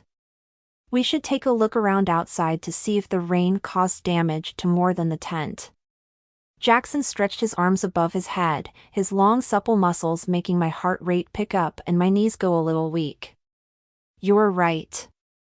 Let's go check it out, he said. We stepped out of the tent. In contrast to last night, the day featured bright sunshine. I inhaled the thick scent of pine trees and salt water, staring at the open area where our bags and the cooler used to sit. Nothing was there. It's gone. What's gone? Jackson followed my gaze and stared at the empty area. The food chest. Did everything get washed away? I spread my arms, turning in a circle, to see if I spotted anything left. I would have felt bad that Cody's ring got washed away since he so needed to return that to get his money back, but lucky for him I'd moved the ring box to my clothing bag inside the tent. No food. No water bottles. What are we going to do? Jackson touched my arm and then gestured behind him. There's fresh water collected in that big depression there in the sand. Let's find bowls or cups to save the water to drink. Okay, I stared at the puddle in the sand, which was so not filtered water. But drinking it would be better than dying of dehydration. Yes, indeed. To think, a couple days ago I was drinking coffee and eating cookies with Claire. A minor change. Let's search and see if there's any food left, too. I hope the berries on the bush are fine. We'll figure it out. Jackson's voice was cool and calm, which comforted me. First, let's take a look at the SOS signal and make sure it's still there. Good idea. We headed for the beach. Sure enough, the rocks had tumbled out of the lettered shapes we'd put them in. Fallen limbs and seaweed littered the shore, as well. My shoulders tensed as I took in the wet wood from last night's campfire. Can we light a fire tonight with wet wood? I asked. I can carve the wood down deep enough to find some dry wood beneath, Jackson said, his tone calm and reassuring like always. Another thought hit me. You didn't happen to see the tent's patch kit in the black bags that are now missing? Did you? He grimaced. I'm afraid so. I looked back at the spot where we'd left the punctured raft, which was gone. The raft had probably washed out to sea in the storm, along with everything else. This was bad. Very bad. Jackson's hand found mine. Janine? I don't want to alarm you, but we have no food and no patch for the tent. I get it. I groaned, trying not to sink down into the sand, which I so wanted to do. Don't worry. I'm not going to freak out this time. He shook his head. You shouldn't. Drop to the ground and flounder in the sand like I did the first day. It's not productive. I know. I won't do that again. I turned to Jackson, feeling proud that I'd toughened up even with the anxiety coursing through me at our desperate situation. I'm not going to become a mess and leave you to do all of the work. I'll take. Snake, he said, cutting me off. I didn't say snake. My eyebrows came together. I said take. Janine, the snake is back. Jackson's tone was low as he peered over at me with a stern look. Don't move. A cold chill crept up my spine. Don't move? Not an inch. Terror gripped my heart as I slowly looked down.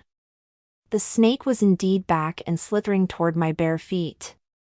A small mewing sound escaped me as its reptilian head turned toward my toes. This did not bode well. My therapist always told me to stop and take a few breaths whenever I felt overwhelmed. Instead, the air left my lungs and I fought to swallow the massive fear creeping up my throat. Instinct washed over me, screaming at me to run far away from the snake.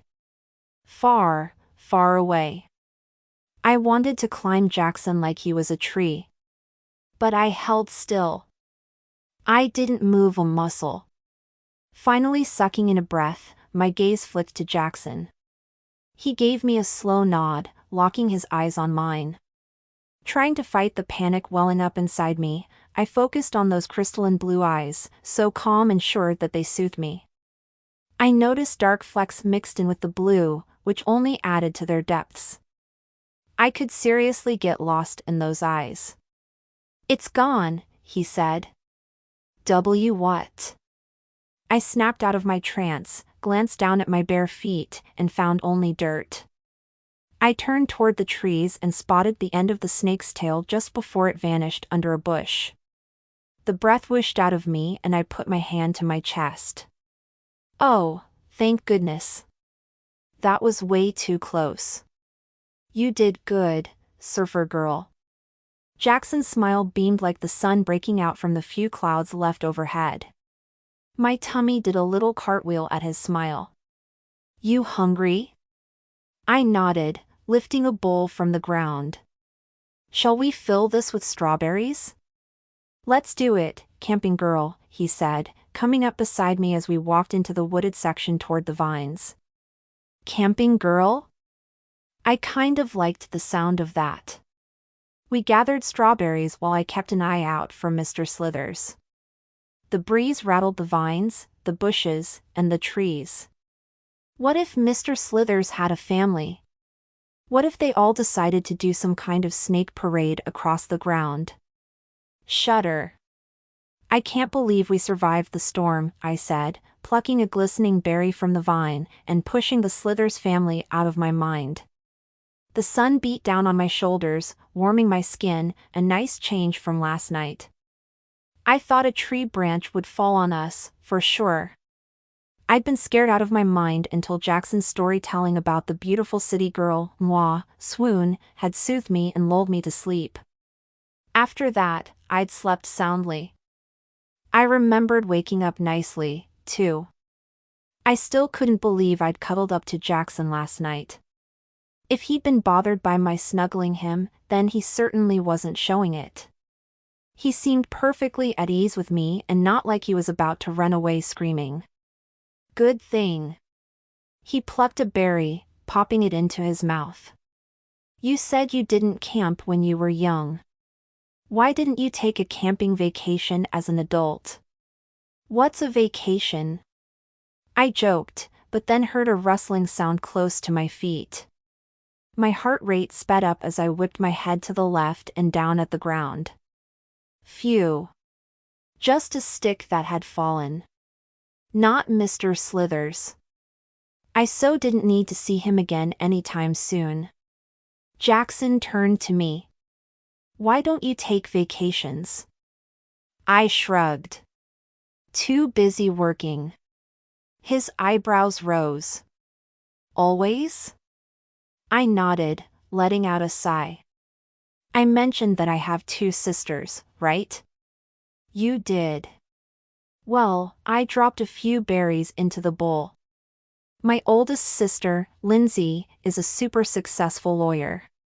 My other sister, Tara, is the middle child and she's a hedge fund manager. Tara works for this huge corporation and she's always getting promoted and receiving bonuses. She bought a condo with one of those bonuses. He continued dropping berries into the bowl as I spoke, but I could tell his attention was focused on what I was saying. And then, there's me. I took a deep breath. I've just never found my niche, I guess. I never went to college and could never find the right career. I'm always working hard because. Jackson glanced at me. Because you're trying to measure up. I guess. I sucked in a little breath. His words had taken me aback. He was right, of course. But I'd never talked to anyone about my insecurities before. Well, not besides my therapist. I cast a sideways glance at him. The sun outlined his profile, making my pulse race. Managing the inn is the first career I've had where I feel like I do measure up. I don't want to blow it. Why do you feel like you have to measure up to them? My hands stopped short of taking a berry from the vine. My stomach tightened as I remembered back to that day. I knew what a disappointment I was to my parents. I overheard my stepmom talking to my dad once. I bit my lip, surprised that I was going to share this with Jackson when I'd never told a soul. But something about his caring demeanor made me want to open up to him. Marion had been raving about my stepsisters and then said that I'd never amount to anything since I wasn't going to college. She said I was flighty and unfocused. Jackson's face registered surprise. That must have hurt. Like a knife to my heart. I swallowed the lump that had formed in my throat, but at the same time a great weight lifted off my shoulders. Sharing this with Jackson made the pain lessen somehow. My mom passed away when I was 5.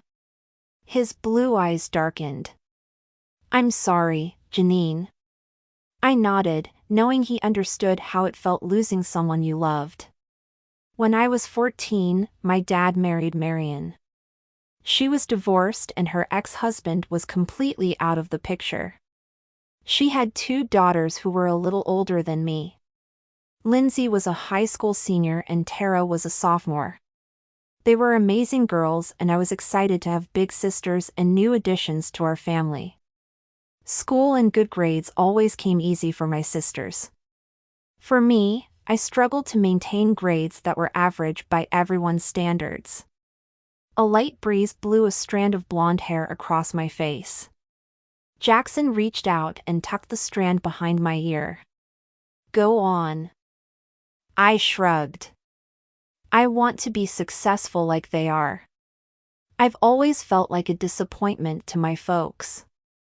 They urged me to go to college, but high school was so hard I just didn't have the desire to go through that struggle anymore. I worked as a real estate assistant in Sacramento and then obtained a license to be a real estate agent. But then I realized I'm not a salesperson. The pressure to sell stresses me out. I was lucky that Brian and Wendy gave me this amazing chance as general manager of the inn. I don't want to disappoint them or my parents or anyone. You have to do what's right for you. He lifted my hand as he spoke, holding the fingertips lightly. Tiny tingles heated my skin. What do you want? I want you, was my first thought. But I knew he was asking about my career. I like making people happy. Taking care of the guests at the inn gives me this warm feeling like I belong there. Like it's home. I love my job and feel thankful for it every day. This renovation has to go off on time or else. My gaze dropped to my feet and I inhaled deeply, my shoulders lifting and then dropping. So, anyway, I squeezed his hand and then let go because I wanted Jackson to be mine. He'd said he felt no sparks when we kissed. But last night he told me that sweet story and called me beautiful. And today he was holding my hand? Talk about mixed messages. I was so confused about what he wanted. How about your career? I asked, keeping on a safe topic. Was woodworking always in your plans? Oh, no, he said, a great big grin spreading across his handsome face. It was never in my parents' plans for me either. They thought I'd run the ranch with my brother and stay in Texas. I'm sure that's what they wanted me to do. Instead, I flew to the small beach town in California and bought a house of my own to restore. My heart ached. You're going back to Texas, though. Silence fell, and so did his smile. I wished I hadn't spoken. Me, and my big mouth. I tried to think of something else to say, but there was nothing to say after that. Sigh. I don't have a choice, he said, quietly. A lump formed in my throat. I really needed to change the subject. Fast.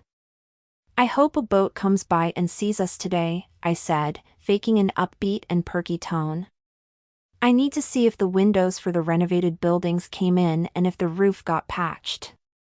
I'll bet the tile company is totally slacking now that I'm not around to stay on their case. We need that tile to finish the bathrooms. I also have to find a woodworker for the bookcases. I cringed. Okay, that probably wasn't a good thing to bring up. There's so much to do before the opening and the celebration party on Valentine's Day. I want to prove that I can get all of that done, you know? You'll do it. Jackson used a confident tone that sent tingles through my chest. I'd be lost trying to keep everything organized. Yet you recite everything from memory because you care about your work. You do everything with a real smile, too. That's rare and special in this world. I swallowed hard. His compliment touched my very soul, as did his faith that I would really get it all done despite the fact that we were currently stuck on an island. I had to admit that even I felt like I might have bitten off more than I could chew. My throat tightened. Thank you, Jackson. Your support means a lot to me. You're welcome.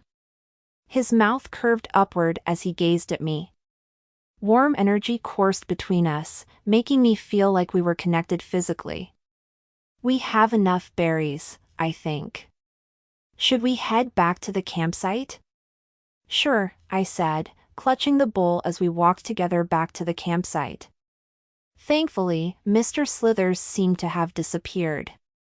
My mind reeled from our conversation, though. I felt so much closer to Jackson now, but completely confused as to what was happening between us. I also couldn't believe he'd be leaving for Texas soon. I set the bowl down on a large rock and turned to him. We were face to face, standing so close that the memory of how his body had felt against mine came roaring back. Do you want me to pick you up? He asked. I blinked. What? The snake is back. Mr. Slithers? I asked at the same time Jackson's arms came around my waist, lifting me up against him. This was the first time in my life I'd felt grateful to a snake. My arms immediately folded around Jackson's neck and we gazed into each other's eyes. His mouth was only inches from mine, but a few seconds later there was no distance at all. Our mouths melded together in warm, sweet kiss. I had no idea who had started the kiss, but as soon as his lips touched mine, sparks hit in repetition, sending zings through my belly that wouldn't stop coming. Jackson held me tight against him, my feet dangling above the ground as his mouth claimed mine. My eyes closed and the kiss deepened. His tongue moved gently with mine in a delicious rhythm that was all our own. My fingers pressed against the skin at the nape of his neck. I wanted to tell him I'd fallen for him. Instead, I kept kissing him, hoping those kisses would say it all for me. Suddenly, it didn't matter that I hadn't gone to college or that a crazy ex had stranded me on an island away from work. I couldn't even focus on the fact that Jackson would be leaving soon and that all I'd get for falling for him was eventual hurt. Right now, the only thing that mattered was Jackson holding me, giving my heart everything it needed. This electric moment was all about that kiss. Chapter 9. After many minutes of delicious kisses, Jackson and I slowly drifted apart. I stared into his crystalline blue eyes, unable to believe what had just happened between us. If my fingernails weren't so badly in need of a manicure, I might have tried pinching myself to make sure I was awake. Kissing Jackson and being so close to him felt right. Like something in my life had clicked into place. From the way he was looking at me, I wondered if he felt the same way. Or, then again, maybe he'd just been trying to distract me from the snake so I didn't freak out again. My stomach dropped at that possibility and I bit my lip. "Think he's, gone?" I asked, glancing around at the ground. Mr. Slithers had apparently slid back to his spot in the bushes because he was nowhere in sight. "I think you're safe," he said, and then did something unexpected. He leaned forward and kissed me again. Just one soft, lingering kiss. My belly did a somersault as he pressed his lips to mine slowly and deliberately, letting me know that kissing me hadn't been a spontaneous moment to distract me from the snake. He'd wanted to kiss me and apparently still did. When we pulled apart, my feet slid to the ground, and Jackson pressed a final kiss to my forehead. A warm feeling washed over me. Feeling like I was floating, I lifted my lashes. "What made you kiss me?" He brushed his fingers along my jawline. "I couldn't resist you anymore." "You've been trying to resist me?" "Why?" I blurted, but then figured I knew the answer. His jaw tightened. "Cody. He's like a brother to me." I nodded. "I get it." He dropped his forehead to mine and sighed. "But I can't pretend anymore." Tingles flittered across my chest. "So, you do feel sparks for me?" "Without a doubt." He cupped my face, his blue eyes peering into mine. "I care about you, Janine. I have for a long time." "You sure hit it well." The corners of my mouth curved upward as I laced my arms around his neck, my fingers playing with the back of his thick, dark hair. I tilted my head to the side. "No more pretending then? For either of us?" "Agreed," he said, his voice firm. We exchanged a look of understanding, before he picked up the bowl of berries and then reached for my hand, lacing our fingers together. "Why don't we head to the beach?" I glanced down at our entwined fingers, loving the look and feel of our hands clasped together. "What if Mr. Slithers comes back again?" I joked, grabbing onto his arm. "Mr. Slithers, huh?" He chuckled, giving me a little squeeze. "If he comes back, I guess we'll have to deal with that in the same way we did last time." I squinted up at him. This is the first time in my life I've ever wished a snake would appear right in front of me. "Be careful what you wish for," he said, wiggling his eyebrows. I giggled, loving that we were flirting. I'd take 10 snakes in front of me for this kind of treatment. And that was saying something coming from this city girl. Not that I wanted any kind of Indiana Jones in the Raiders of the Lost Ark scenario, mind you. But my feelings for Jackson had grown so much stronger since we'd been stranded here. I would send my ex a thank you note for stranding us here if I weren't still worried about the whole dying of starvation thing. When we arrived at the shore, I spotted the seaweed and pine needles sprinkled across the beach from the storm. The rocks we'd set up as an SOS signal still needed to be put back together. We had a lot of work to do if we wanted to increase our odds of being rescued. "What should we do first?" I asked, my stomach clenching as I noted that our dire situation had only gotten worse after last night. It would so not be fair for us to croak out here before we even got the chance to go on a real date. Let's look around and gather anything we can save, Jackson said, releasing my hand and giving me the bowl of berries. Then he bent down and picked up a few cans that hadn't floated away. He held them aloft with a grin. Pull tabs on these soup cans. And look. I turned in the direction he'd pointed. Is that our water? Sure enough, a case of water bottles sat at the shore half submerged in the sand and water. We raced toward the bottles and dug them out. With the bottles of water rescued, so much better than having to drink dirty rainwater, thank you very much, we toted them back to the campsite. We set everything down and Jackson let out a whoop before suddenly dashing off. Had he found something else? He came back with a triumphant smile and a loaf of bread that looked like it had stayed dry inside its plastic sleeve. Plus, he had a few more cans in his hands. Okay, it wasn't exactly fine dining, but things were definitely looking up. Jackson turned to me. Why don't I start scraping away on that wood to get to the dry stuff inside? That way everything will be ready to start a fire. Great, I said, looking around for something useful to do. I can start stacking the rocks back into our SOS signal in case a boat comes by. He nodded and we both got to work. I lifted rock after rock to reform the SOS letters, all the while replaying Jackson's kisses in my mind. He'd kissed me. He'd felt sparks. He'd said he cared for me. I'd fantasized about Jackson for so long that this felt like a dream. That's when I noticed seaweed clinging to my leg in a long, green strand. Not exactly part of my dream scenario. I brushed the slimy plant off me, before stacking more rocks and working up a sweat. Come here, Janine. Clam holes. Clam holes? I asked, wiping my brow. What in the world was he talking about? I swiveled toward him and my heart skipped a beat at what I saw. Jackson stood tall on the sand, wearing an excited expression as he held a chunk of wood in one hand and a pocket knife in the other. His shirt stretched across his broad chest and his dark hair was mussed up, with the late afternoon sun highlighting his inky tresses. He looked so rugged and in his element right then that I wished I could snap a photo of him to keep forever. Those are definitely clam holes. He pointed to the small holes in the sand as I came up beside him. I wish we had a rake, but we should be able to dig the clams up without one. Okay, I studied the sand, wondering why on earth clams would dig holes.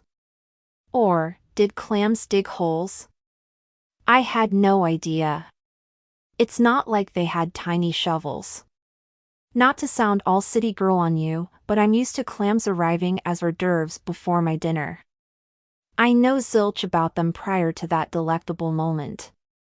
How and why do clams dig holes? He grinned. To avoid predators who want to eat them. They burrow using their foot. Interesting, I said, trying to imagine what a clam's foot would look like. I was guessing they didn't have 5 little toes or wear stilettos. I love clams. Good, he said, a smile stretching across his handsome face. Me, too. I'll get the fire going after we dig some up. My belly rumbled. I'm lucky you're so good at this camping thing. The thought of a decent meal had the odd effect of making me feel hungrier. My stomach rumbled like it had never rumbled before. As Jackson worked on preparing for the fire, my gaze drifted to the mainland sitting across the blue water. There sat Blue Moon Bay, so close yet so far away with its charming, ocean view restaurants where you could order appetizers like clams and they just arrived all prepared on your plate. Just yesterday, I'd stared at that mainland with real longing, desperate to find a way back to it. At this moment, though, despite the rainstorm, the food being washed out to sea, and everything else, I felt a sort of contentment I'd never experienced. Maybe there was something to this camping thing after all. Or, maybe it was just being with Jackson. My belly rumbled again, so I plucked a few berries from the bowl and popped them in my mouth. My mouth puckered immediately. Sweet, but tart at the same time. Jackson returned and we finished piling the rocks into our SOS signal. When we were done, the late afternoon sun beamed down, making me warmer than ever now. We went back to the shore and Jackson knelt on the sand, pointing to a hole. See the bubble? That little air pocket means a clam is down there. Sorry, little clams. I leaned over the little hole. But we are super hungry and need some protein in our bellies. Here goes, Jackson said, and then plunged his fingers deep into the sand. Moments later, he clawed up a whole lot of sand and a clam. You got one. I cheered and then began to mimic what he'd done so I could dig with him. I laughed as I reached down into the wet sand, found a hard little shape down there, and then pulled it out. I got a clam, Jackson. I'm a wilderness camper and a clam hunter. Jackson laughed. Keep going, camper girl. We need to gather as many as we can. When the tide comes in, they'll be gone. Gone? What? I looked at the tide, which had begun to rise, creeping closer to the high water mark on the shore. Do they swim off with their foot when the water comes in? He shook his head. The water covers their holes, so we won't be able to find them. I spotted another bubble in the sand and dashed toward it. I dug deep down and then came up with another clam. Bringing up a clam with my bare hands felt way more satisfying than ordering them off a menu or purchasing them in the seafood section of the market. I moved along the shore, gathering as many clams as I could and placing them in the black bag. Jackson said the holes without bubbles were empty, so I ignored those. There weren't that many holes that had that telltale bubble of air, but inside every hole that had a bubble on top, we found clams. So exciting! Finally, we went back to camp with our booty. Jackson dug a small pit in the sand and laid some of the carved dry wood down in there. He layered the clams, some seaweed, and some diced potatoes from one of the cans into the small pit. He looked up at me. If we had cream and butter, then we could have made chowder. If we had corn and real potatoes, and yes, I know these are real potatoes, but I mean fresh and whole potatoes, then we would have a real clam bake. But we'll just make do. The excitement in his eyes felt contagious, making me laugh. Jackson could set up a makeshift clam bake on short notice. He knew it was okay to drink fresh water out of a large hole in the ground. He could chop wood and even carve away the wet parts after the rain. He could smile and make me feel like everything was going to be perfectly fine even though we were stranded on a deserted island with no way to get home. I smiled at him. I'll take your baked clams and canned potatoes over fine dining any day of the week. Good, because that's what you're getting tonight. He grinned at me, lit the fire, and then covered the small pit with more seaweed and sand. It didn't take long for the smell of his food cooking to start wafting out. The scent made my stomach rumble yet again. I looked at the campsite as I inhaled that delectable smell. The campsite was back in order now. While I'd been stacking rocks, Jackson hung the tent, the sleeping bags, and the blankets over small bushes to make sure they were both dried and aired out. After I'd finished collecting the clams, I picked seaweed off the beach and threw it back in the ocean. Now, the beach looked clean again, the fire was burning and there was food, water, and fresh clams cooking with diced potatoes.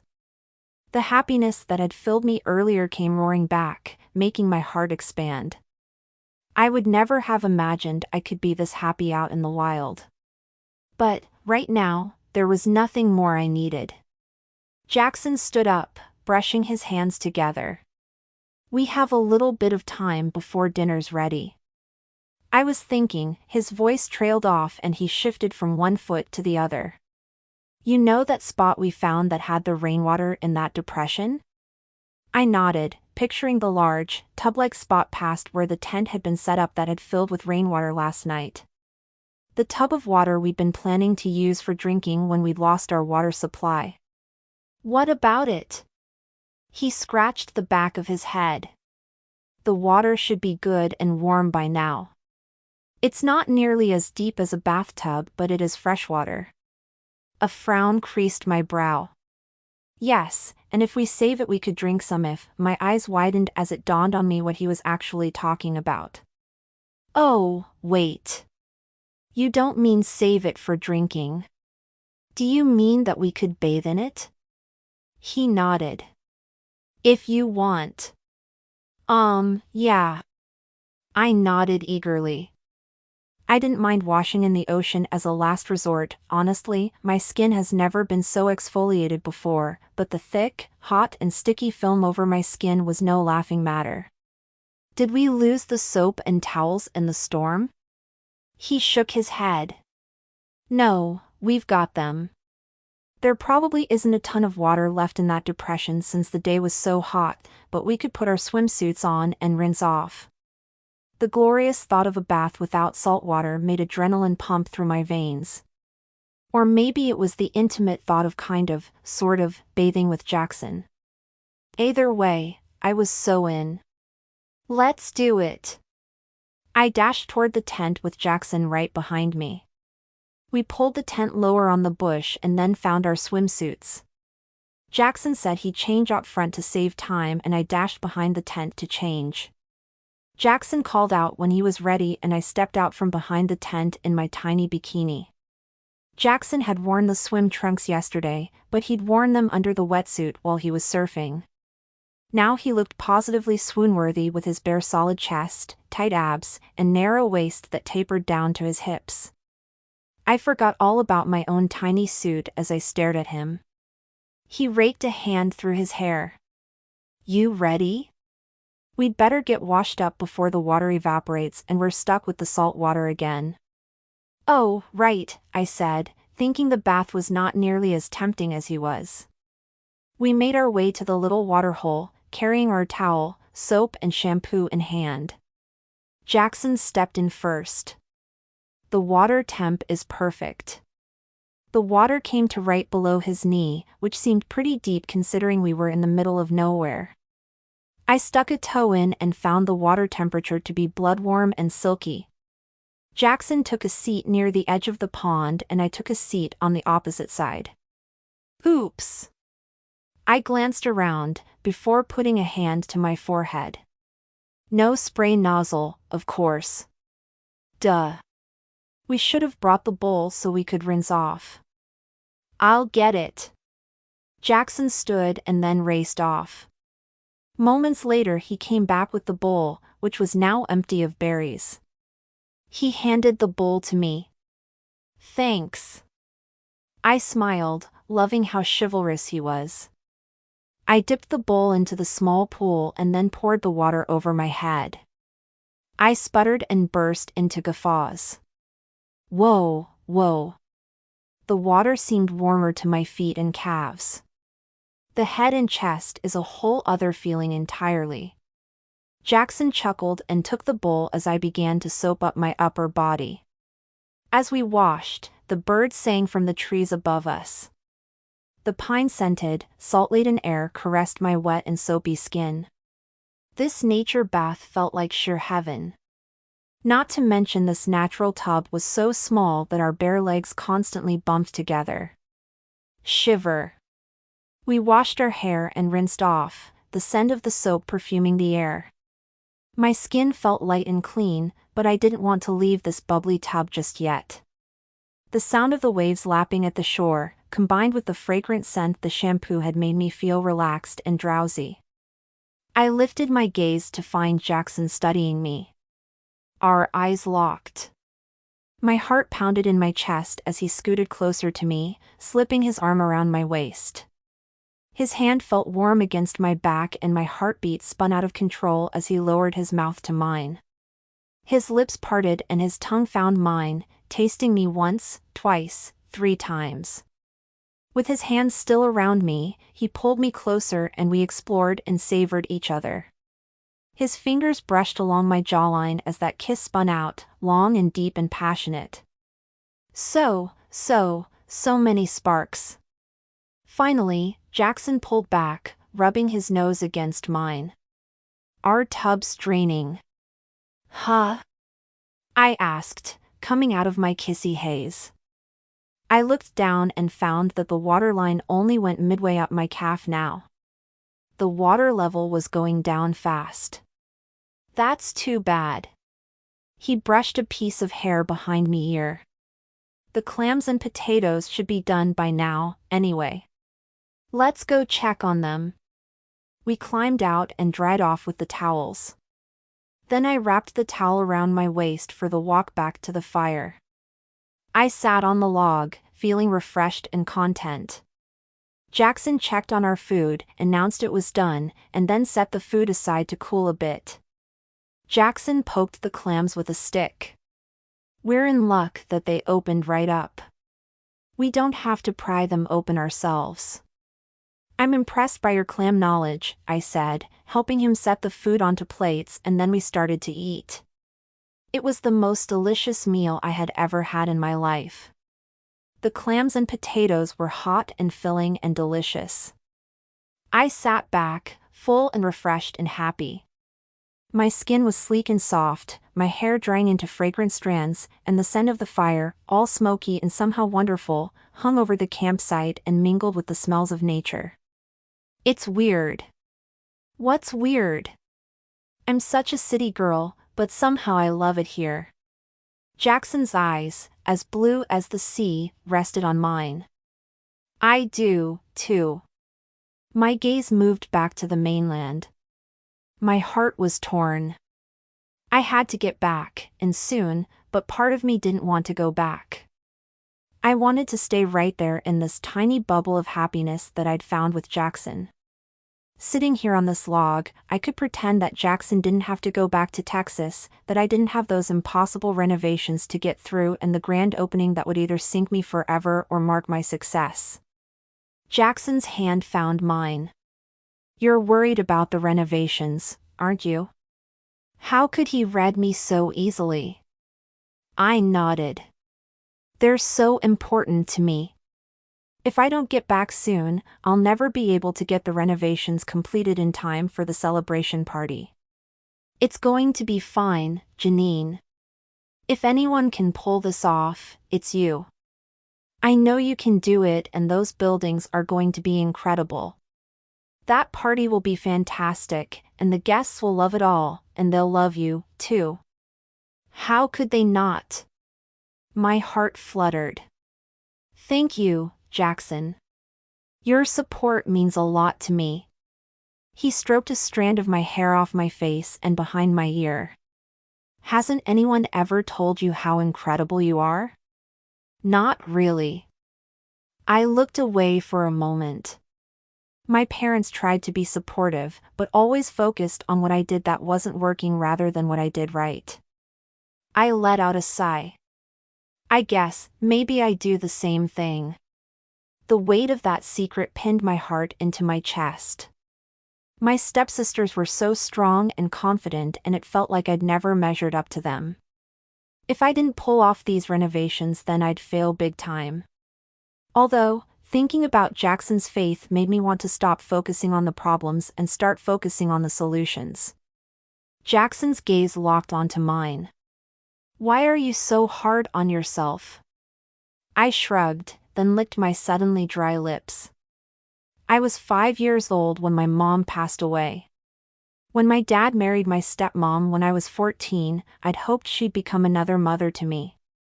She's always treated me well, but you've always felt different. Left out. Jackson had done it again. He'd seen right into my heart. I nodded miserably. I want to keep up with my parents' expectations, but somehow I always fall short. Not that they would ever say so to my face. They love me, really they do, and I love them, too. But I've never made them proud of me, and I want to. I need to. Oh, Janine. Jackson blew out a gusty sigh. You can't keep beating yourself up by thinking you aren't measuring up just because you didn't follow whatever path they wanted you to follow. You're you, and you're enough. I wish there was a way I could make you see that. His fingers tightened around mine and I squeezed back. My family is coming for the grand opening of the back buildings. I swallowed hard, all of my fears cresting like a high wave and washing through me. I need them to see me be just as successful as my sisters, which means I need the renovations and the party to be perfect. Nothing's ever perfect, Janine. His shoulder nudged mine. Life throws curveballs and we just deal with them as they come.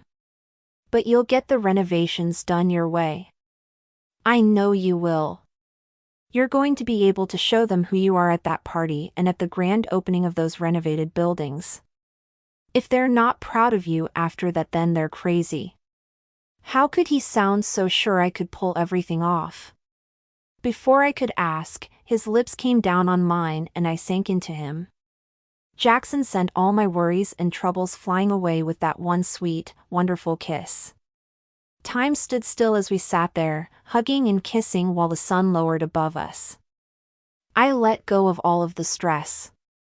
The terror over finding a way off the island, my fears that the back buildings wouldn't be done in time, and my worries that I would disappoint my parents.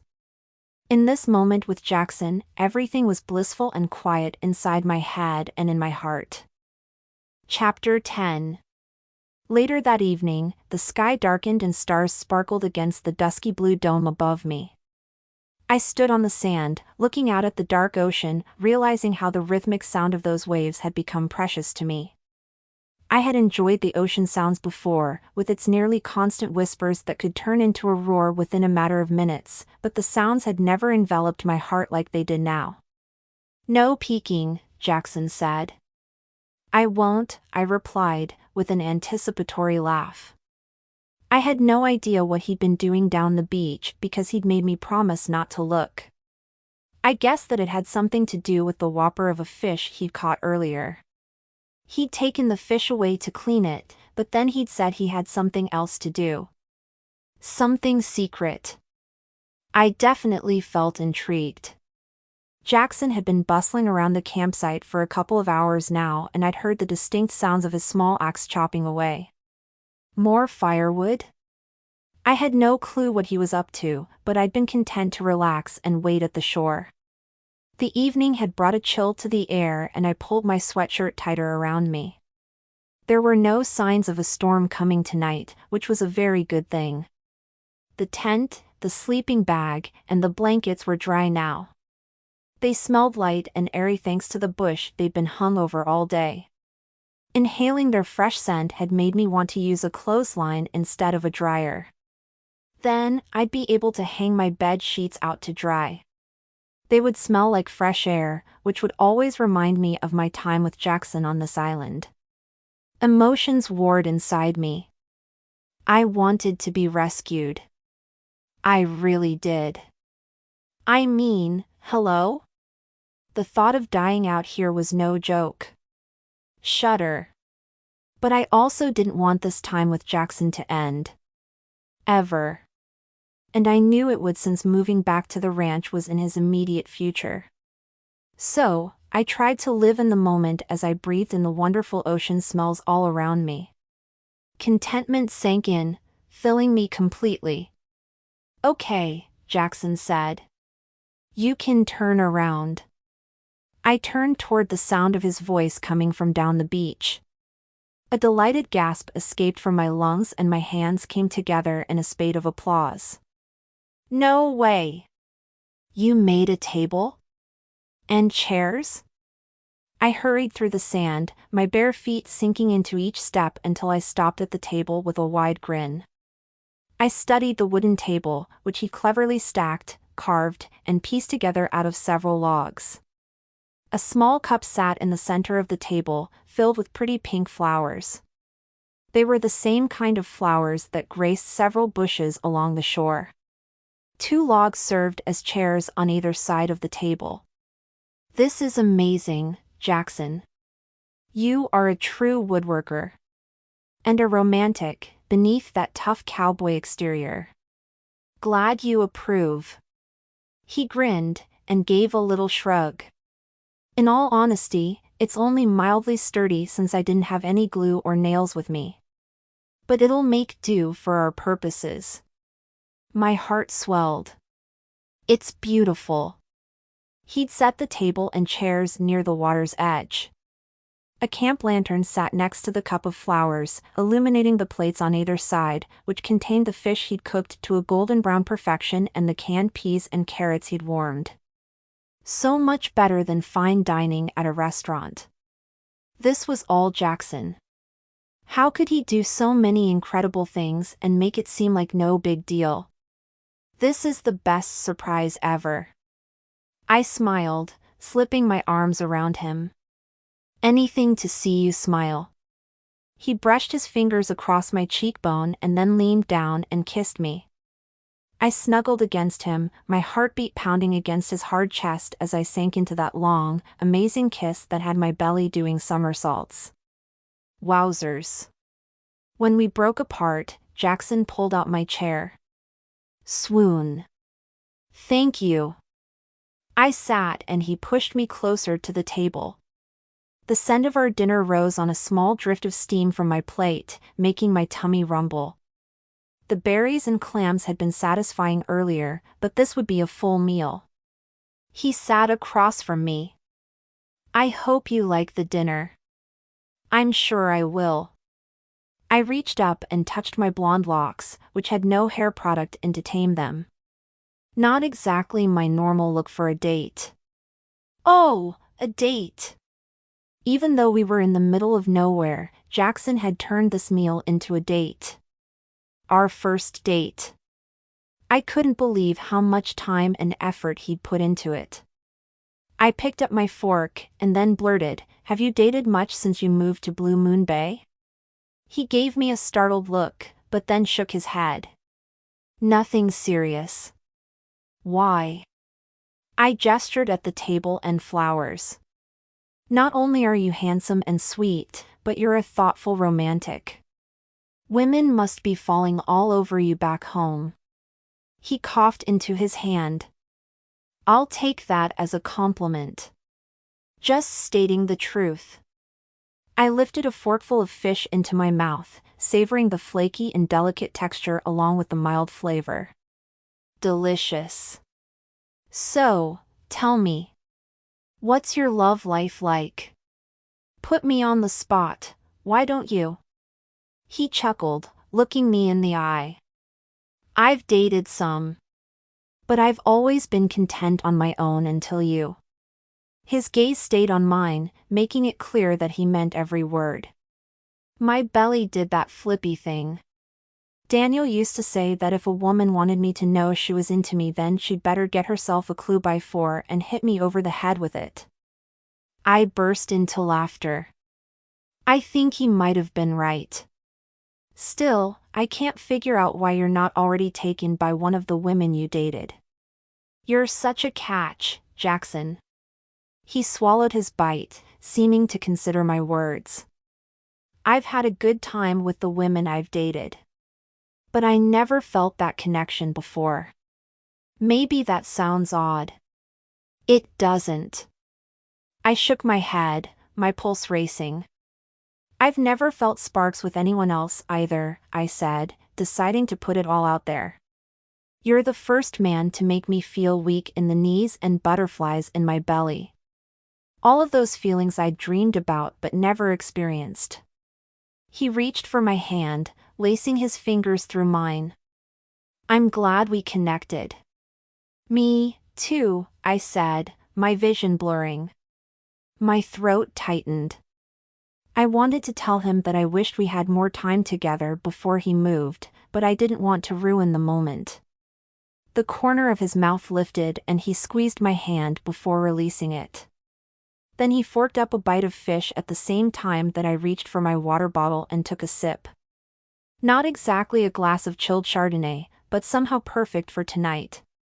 This is delicious, I said, taking another bite of the fish and savoring the flavor in my mouth. I've never had fish that tasted this good. Maybe our lack of food makes me appreciate each bite that much more. I know what you mean. He nodded, reaching for his own water bottle. I can't believe I caught one. I was pretty sure the lines were going to stay empty all day. We could have eaten more berries, I grinned. True. But I'm glad to give you something more tonight. My belly warmed. If I had some flour and sugar, I could have made a pie. You can bake pies? I nodded. Back when I was in high school, my sisters and I were in this girls' troupe. We used to participate in these bake sales to raise money. I love to bake anything, really. I find it relaxing, and then, of course, there's the reward when it's done. Maybe when we get back you can bake one, he suggested, his tone and expression relaxed and sincere. I loved that he sounded confident we would make it back, but I also wondered how long he'd be in town once we did. What's your favorite kind of pie? I asked. Tart cherry. I blinked. I'd expected him to say apple or peach, which seemed to be most people's favorites. But Jackson wasn't most people. I think baking a pie would be a great way for me to pay you back for all of the food you've cooked for us here. He set his fork down. You don't have to pay me back for anything, Janine. My heart hurt so badly that I wanted to put my hand to my chest to make sure it hadn't somehow broken. Suddenly, I blurted, "What are we going to do, Jackson? What about Blue Moon Bay and your house? It's so lovely, one of the most beautiful original Victorians in town." He sighed. I don't want to leave Blue Moon Bay. From the moment I saw the place it just felt like home. I know that sounds crazy. No, I rushed to assure him. That's how I felt when I arrived in town, too. Especially when I saw the inn. It just felt like the place I was always supposed to be. It was where I was supposed to be. A painful sensation started in my chest and spread downward to my stomach and upward into my throat. Tears wanted to fall, but I couldn't let them. I knew that crying would make this harder for him. I didn't want to hurt him, so I held those tears in. Jackson glanced out at the ocean. I can't let my brother down. He always said if something happened to him then he wanted me to help my sister-in-law, and I always said I would.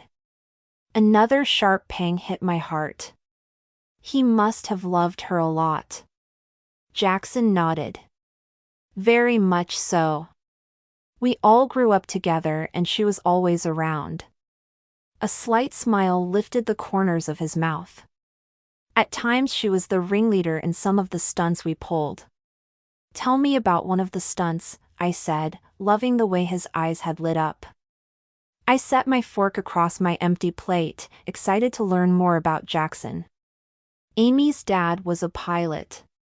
He stood, reaching for my hand, and then together we walked down the beach. At one time, Amy's dad had a couple of small planes that he kept for personal use. She learned to fly when she was just a teenager, and one of the first things she did when her dad helped her get her pilot's license was talk all of us into skydiving from that plane. My eyes widened. You've been skydiving? Jackson rubbed the back of his neck, giving me a sheepish look. Let's just say I got on the plane to go skydiving and I got off the plane, too, but not until the plane landed. I burst out laughing. You chickened out? I like to call it making the safe choice. He threw me a side glance with a mischievous grin. I think Daniel might have opted out, too, if he hadn't been trying to impress Amy. I don't blame you for not going through with it, I said, still chuckling a little. Jumping out of a perfectly good airplane is so not up my alley. Even now, with my feet on the ground, I have this image of being pavement splatter. To be honest, I don't even like to fly. I don't mind flying. He smiled at me, but then his expression turned melancholy. I won't lie, Janine. Going back, it's not what I want to do. Part of me doesn't understand why Amy wants to keep the ranch. It had always been Daniel's dream, not hers. She lived there to be supportive, but she didn't love living on the ranch like he did. Not even when she was a kid. Then why is she keeping it? He shrugged. Maybe she promised Daniel she'd keep the ranch and feels like she has to. Maybe she feels closer to him there. I don't know the answer. But I made a promise to him and can't break my word. I can't leave his wife to shoulder all of that responsibility alone. No, he couldn't. He loved his brother and he was a man who would keep his word, no matter what it cost him to do it. I stopped at the shore, turning to face him. I feel like we're the couple in the legend. His brow crinkled. I'm sorry, what? I gestured toward Blue Moon Bay. You know, the Kissed by the Bay legend that's embossed on the plaque by the beach at the inn? The legend says that if you kiss someone right at that spot under a blue moon, then you're destined to be in love with that person forever. I've never read the legend. He slipped his hands around my waist. But that kiss sounds like a good thing. The lovers didn't end up together, though. I shook my head, brushing my hand across his cheek. They were doomed. That's why they made the vow for other couples. So many friends of mine have found their happily ever after. But we won't have that, will we? Janine. We're like the original Kissed by the Bay lovers. We're destined to separate forever. I guess we didn't kiss under a blue moon and not everyone can stay together. But, Jackson? I really wish we didn't have to end, especially when we only just came together. Me, either. His jaw muscles twitched and he looked out at the ocean, seeming to think about something before turning back to me. Would you ever want to live in Texas? I opened my mouth to answer him, but I didn't know what to say. Could I move to Texas? It's something I'd never considered. My heart was in Blue Moon Bay and at the inn. They both felt like home to me. That charming coastal town was the first place I'd felt like I truly belonged, where I could be Janine Wilson and that was enough.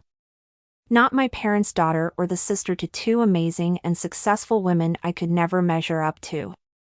But Jackson had a big chunk of my heart, too. A warm feeling washed over me.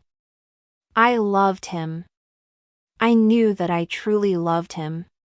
How could I let him go? But, then again, how could I leave Blue Moon Bay? I struggled for words. I tried to find an answer to all of these questions, but before I could speak, a bright beam of light struck down the beach from us. My eyes squinted against that bright and bobbing light as a loud lawnmower sound rose in the air. Prickles darted across my chest. Is that what I think it is? It's a boat. Jackson's tone was firm but quiet. I pointed toward the light. It's coming this way. My heart pounded in my chest as Jackson took my hand in his, and we raced down the shore toward the boat.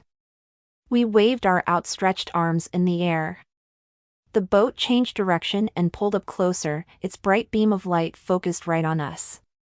Then the boat turned, coming up closer to the right side of us. Now that the light was no longer blinding me, I could see the front of the boat and the person standing at the helm. But it wasn't Cody. Chapter 11. After a fitful night's sleep, I woke up at an obscenely early hour, which was ironic considering I was finally at home in my soft, cozy bed. Today, I'd finally be able to throw myself into finishing the renovations on the inn's back buildings to get them completed in time for the celebration party on Valentine's Day and, oh yeah, for the guests that will be arriving to stay there. If only I could stop last night's events from circling my brain. I pulled the pillow over my face and groaned, thinking back to what happened after my romantic dinner date with Jackson on the island. The search and rescue boat arriving.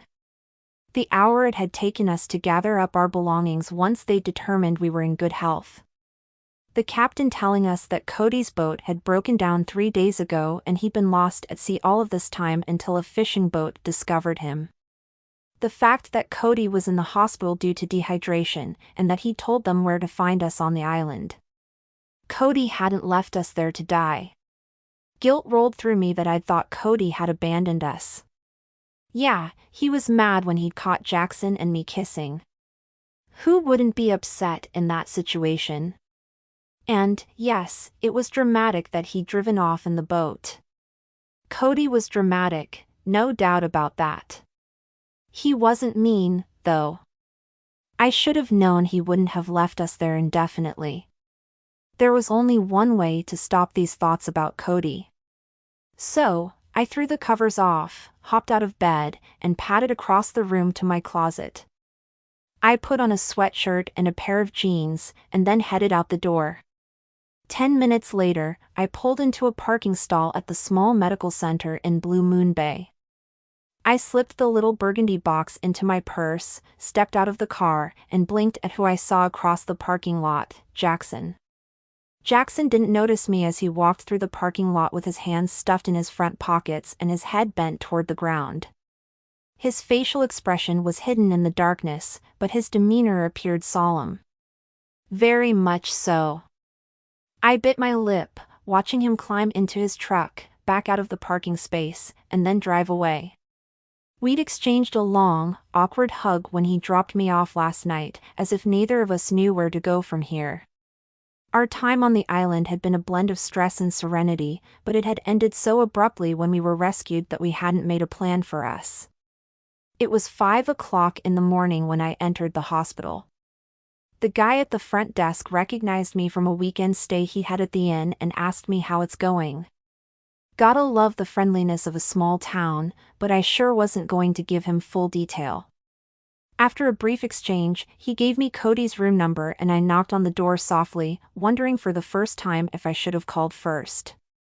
If Jackson just left, then Cody had to be awake, though. "Come in," Cody said, sounding alert.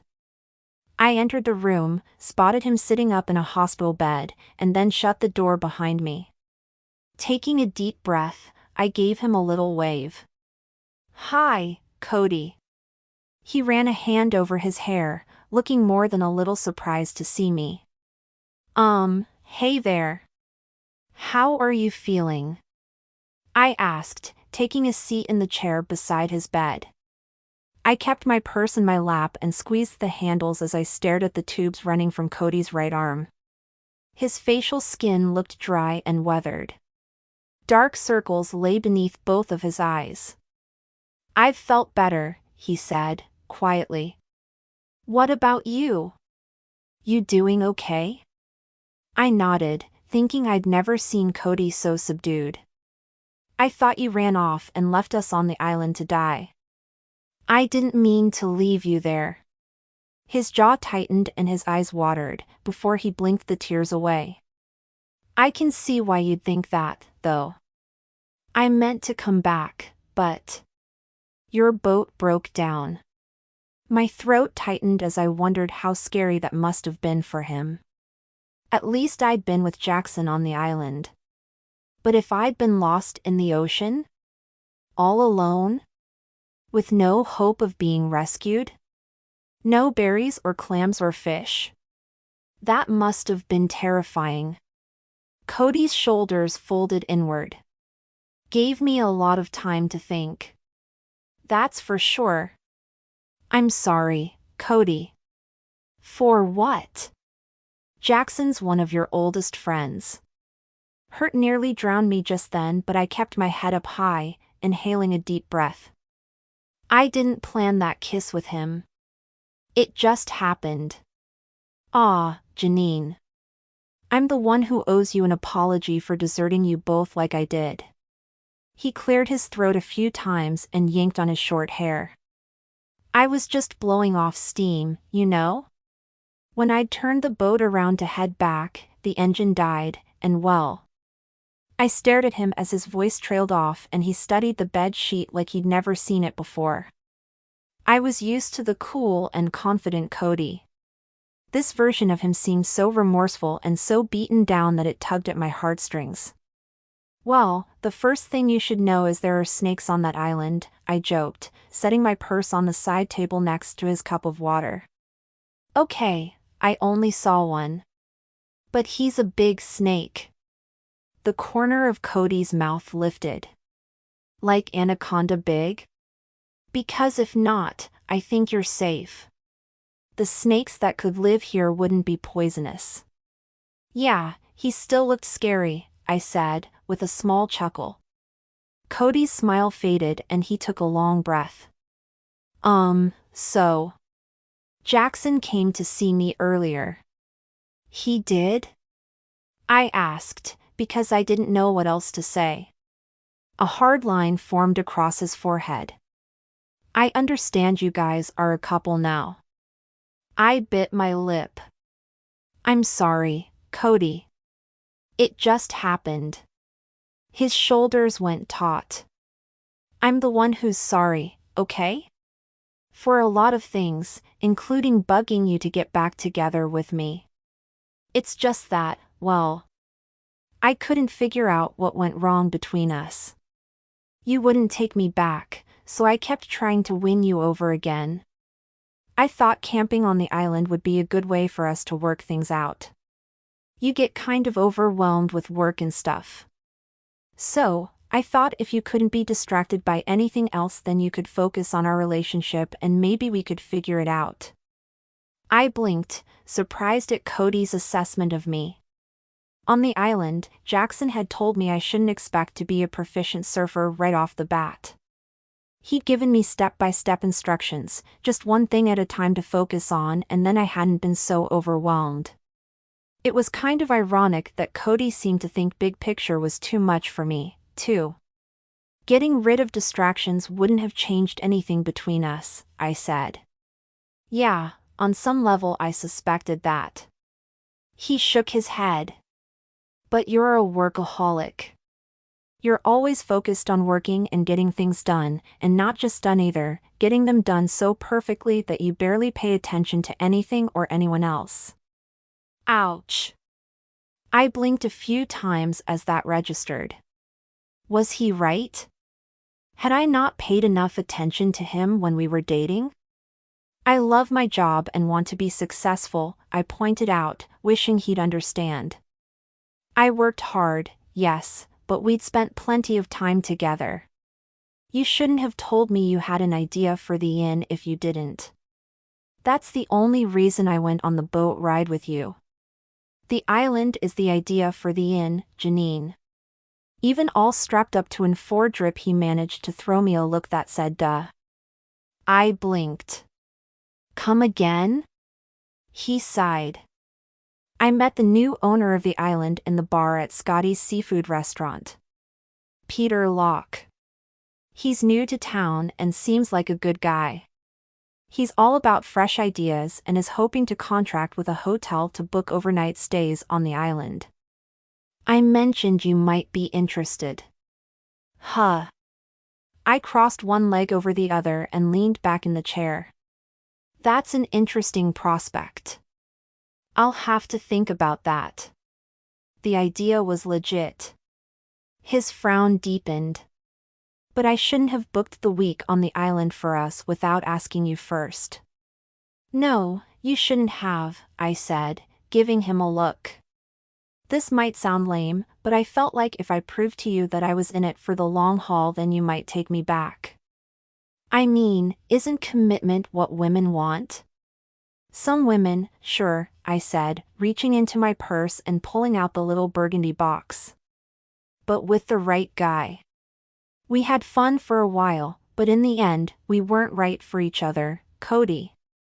His gaze followed my hand as I handed him the burgundy box Jackson and I had found in the cooler, the one that contained the diamond ring inside it. Cody said, I'm sorry, Janine. We both made mistakes.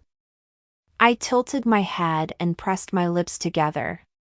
In many ways, I'm grateful to have gotten stuck on that island. You and Jackson. I get it. I'd like you and me to stay friends, I said. I'd really like that, actually. Me, too. He held his fist out and waited until I formed a fist and bumped it into his. We exchanged a smile. Then he shook his head. I still can't believe Jackson fell for you. I blew out a breath. Is it shocking that someone would fall for me? No. I didn't mean it that way. It's easy to know why someone would fall for you, Janine. It's just that Jackson's never fallen hard for anyone.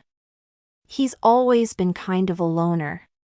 He's moving back to Texas, I said, wondering if subconsciously his decision to move has something to do with making him a loner again.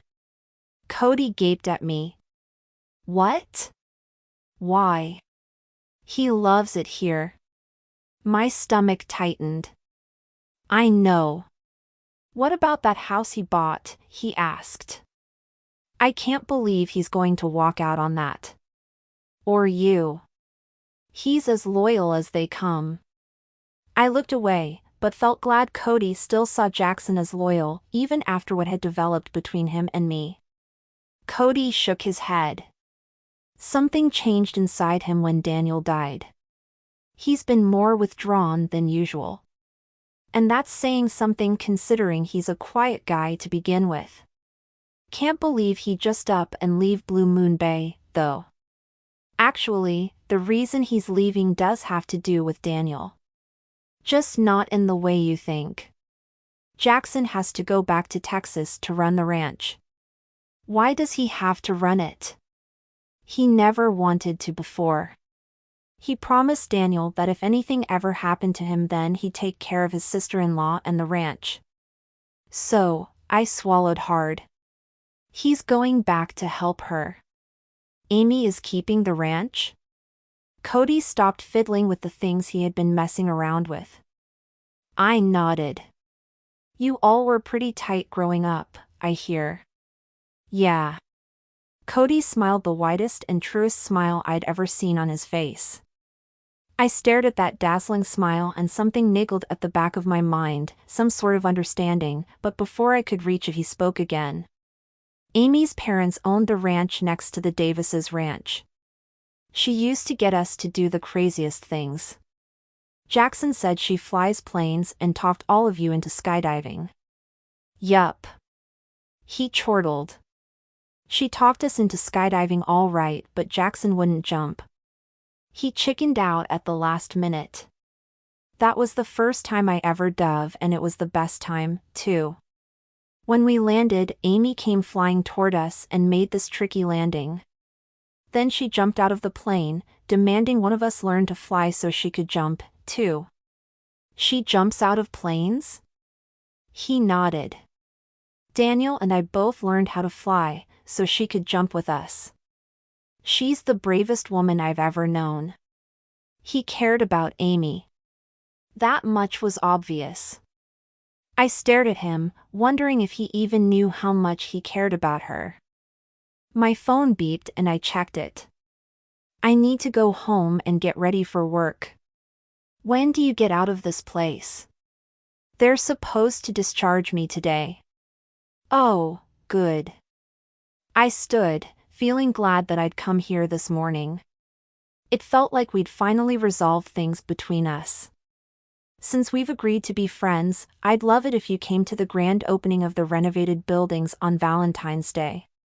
I mean, assuming I can get it all together by then. You'll pull it off, Janine, he said, pausing. Valentine's Day, huh? I'll think about it. Not sure what I have going on and all. I understand. I nodded and then hugged him. It was the first time I'd wanted to hug him in a very long time. He hugged me back. I'm sorry to hear Jackson's moving. Me, too. Tears came into my eyes and I blinked them back. There was no time to dwell on that right now. I needed to get ready for work and head to the inn. I just hoped I still had a job when I got there. Chapter 12. After I left the Blue Moon Bay Medical Center, I drove home and quickly got ready for work. Tension rolled through me as I pulled into the driveway of the inn, wondering what awaited me when I got inside. I'd been away from work for 3 full days with no explanation, and I had no idea where the renovations stood. I was so fired. And rightly so. My eyes narrowed as I tried to catch a glimpse of the back buildings, which were not visible from where I parked. As I got out of my sedan, I spotted Wendy's Mercedes SUV in the lot. My stomach tightened as I tried to think of what I could say to her to make things right. Surely she'd understand my situation once she found out that I'd been deserted on an island. I hurried across the parking lot on shaky legs, my heels clicking against the cobblestones as I arrived at the double doors to the inn. I slipped in quietly and stepped into the lobby. Wendy stood behind the front desk, holding a green and gold tile sample in one hand, had they dropped the wrong tile off again, and a phone in the other. She looked frazzled and confused as she spoke into the receiver. Her silky smooth dark hair was usually coiffed to perfection in a bob, but instead stuck up a bit here and there, which was a sure sign she'd been yanking at it in frustration. There was plaster dust on her blue blouse. She did not look happy, and I paused, pressing a hand to my stomach as I inhaled and exhaled slowly like my therapist had taught me. "This tile can't possibly be right for what we ordered for the bathrooms," she barked into the phone. "No, our general manager is not here, so I can't check with her. But I remembered that we chose neutral colors and this looks like a leprechaun picked it out." "Oh, no." My calm, cool, and collected friend had totally lost it. Sucking in one last deep breath, I raced to the desk. "That is so not the tile I ordered for the bathrooms." Wendy pulled the phone away from her ear and her mouth dropped open. "Janine? What are you doing here?" I work here," I said, hoping that was still true. "Are you talking to the tile guy?" She blinked a few times and then nodded. I could hear a man's voice coming from the phone. "They dropped this green and gold tile off here?"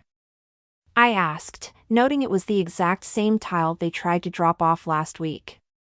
"Yes, first thing this morning." Wendy waved the ugly tile at me. I was in the middle of like 5 things and I signed for it without looking over the delivery slip. Now, this guy says he can't get us the correct tile until next week. Oh, no. No, no, and no. I held my hand out. "Hand me the phone." Wendy looked noticeably relieved at my offer and practically threw the phone at me. I took the receiver and held it to my ear. "Bob? I rejected this green and gold tile last week and left you numerous voicemails about getting this problem resolved. I don't know why you would send it here again. In fact, I don't care why. We are on a deadline here. You must send the correct tiles out today and overnight them at your expense. Now, listen here. Mistakes happen, Anne. No, you listen here." I kept my voice tight and crisp. "Perhaps you failed to notice the tremendous amount we are spending, or the fact that I recommended your company to a very large builder of multi-million-dollar homes. I would hate to retract my recommendation." He gulped audibly. "I'm sorry this has been such a difficult delivery," he said, completely changing his tune. "I'm not sure what is going on in my warehouse, but I will get this problem fixed." "The correct tile will be here tomorrow morning?" "It will be there and it will be correct," he gasped. "Thank you, Bob." I hung up the phone and turned to Wendy, holding my palms up. "I'm so sorry I haven't been at work the past few days. You'll never believe where I was. You were on an island." Wendy laughed, squeezed my forearm, and then strode to the coffee table. "Cody checked with me beforehand to make sure you could take the time off." What could I say? No? Yes. If you knew where I was then why didn't you come and save me? I asked, trying to process what she was telling me. Save you from what?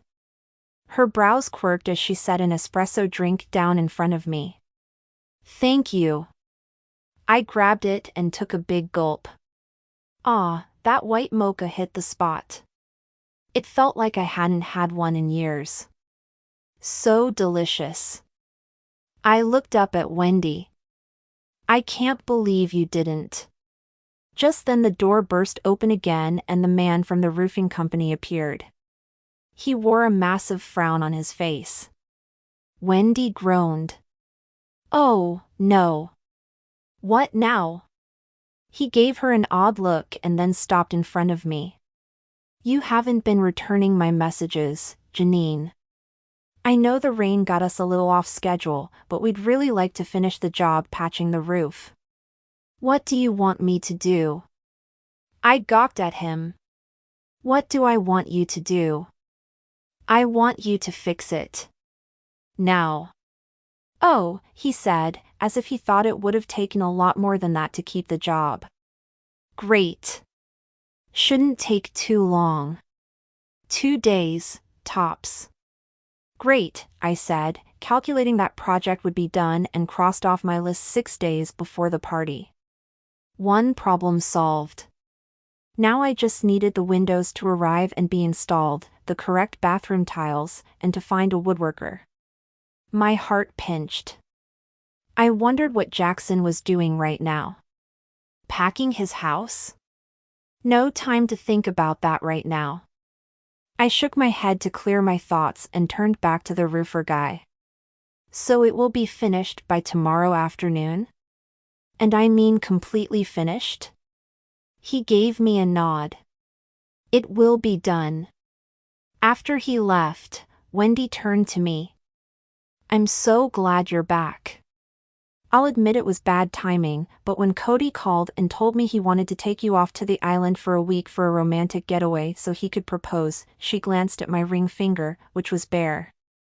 Wait, you did say yes, right? I gaped at her, unable to believe she'd think I'd want to marry Cody. Her hand flew to her mouth and she went pale. Oh, no. Did something happen that he didn't feel that the time was right to propose? Have I accidentally told you the secret? I managed a breath. So she didn't know Jackson and I were trapped on the island. On the bright side, it didn't look like I was fired either. Yay, me! Cody took me to the island because he had a great idea for the inn. He did not tell me it was for a romantic getaway. You know we broke up last summer. I mean, I thought it was odd that you hadn't mentioned rekindling that relationship. She sipped her coffee and shrugged, as if to say to each her own. Then her eyebrows came together. Wait. What idea for the inn? I took another sip of my mocha and filled her in on the new billionaire in town, Peter Locke, and his idea for the island. Then I told her about my spontaneous kiss with Jackson and how Cody took off in the boat and didn't return. Wendy sputtered for a few seconds. What? He left you out there? Yes, I glanced at the floor, squeezing the coffee cup. And you kissed Jackson? Details, please. I filled her in about Cody's boat breaking down. Thus, he accidentally stranded us on the island. Jackson's amazing, I said, not knowing where to start with what happened between us. Wendy leaned against the desk. Megan thought he liked you way back when you set her up on that date with Jackson. It was that double date with you and Cody the night Jackson fixed your shoe, I think. My smile was sad. He did fix my shoe on that double date. He used some kind of glue when I broke my heel and it worked just fine, too. I can still wear that shoe, come to think of it. He's so amazing and I've completely fallen for him. That's wonderful, she exclaimed. My chin quivered. But he's moving back to Texas. What? Too much, too fast. My head is spinning. He's moving. I can't talk about this anymore or I'm going to fall apart. My eyes watered, so I downed the rest of my white mocha and went to get a refill. I need to get back on these renovations, so everything gets done in time for the party. Of course, I understand. Wendy squeezed my arm and then grabbed her purse from under the desk. I have a few things to do and then I'm picking Max up at the airport. He says he has a surprise for me. I'm just surprised he's coming home. She gave me a meaningful look. He's been on business in Japan for 4 weeks when he promised not to be gone that long. At least he's not moving to Japan, I quipped. True. I need to count my blessings. She gave me a sympathetic look and then pulled me into a quick hug. Thanks again for all of your help. You're incredible. I've always known what an asset you are, especially back when you were my assistant. But your organization with the renovations. She waved a hand around the lobby. How you do it all is most impressive. Thank you. My heart lightened. It was nice to be appreciated and told that I was doing a great job, especially by a woman as successful as Wendy. I'm sorry again about Jackson leaving. You two would have been perfect together. I nodded and thanked her. Yes, we would have been absolutely perfect together. But it apparently wasn't meant to be. Just like that couple in the Kissed by the Bay legend. I kept busy all day at the inn and managed to confirm that the windows will be delivered on Monday. The installers said they could put them in on Tuesday, which meant that the project would be done 3 days before the party and before the first guests checked in. I also left messages for 3 different woodworkers and was waiting to hear back. When Paige relieved me at the front desk that evening, instead of heading home I strolled out to the back deck. Then I headed down the stairs and walked along the beach toward the weathered pillars, which held the plaque containing the Kissed by the Bay legend. I glanced up at the half-moon, which hung white in the night sky above. I kicked off my shoes, holding them as I walked with the sand pressing between my toes, reminding me of my time on the island. My heart ached so fiercely that I could not allow myself to think about any of my time there, especially not about Jackson.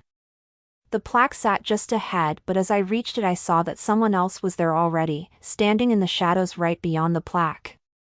Oh, I said, surprised. I'm sorry. I didn't mean to intrude. You're not intruding. My mouth went dry as that familiar voice met my ears. What could Jackson be doing here? Chapter 13.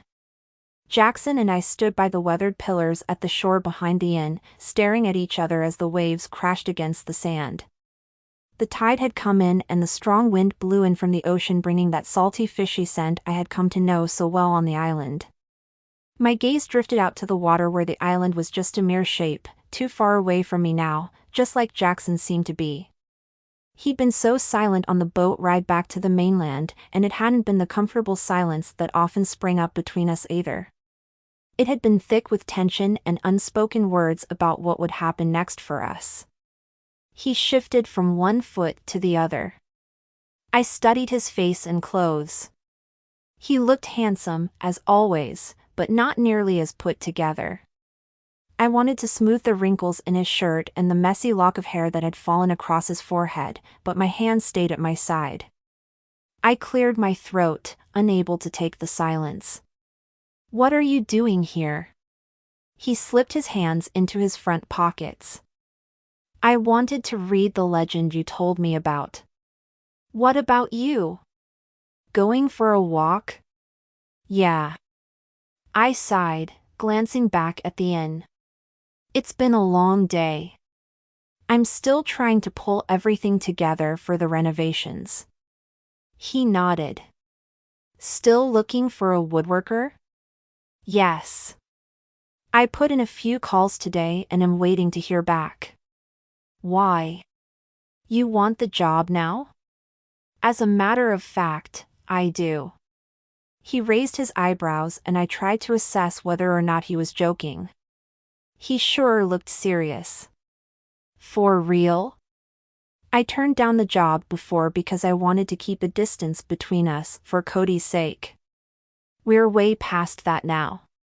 Jackson, that's fantastic! I exclaimed, thrilled to have him offer to finish the bookcases so I could check that off my list. I wanted him to elaborate on how far we were past trying to keep a distance. But I couldn't summon the courage to ask if he meant we were going to pick up where we left off. One problem at a time. You're saving my job, seriously. There's so much left to do on the renovations that I considered hightailing it back to the island. His lips curved upward. Oh. But then you'd have to deal with Mr. Slithers. I couldn't help but laugh. True. But I'd prefer the snake's bite to the tile company's ineptitude right now. His eyes crinkled a bit at the corners. Tile problems, huh? Among other things.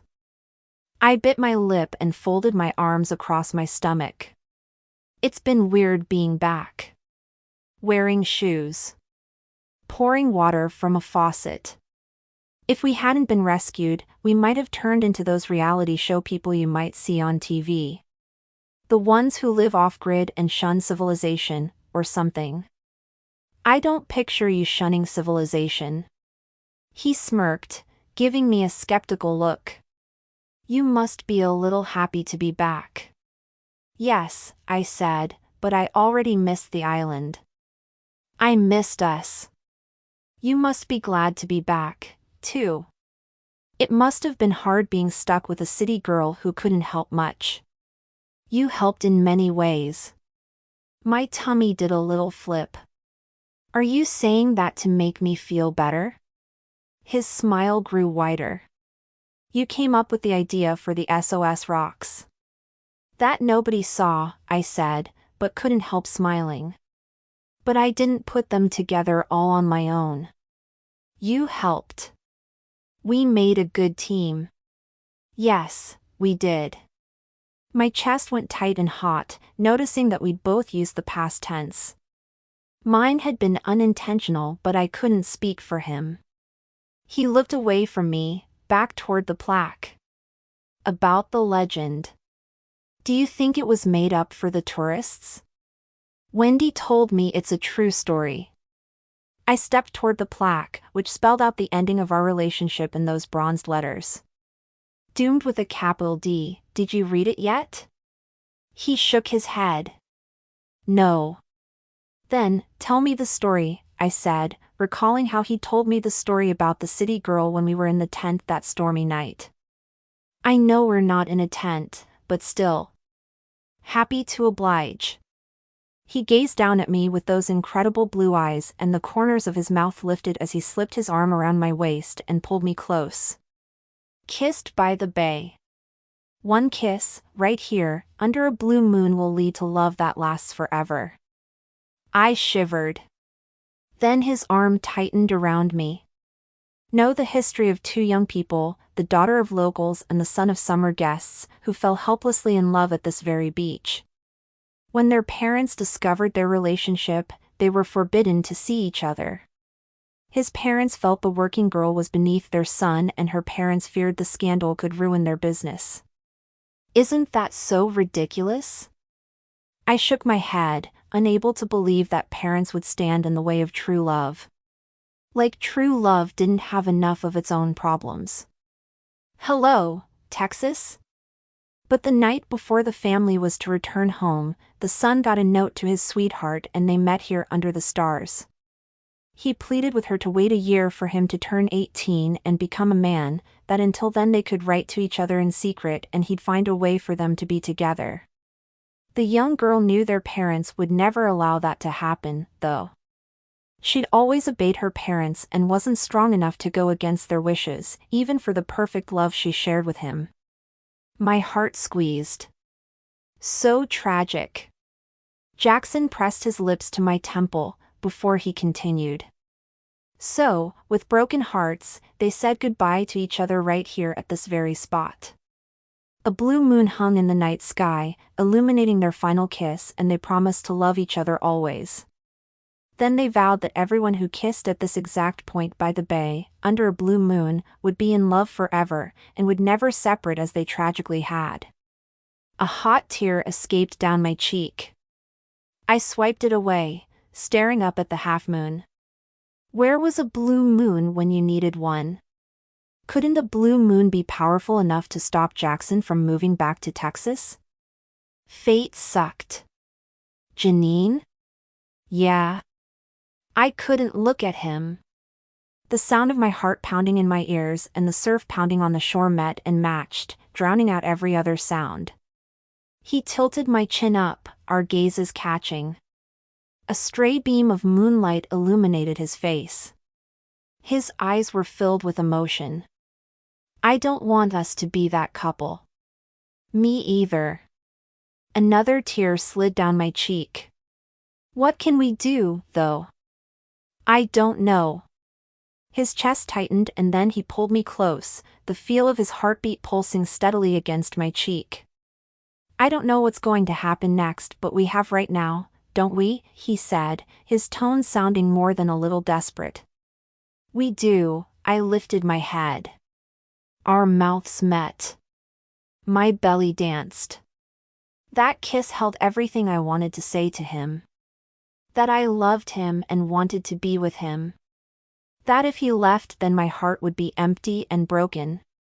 His mouth melted with mine and I heard the same words from his lips that I'd said to him with my own kiss. It seemed our silent conversation was all about that kiss. That kiss went on forever as the sky hung dark and silent above us and the waves increased in strength, slamming against the shore like they understood my hurt and heartache. Jackson's phone rang suddenly, breaking us apart. I stepped back, my lips slightly sore and my heart a whole lot more sore. Sorry, that's Amy's ringtone. Something must be wrong. I should answer this. I nodded. Of course. The person calling was Amy, the woman who was taking Jackson away from me even if she didn't know about us. He pulled the phone out, tapped the screen, and then put the receiver to his ear. Hello? What? Wait, what? Yes, I'm fine. I can hardly hear you, because I'm on the beach and the surf's so loud. Everything's fine. Why? Say that again, you're here? In Blue Moon Bay? Oh, well, yes. I'll be right there. He stuck the phone back in his pocket and then raked a hand through his hair. I'm sorry, Janine. I have to go. I heard. Amy is here. In Blue Moon Bay. Apparently she was worried about me because I hadn't been answering my phone all week. She remembered that time I had the emergency surgery for appendicitis and thought something might be wrong with me again and that I might be lying alone in my house dying. Before you ask, yes, she's always been a worrier. Being married to my daredevil brother will do that to you. I chuckled. I'm sure. She just arrived to my house, but the house is locked up tight and she's had a long day traveling and needs to get inside. I nodded. Well, of course you have to go. Thanks for understanding, he said. I moved toward him, hoping for another kiss, but he was already gone, dashing down the beach and up those steps. I watched him go and a question came hurtling into my brain. If Amy was here, did that mean Jackson would have to leave that much sooner? Chapter 14. The next day, a little past noon, I drove to Scotty's seafood restaurant to meet Jackson and Amy for lunch. I hadn't seen him since early morning when he'd come by the front desk to get the key to the back buildings so he could start the custom bookshelves project. I'd been too busy all morning to go check in with him because the tile had failed to arrive again and the tile guy wasn't answering my calls. So frustrating. Jackson's lunch invitation hadn't come at an ideal time since the tile project had gone from a significant problem to an absolute crisis, considering the booked guests would be arriving to stay in those rooms in 1 week. All I had left were 7 days to complete the renovations. But I couldn't miss the opportunity to meet someone from Jackson's family, so I rationalized that a quick lunch wouldn't make or break me. I mean, a person had to eat, right? Scotty's ranked high on my favorite restaurants list due to its excellent service and for its even better food. The hostess smiled at me as I walked through the front door. "Table for one?" the petite woman asked. "Actually, I'm meeting some people," I said, feeling lame over my choice of words. Had I really said I was meeting people? Not that I was meeting friends or maybe my boyfriend and his sister-in-law? Just went to show how confused I was about where Jackson and I stood. Sigh. I'm a little late. The two of them may already be here. I believe they are. She stepped out from behind the podium. I'll show you to their table now. I thanked her and followed her past the bar area, where I'd spent many girls' nights out, and to the restaurant proper. The ambience was warm and welcoming. The tabletops were wooden and covered with etchings of names, hearts, and other doodles carved by patrons over the years. The place felt homey and personal, which was another reason I loved coming here. The hostess led me to a table near the windows, which had an amazing view of the bay. Jackson and Amy were seated across from one another, deep in conversation. Upon first glance, Amy looked friendly and approachable. Her dark auburn hair was simple and straight, hanging just at her shoulders. Her eyes were an interesting shade of pale green, and the avocado green sweatshirt she wore emphasized their unique color. Jackson glanced up as I approached, his mouth stretching into a smile. "You're here. Thanks for meeting us for lunch, Janine. I know how busy you are at work." "Thanks for the invitation," I said, feeling overdressed with my beige skirt and white blouse, compared to Jackson's flannel button-up shirt and faded jeans. "Sorry I'm late. I hope I didn't keep you both waiting very long." "Not a problem. We were just catching up. Janine, this is Amy, my sister-in-law. Amy, this is Janine." My stomach lurched. Just Janine. Not Janine, my girlfriend. Or Janine, the woman I love but can't be with. I was starting to wonder if he told her I was just a coworker.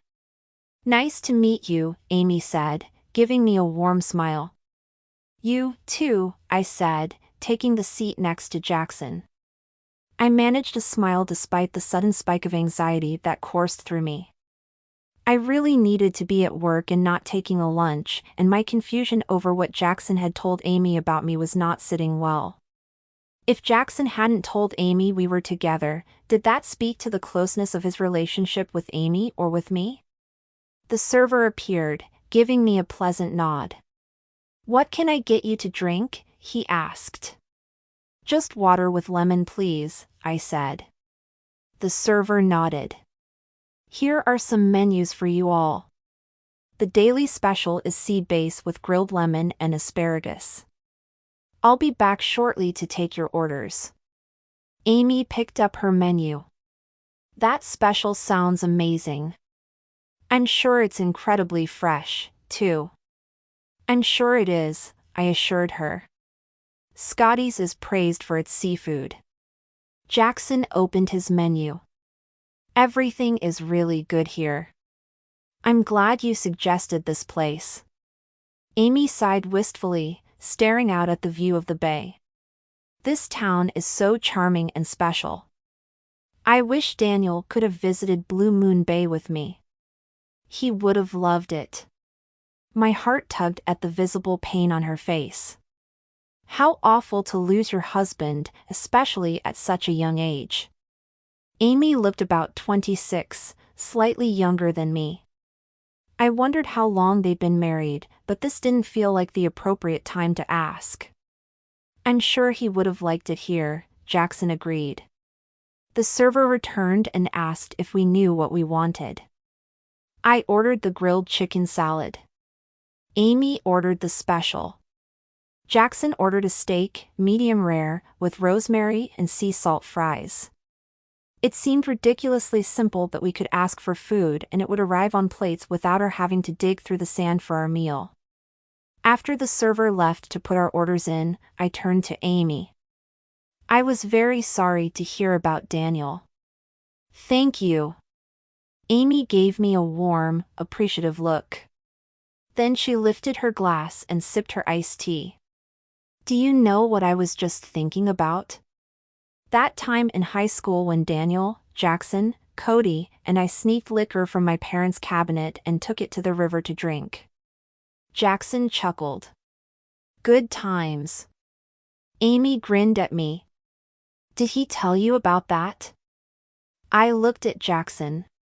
Why, no. He hasn't. He held his palms up. Not my idea. I was the victim of peer pressure. Amy burst into laughter. He's right, she said, using a confidential tone. Cody got us all started. He's the one who wanted to try alcohol for the first time. We were only about 15 or so. Listening to Cody was our first mistake, Jackson said, with laughter in his voice. I'm not sure this is a good story to be telling Jackson's boss, but Amy leaned toward me, wearing a conspiratorial look, and the term boss put an icky feeling in my gut. Cody and Daniel distracted my dad while I snatched a bottle from his liquor cabinet and then we all went to the river. None of us had taken a drink before, so we were naturally curious. But none of us wanted to be the first one to take a sip. Daniel said he'd read somewhere that whiskey had to be served cold, so he stuck the bottle in a shallow area of the river to cool it down. I glanced at Jackson, who shook his head, clearly trying not to laugh. Amy's eyes sparkled. Then Daniel's dad and my dad appeared down at the river because they decided to go fishing right near the spot where we'd put the bottle. I sucked in a breath. Oh, no. Did they see it? She shook her head. Almost. But then Cody yelled that he saw an enormous catfish swim by and he took off running. He was trying to get our dads to head down that way, Jackson interjected. Only we thought he was running away to leave us with the blame if we got caught, Amy said. So then Cody was gone, pilfered whiskey sat in the river, and our dads were setting up their fishing poles nearby. Daniel couldn't take the pressure and panicked. He jumped in the water and tried to retrieve the bottle. But the current was really fast and he got pulled into it and carried off. Jackson, of course, had to save Daniel. Always the savior. Did you get caught with the bottle? I asked. Not even all of this commotion could distract our dads from fishing. Jackson chuckled, shaking his head like he still couldn't believe it. The guys had basically left me alone with the contraband, Amy said, waving her arms animatedly as she spoke. I didn't want to get caught, so I took my chances and snagged the bottle as inconspicuously as I could, hiding it under a log. Daniel and I went back later that night to get the bottle and sneak it back into the cabinet. We never drank a drop of it and my dad never could figure out how the label got warped by water. I started laughing and couldn't stop. Sounds like it would have been quite the adventure growing up with all of you. Amy nodded. It was a blast. We felt like family even before Daniel and I officially became family. Don't you think, Jackson? Very true, he said. That's heartwarming, I said, having gained a deeper understanding about Jackson's loyalty to his brother and to his sister-in-law. I'd grown up most of my life as an only child, spending a lot of time alone in my room reading books, magazines, or watching television. It would have been nice to have companionship like they did. Enough of our crazy stories, Amy said, as our meals arrived and we dug in. She cut a bite of her fish. Please tell me about your work, Janine. I hear you manage the inn at Blue Moon Bay, which is under renovation. Just the 2 back buildings are under renovation. I nodded, dabbing my lips with a napkin. Amy turned to Jackson. You're doing the woodworking, right? That's where you were this morning? He swallowed his bite and nodded. There is a breezeway connecting the two buildings being renovated. I'm building custom bookcases along the walls on both ends of the breezeway, so guests can borrow or trade books from the shelves. I love to read when I'm on vacation, Amy said. Mysteries, memoirs, you name it. I'll bet those bookcases will come in handy for guests. The inn is unique, so the bookcases need to reflect that, Jackson said, clearly giving this project the attention and thought it deserved despite the time crunch. I've been toying with some ideas that I think will work. You should stop in to look at it while you're here. Amy cut another bite of fish. I'd love to come by the inn if that's okay with you, Janine. I know you're busy, so I don't want to be in the way. I squeezed lemon into my glass of water. I'd love to show you around. Thank you, but only when you have time. I know what renovations are like. I also know how much physical and emotional energy goes into Jackson's work. Woodworking has always been his passion. Daniel used to joke that if you gave Jackson a hunk of wood and a steak knife, then he could carve you a table. Jackson and I exchanged a look as I pictured that table and chairs he'd made on the island for our romantic dinner. Then I turned back to Amy. Her eyes had filled with tears and she blinked rapidly.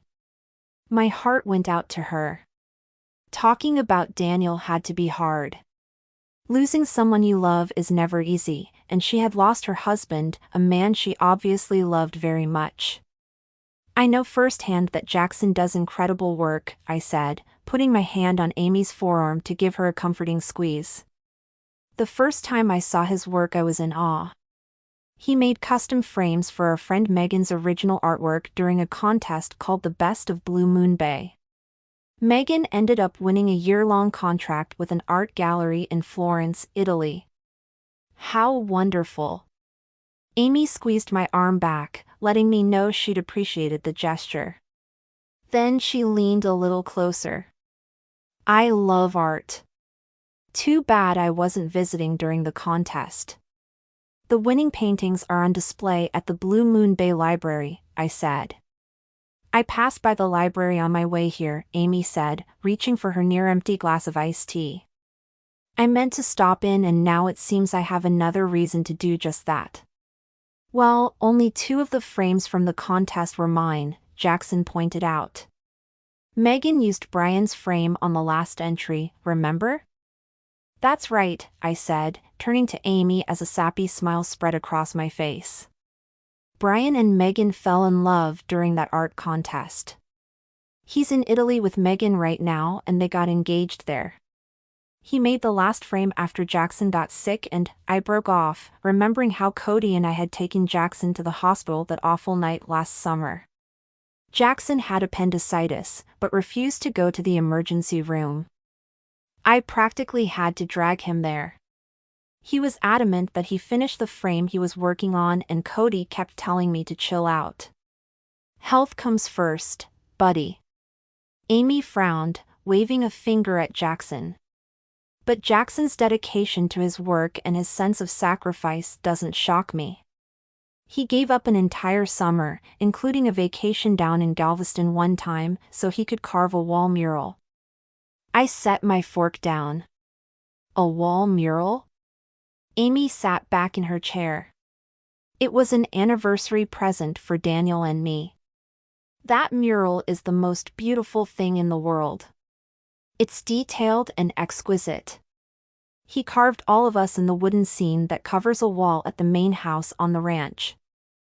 I was honored to do it, Jackson said. Your work is incredible, she said, turning to give me a look. This guy is always willing to give up something he wants for someone else. When is he going to take his turn? You know? Her words shot through me like an arrow. The way Amy talked made me think Jackson had merely told her we worked together. I'd bet money that Amy had no idea Jackson was only moving to Texas out of obligation to his brother. It didn't sound like she knew he was giving up our relationship to move either. Why hadn't he told her any of this? Jackson looked down at his empty plate. My turn is now and I get to move to Texas to make sure the ranch succeeds. It was Daniel's dream. My eyebrows drew together.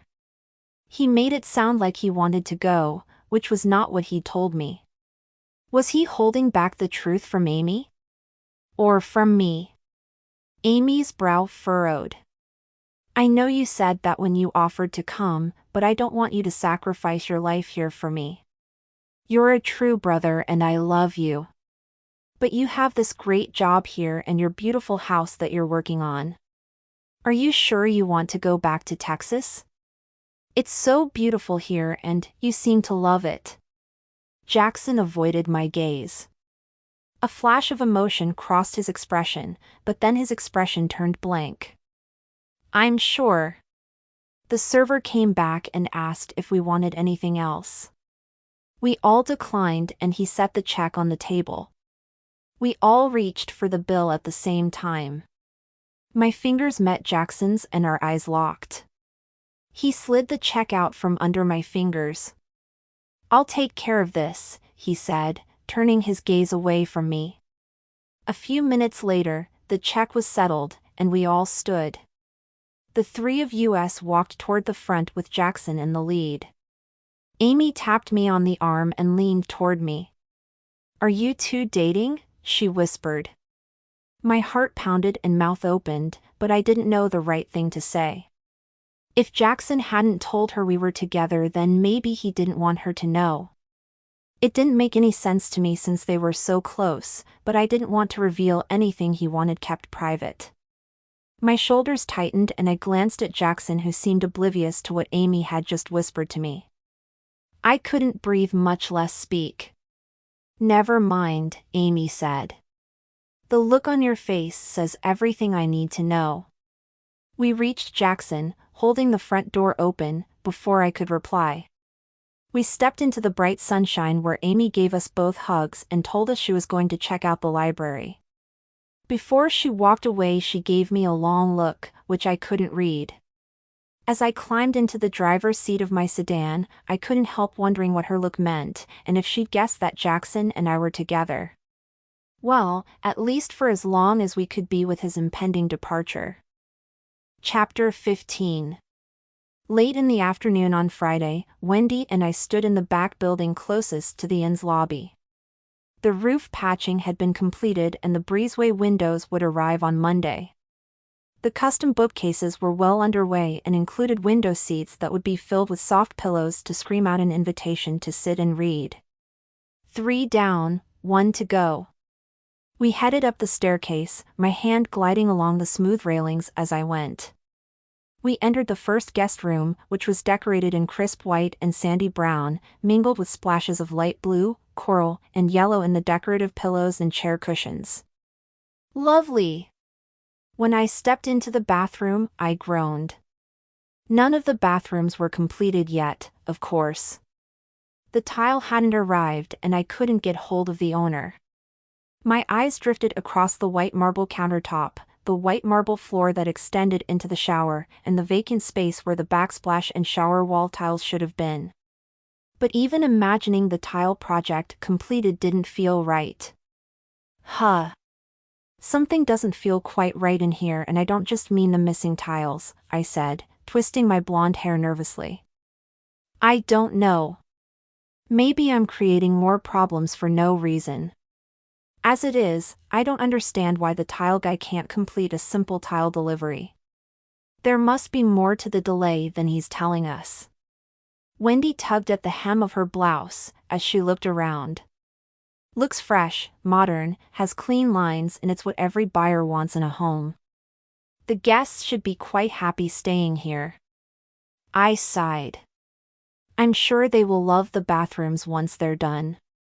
But I can't fight this feeling that something isn't quite right. I don't know. Wendy's brow crinkled. Maybe you just have trouble picturing what it will look like when it's finished. I shrugged. Maybe the difficulty in getting this tile is souring my vision. It could be, Wendy said. She sighed. Now that you mention it, I think it's a little off, too. But maybe we're both frustrated. I'm sure you'll work it out, though. I'm sorry, but I have to get to a showing. Someone's interested in the house on the bluffs near Charlie's. Well, I hope they make a good neighbor for her, I said, as we headed out of the room and back down the hall. We reached the staircase and I saw Amy standing at the bottom of the stairs, her pretty face wreathed in a smile. Sorry to sneak up on you. Jackson mentioned you were probably up here and I wanted to say hi. Hi, there. I stepped off the stairs, with Wendy right behind me. Wendy, this is Amy, Jackson's sister-in-law. She's visiting from Texas. Amy, this is Wendy, she was my boss back in Sacramento and now she's my boss again, I said, awkwardly. It's so nice to meet you. She reached out and gave Wendy a fast hug. I held my breath. Wendy could be pretty reserved around people she didn't know well, but when Amy pulled back, Wendy was smiling. I hope you don't mind my being back here. Jackson forgot something at home so I brought it over and I figured while I was here I'd say hello. Her eyes met mine. My nerves went into overdrive. She might have been hoping to get me alone so she could finish asking about Jackson and me. I grabbed Wendy's arm. Did you want to stay and chat with us? Wendy gave me an odd look. Love to, but I have that showing. Remember? Oh, right, I said, snapping my fingers like I'd forgotten. Even though she'd only told me like 2 minutes ago. Good luck on your showing, Amy said, feeling immediately comfortable with Wendy. Then she turned to me. Do you want to walk with me, Janine? Maybe along the beach? Wendy must have sensed my hesitation because she looked from me to Amy and then back again. When nobody said anything, she moved toward the door. Nice meeting you, Amy. I'll see you later, Janine. See you, I said, and then led Amy outside to the beach. We paused to take off our shoes, and then walked across the grass and headed for the golden sand. The ocean turned dark blue under the overcast weather, the waves rolling in slowly and steadily to the shore. Are those sailboats? Amy asked. I looked at the puffed-out white sails, gliding along the water. Yes, and look. You can see people out there windsurfing, too. I would love to try windsurfing. Is there anywhere around here that teaches people how to do it and where I could rent the windsurfing equipment? The surf shop in town, which Cody co-owns. Have you seen him since you got in? I'm sure he wouldn't mind giving you a lesson or two, I said, wondering if Jackson had told her about Cody leaving us on the island and how he'd been in the hospital overnight. An odd look crossed her face. If I have time, I'll give him a call. I smiled at her. Make sure you wear a wetsuit. The California coastal water is pretty chilly. Jackson told me the water in Texas is warm. Amy nodded. I've always wanted to try windsurfing. It's probably the one thing Daniel and I haven't tried. She swallowed hard and looked away. Then she turned back to me. Adventures are more fun when you share them with someone you love, don't you think? My gaze darted to the smudged outlines of the island. A boat was headed straight for it and I could make out a few figures on the deck. My chest felt heavy as I looked at them, wondering if they were stopping on the island and if they would find Mr. Slithers. She gave me a look that made me realize I hadn't answered her. Oh, yes. I do think so. We walked toward the water as a wave came in, the cool water touching the outside edges of our feet. It's so beautiful here. It's beautiful in Texas, too. But this town is beautiful in a different way. That water looks endless. Incredible, huh? I gazed out at the ocean and then took another step along the beach. I looked down to see a small air bubble in the sand. My breath caught in my throat. I knelt, forgetting that I had on a nice skirt and not caring that the hem was dragging into the wet sand as my finger traced the hole. "What is it?"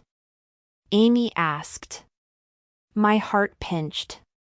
"It's a clam hole," I said softly. "There are clams out here?" Amy looked around the beach. "How did you learn about that?" "Jackson showed me how to find clams when we were on the island." My voice drifted off.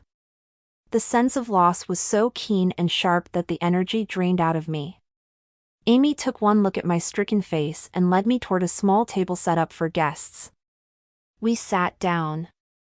"Jackson told me that you were both stuck there." I nodded. "We were trapped and the food washed away in the storm. Jackson knew how to dig for clams, only we didn't have a rake, so we used our hands. He showed me how to find them and then he dug a clam-bake pit and made us dinner." Amy placed her hand over mine. "That must have been scary." "I'm so sorry, Janine." "Thanks, Amy." I squeezed her hand, suddenly feeling like I'd known her for years. It was scary and even terrifying at some points. But in other ways it was the best time of my life. She gave me a knowing look. "That's when things started between you and Jackson?" I glanced up at her, nodding. "Jackson taught me how to surf."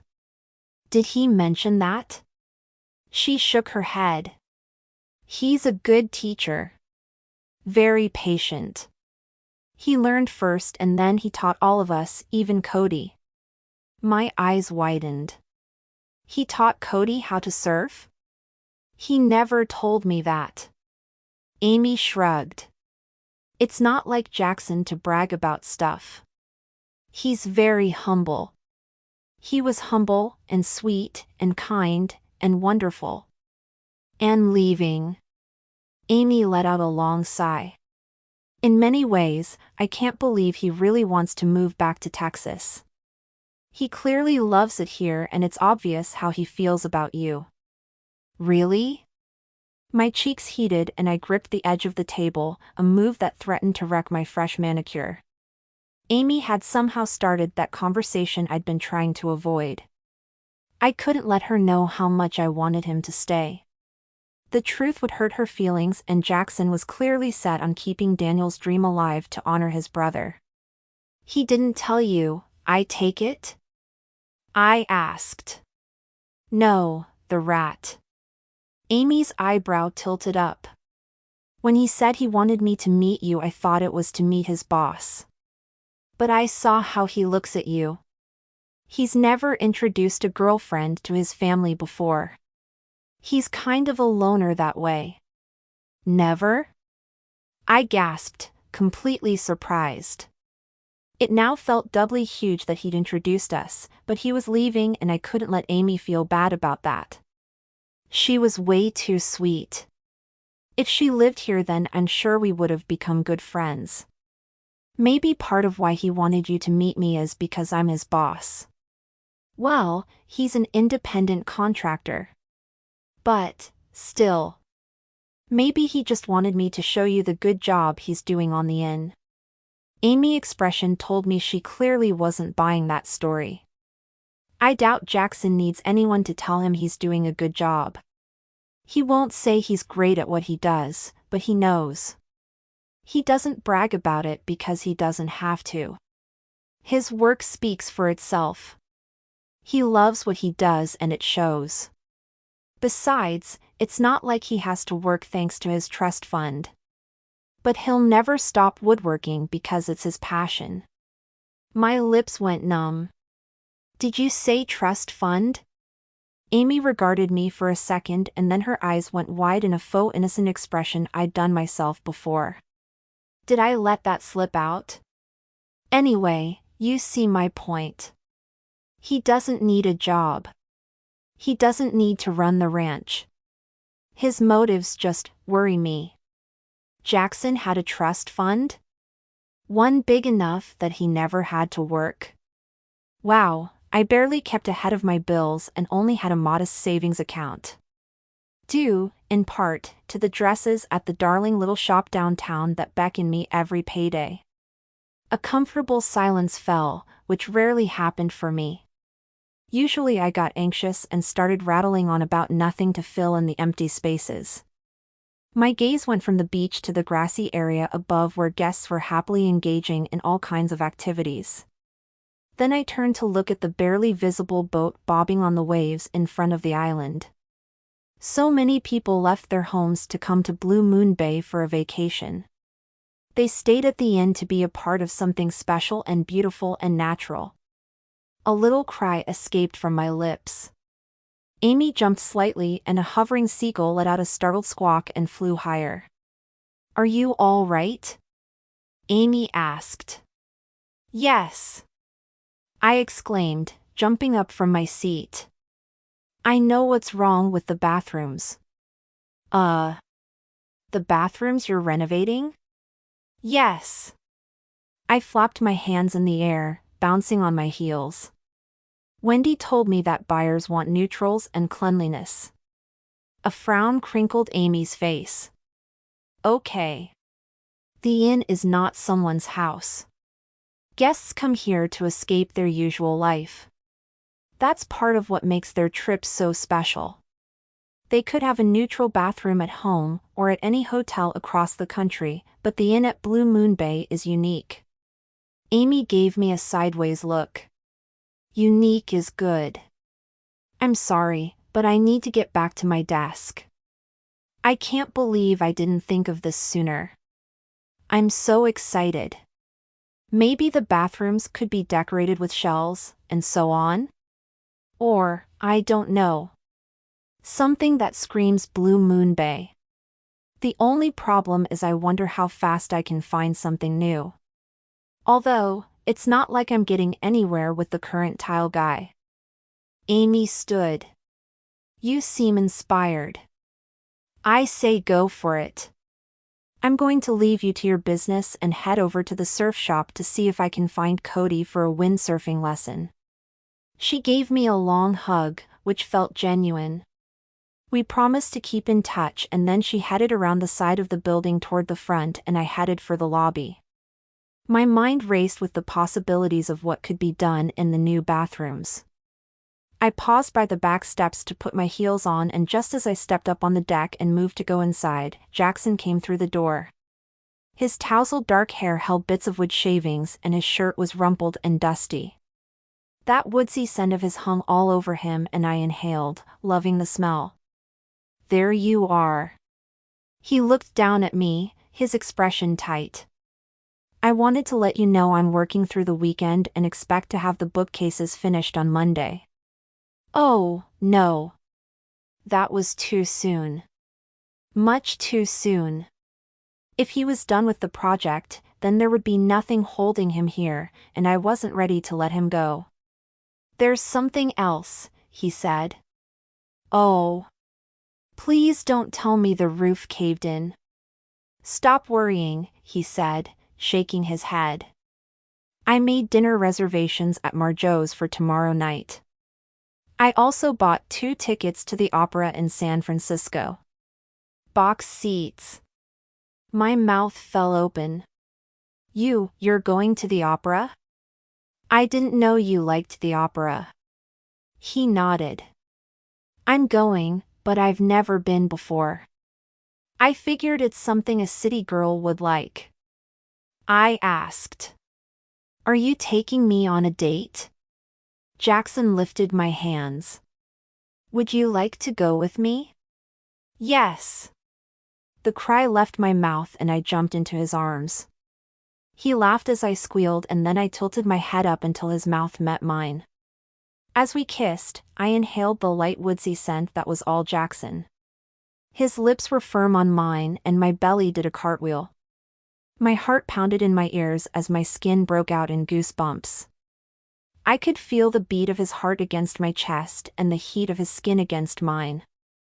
I was going on a date with Jackson and not just any date either. We were going to a romantic dinner and then the opera in San Francisco. This cowboy was taking his city girl on a date for her.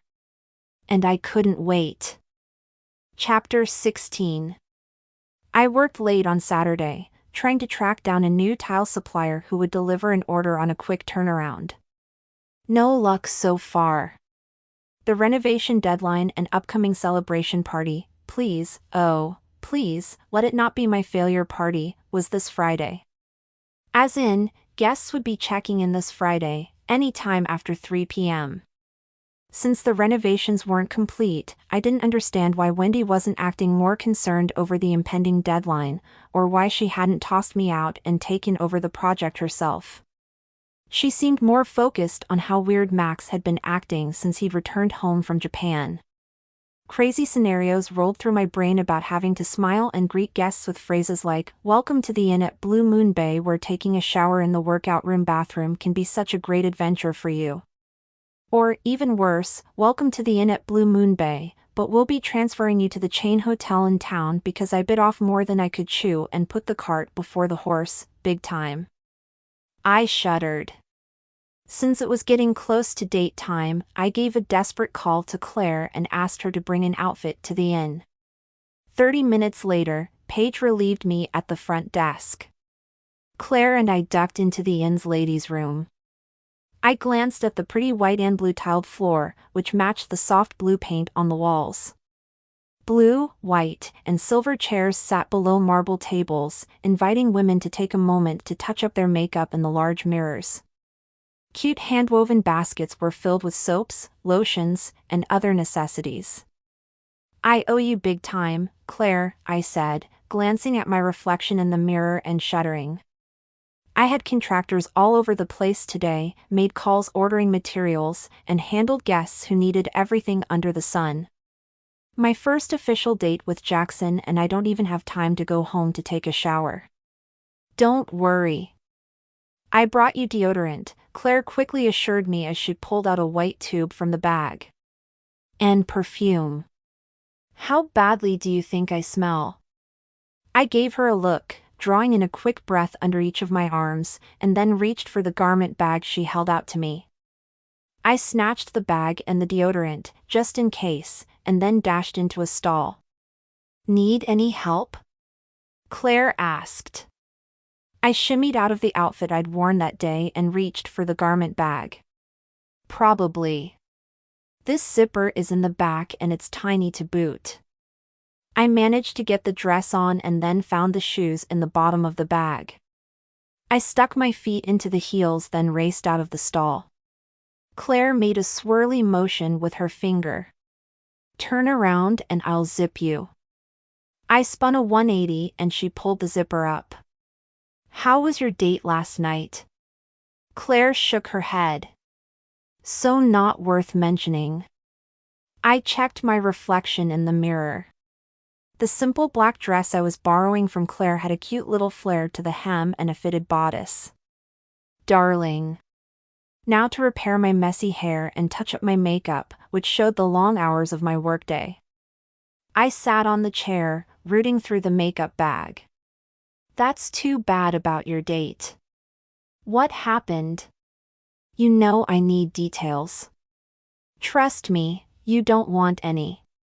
Claire pulled the pins out of the updo I'd worn today. My hair tumbled down and I gave her a look. "But okay. I'll tell you anyway. So, I met Dave last night for coffee. We met online and hadn't met in person before, so I went in feeling optimistic. Why are the guys I meet on dating apps so nice during email exchanges but so annoying in person? I found my compact and opened it, swirling the sponge through the soft foundation. "Keep going." Well, to start with, he looked nothing like his profile picture. She rolled her eyes. Not sure if he doctored it, or what. I mean, he had a receding hairline. "So, what? Show me the correct photo and be honest, dude." Part of me kept wondering what he'd try to fool me with next, you know? I found mascara and brushed it onto my lashes. Good point. Was he really a banker? She snorted. Sure, if you count occasionally doing his banking online and managing his small stock portfolio, which he kept telling me about as if he were loaded. I have no idea what he really does for a living. Every time I tried to ask where he worked, he evaded the question. Shady, I tell you. I stroked the mascara wand over my lower lashes. Definitely. Claire blew out a breath. Oh, that wasn't even the worst part either. When I asked if he'd been on many dates, he responded by asking if I was a serial dater. My mouth dropped open. A what? Claire twisted my hair into a new updo. Hand me some pins, will you? I reached for the pins. I have to hear what that even means. Claire skewered the pins into my hair and patted strands into place while I took the cap off my lipstick and swiped it across my lips. It means, apparently, that if I dated more than 2 guys off the dating site, then I'm a high-maintenance woman with high expectations that no man can possibly meet. She threw me a look. He actually said that. It took everything I had not to walk out after that remark. I grabbed a tissue to blot my mouth. I think I would have. Then the check arrived and he pushed it over to my side of the table, stuck his hands in his pockets, and just sort of glowered at me. My eyes widened. Please tell me you're kidding. I wish. Claire reached for the bottle of perfume I'd taken out of the bag and then motioned for me to stand. I'll squirt this and you walk. I stood and moved through the fine mist she sprayed into the air. So what happened with the check? I asked the server to split it. No way was I paying for his coffee and snacks. He had 3 scones.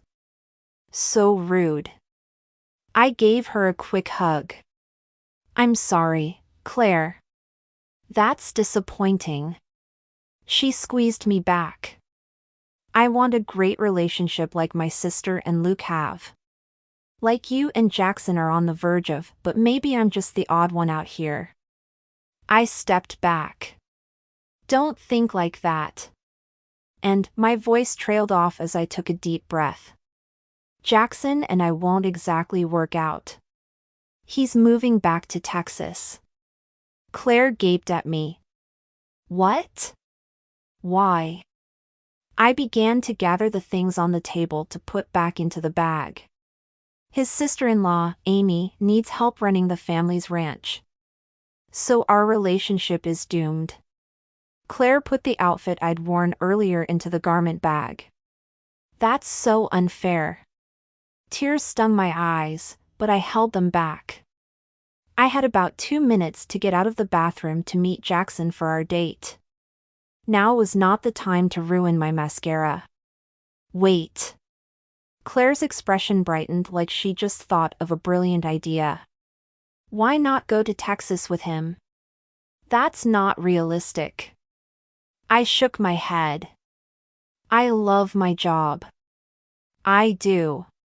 Well, except for the horror that is remodeling, contractors who think a contract means nothing, and suppliers with terrible inventory and shipping skills.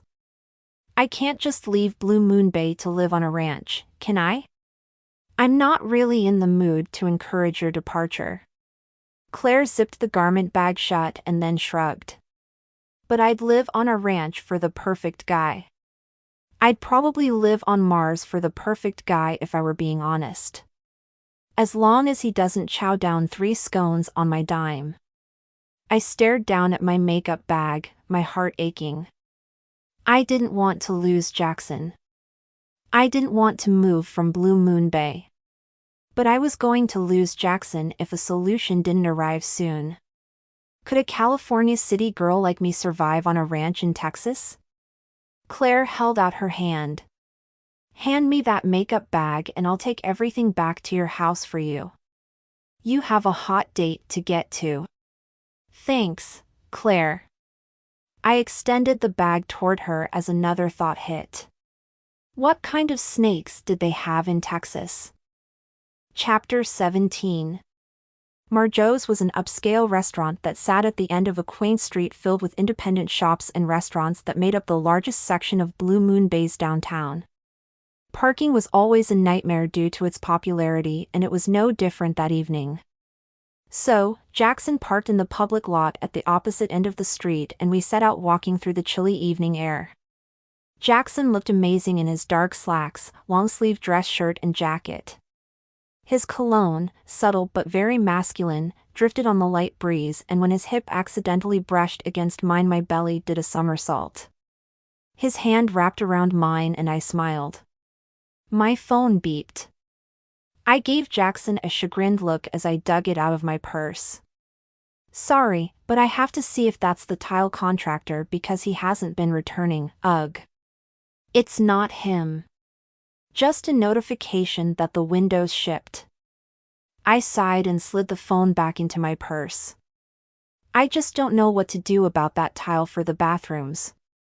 Jackson's body bumped mine again as he moved over to make room for two elderly women sailing down the sidewalk as they chatted animatedly. He put a hand on the small of my back, sending tingles down my spine as he guided me around a young man seated on a stool outside the music store. The melody coming from the man's guitar spilled along the sidewalk and I smiled as we went by, thinking again how much I loved Blue Moon Bay. But my mood deflated when I realized that enjoying this walk with Jackson was part of why it was so wonderful, and soon he would be gone. You still don't have the bathroom tile? Jackson asked. No, I sighed, my nerves surfacing yet again. I want to just fire him. But I can't. Is it because you don't have enough time to get a new contractor? Yes. I mean, is it better to have no tile or possible tile? Tough call, right? But I honestly doubt he'll ever come through with the right tile. Also, I'm not sure that those tiles are right for the remodel anymore. Maybe I feel that way because it's been so stressful. No solution, so I'm having second thoughts. That has to be it, doesn't it? Jackson stopped and looked me in the eye. You should trust your gut. I couldn't breathe. I was afraid to trust my gut, because my gut and my heart were both screaming at me to go to Texas, or to go to the moon and back if that meant being with Jackson. However, my ever-practical brain was shooting both of those options down. Excuse me, a woman said, startling me. May I just scoot by? Oh, I'm sorry, I said. Please excuse us. We're totally blocking the sidewalk. Have a good night. She nodded as she passed by, and then we started walking again. Plenty of other people were on the sidewalks, gazing into stores or reading the chalkboard menus outside of the restaurants. I spotted a few guests from the inn and nodded and said hello as we passed them. That's incredible work, Jackson said, pointing through a store window at a heart-shaped, hand-blown piece of glass in shades of blue and green that blended into indigo and jade. I paused, tapping one of my heels against the sidewalk as I looked through the window. You're right. That's gorgeous. I leaned closer to the window, checking out the other items on display. I tilted my head. Carrie's Kaleidoscope is a great store.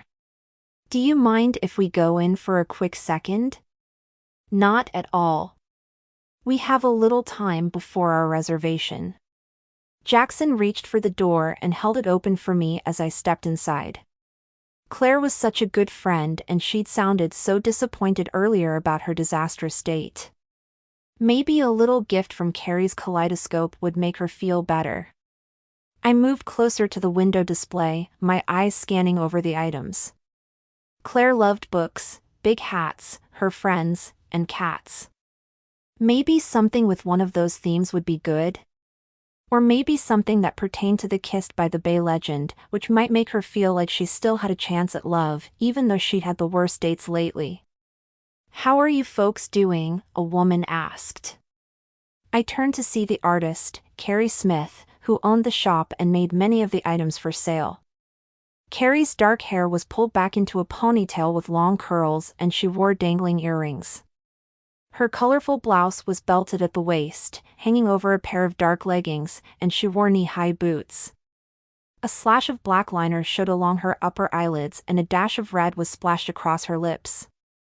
Carrie had her own style, one that looked both relaxed and put together at the same time. "Hi, Carrie. I'm Janine Wilson and I've been in here a few times. I wanted to find a little gift for a friend. That heart in the window is gorgeous, by the way." Carrie flashed a smile. "Thanks. It's incredibly delicate, so I was worried about putting it on display, but so far nobody's broken my heart," she said, laughing at how that came out. "You know what I mean."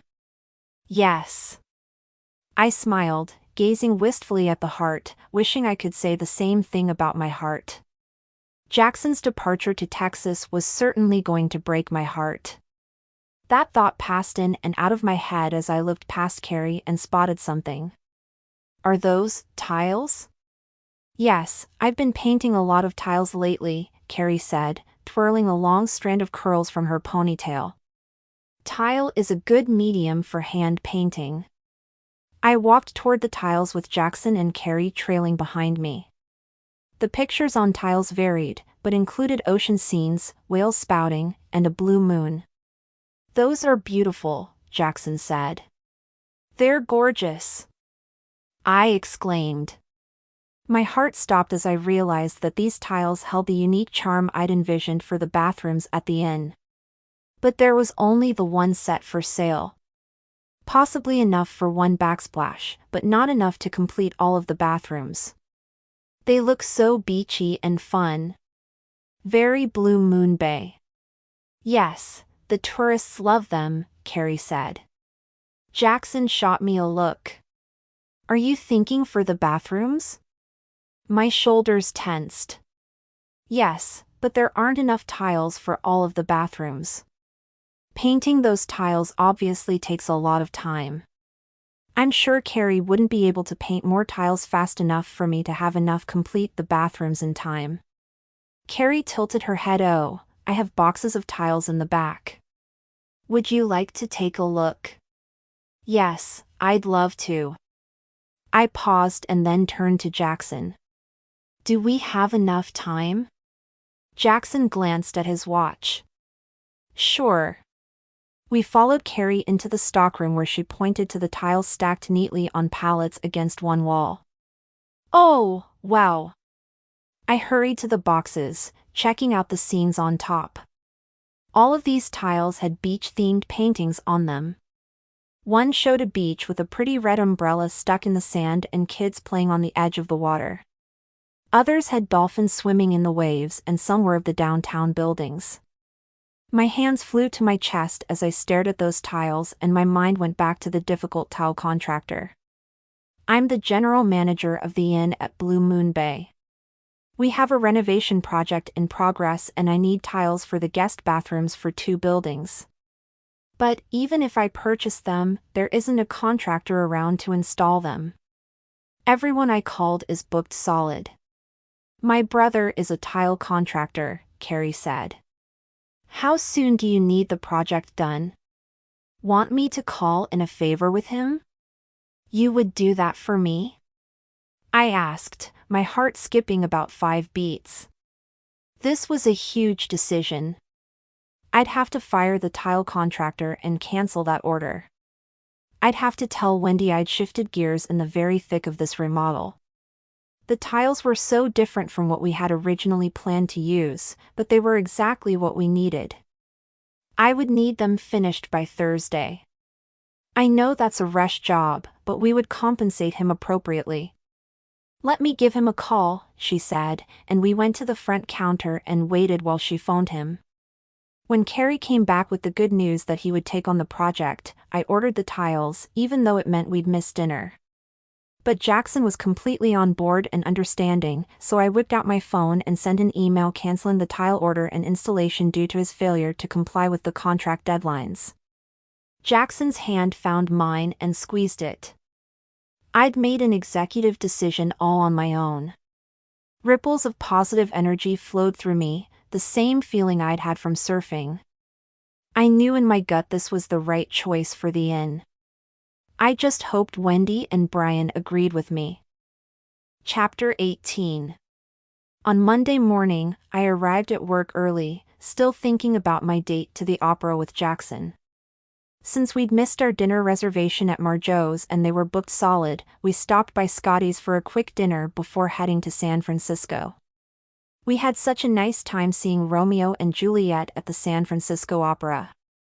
I asked Jackson how he liked it and he said it wasn't half bad and would be happy to take me to another opera. I took that to mean that although the opera wasn't his thing, he'd be willing to go again because I liked it, which I found so sweet. Around 9 o'clock in the morning, Rick Smith, who was Carrie Smith's brother, nodded as he entered the lobby, carrying another box of tiles on his broad shoulder. His brown hair was mussed and his t-shirt was dusty, showing he had already been working hard. His gray-blue eyes wore a thoughtful expression as he paused at the front desk. 2 of the bathrooms in the first building are done, he said, shifting the load he held. I have a couple of buddies coming to help me with the rest of the rooms today through Thursday. Thanks, Rick. You have no idea how good that is to hear. I smiled at him, a huge weight lifting off my shoulders. Rick was good at his job, reliable, and working around the clock to finish this project for us. With the installers working on the breezeway windows today and tomorrow, Jackson finishing up the bookcases, he'd hand-carved the flowers from the island beneath the window seat, and Rick on top of the tile project, this renovation was finally on track. Now, I could concentrate on what made me happiest, which was ensuring that the guests had a wonderful stay at the inn. Rick scooted to the side and then left as an elderly woman with shimmering silver hair walked up, stopping at my desk. "Excuse me, I'm Emily Gibson," she said. "Hello, Mrs. Gibson," I said, giving her a smile. "I hope you're having a wonderful stay." "Indeed," she said, her blue eyes sparkling. She must have been in her 80s, at least, but those eyes looked as mischievous as a teenager's. I can't help but notice all of the work going on around the back buildings. I heard they are being remodeled and reopened. Is that true? Yes, you heard correctly. I nodded, picking up one of the pamphlets with sketches of the newly remodeled rooms that doubled as invitations to the celebration party on Valentine's Day. All of the inn's guests are invited to come. Many people from town will be coming as well. She opened the folded paper and smiled. The very back building is where I first stayed 40+ years ago, when my husband was still alive. I had hoped one day they'd be open again. They have such lovely ocean views and, if I'm not mistaken, they're part of the original inn, before the additions. My smile grew. You're right about the inn's history. I'm so happy you keep coming back to spend your vacations with us. It's nice to have a history, isn't it? She asked. To be a part of something as wonderful and historical as the inn at Blue Moon Bay? Yes, I said, my heart sinking. Could I give that up? Could I give up everything I loved about Blue Moon Bay to be with Jackson? Mrs. Gibson thanked me for the information and then left. I looked down, my eyebrows drawing together as I studied a morning check-in reservation for today. The guests had reserved 2 rooms, and 2 of our best to boot. I'd already checked the adjoining rooms to make sure they were perfect, but the guests were late, which usually entailed a phone call to make sure they were still coming.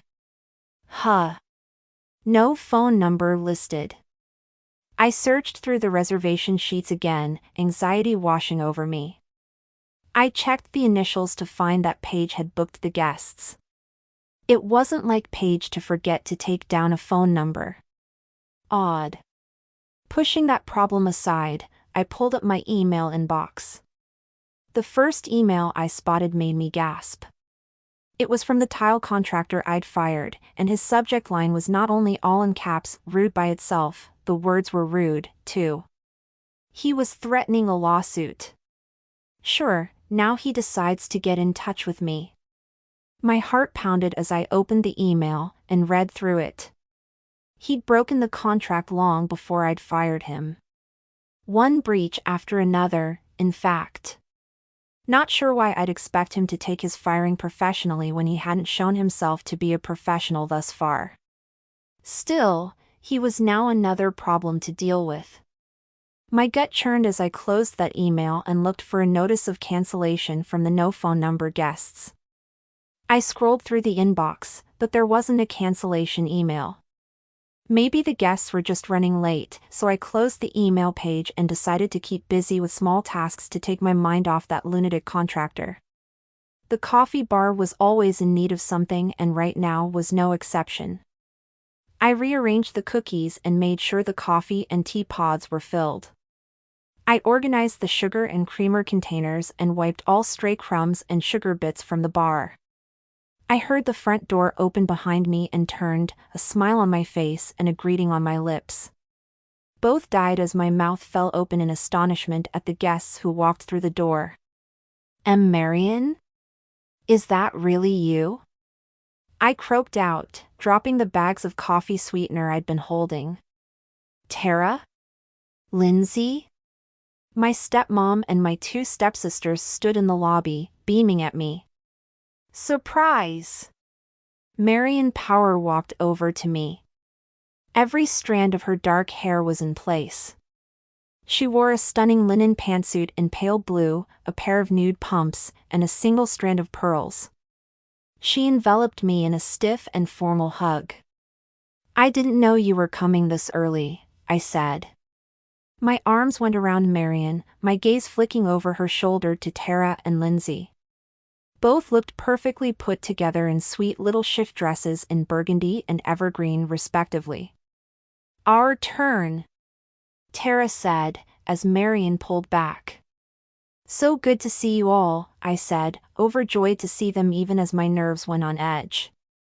What were they doing here now, on Monday, 4 whole days before the party? The renovations still weren't complete. What if something went wrong? I didn't want them to see my failure up close and personal. Tara and Lindsay each gave me a hug, bringing the scent of perfume to my nose. What on earth are you doing here? A slight pucker appeared between Marion's eyebrows and she reached out a French manicured finger to swipe a stray hair off my cheek and tuck it behind my ear. There, that's better. We decided to surprise you and spend some time with you before your grand opening, Tara said. You know we are always in need of a vacation. They were staying here all week? Oh, no. Oh, my goodness. Unfortunately, we're completely booked up at the inn, but I could, figure out some sort of sleeping arrangement at my cottage. I only have one guest room, though. My very small cottage would be tight quarters for all 4 of us. My mind raced through possible ways that having them stay with me would work. Marion could take the guest room. I could grab the old air mattress from the back of my closet for either Tara or Lindsay, and the other could sleep on the couch. Oh, the sheer annoyance that would be sharing a single bathroom, though, yikes. We're not going to impose on you, sweetie. Lindsay leaned forward, her eyes wide. Can you imagine all 4 of us sharing the tiny bathroom at your cottage? We booked rooms here. You did? I asked, as another wave of panic hit. Wendy said the website had gone a little wonky while I was gone. Had double reservations accidentally gone through? How would I explain that to them if that's what happened? They were going to think I was a total failure at my job if I couldn't even manage a reservation. Tara clapped her hands. Since we wanted to surprise you, I made the reservation for 2 adjoining rooms months ago under the name Willis. Brilliant, right?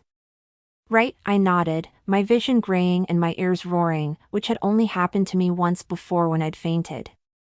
Marion and my high-achieving sisters would be at the inn all week long, as I finished muddling through a renovation that had been fraught with complications, terrible contractors, accidents, and an accidental kidnapping?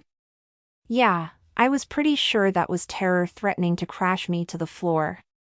I spread my feet to steady my stance and took a deep breath. Well, that explains the lack of a phone number. I was looking for it earlier to call the guests to confirm the early check-in. Just then Rick entered the lobby from the hallway. His shirt looked even dustier, and he seemed surprised to see the crowd around my desk. "Oh, excuse me. I was just going to my truck to get more tile." "Oh, of course," I said, nodding to the trio in front of me. "Everyone, this is Rick Smith.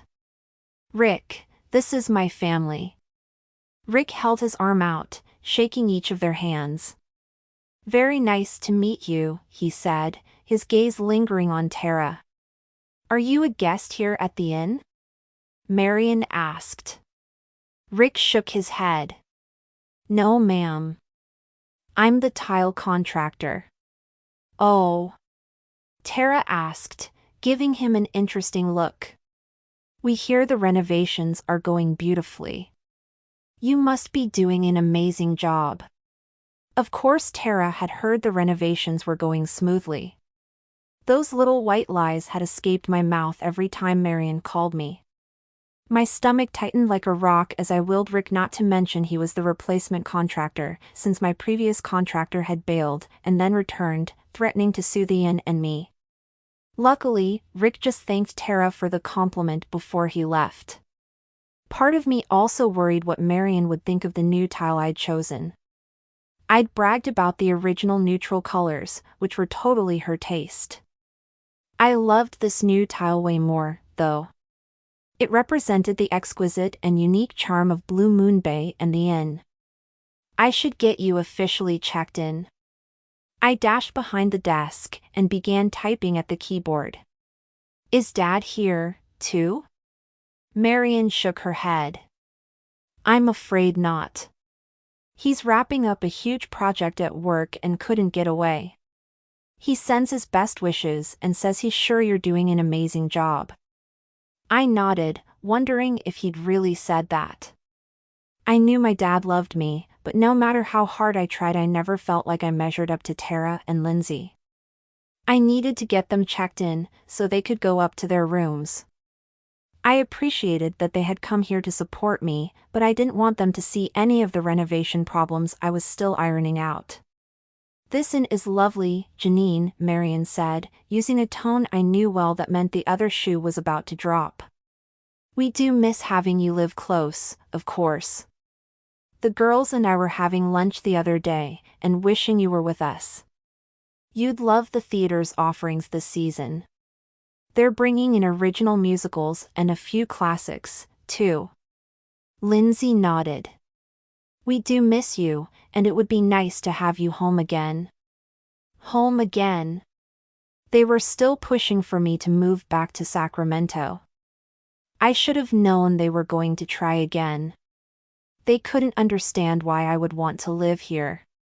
One of the reasons why I loved it here was that I could be myself and not be compared to Tara and Lindsay. I glanced up to see Rick walking back through the lobby. My forehead crinkled. He'd carried one box of tile last time, but now he was carrying 2 boxes, one on each broad shoulder. My nerves went scattering all over the place. What if he dropped a box? Carrie wouldn't have time to make new tiles. Why on earth would he carry 2 at once? Tara must have wondered the same thing because she swiveled completely around to watch him go through the lobby and out the door. I fumbled out room keys. After this week, I should have time to schedule a visit to Sacramento. A nice long one, complete with the theater and lunches. But not one that would have me moving back to Sacramento. I left that part unsaid. I didn't have the heart or the energy to argue with them. "Let me show you to your adjoining rooms." "Not necessary," Marion said, waving a hand. We were so charmed by this place when we pulled up, we decided the first thing we'd like to do is take a walk on the beach. "We'll leave the luggage here for now and go for a walk, if that's not a problem." My gaze went to the back windows. A smile lifted my mouth in mood. No, not at all. It's gorgeous out there today. You can exit through the French doors. The back deck is a lovely place to sit and enjoy the ocean at this time of day. They said they'd see me later and then went out the French doors, chattering softly amongst themselves.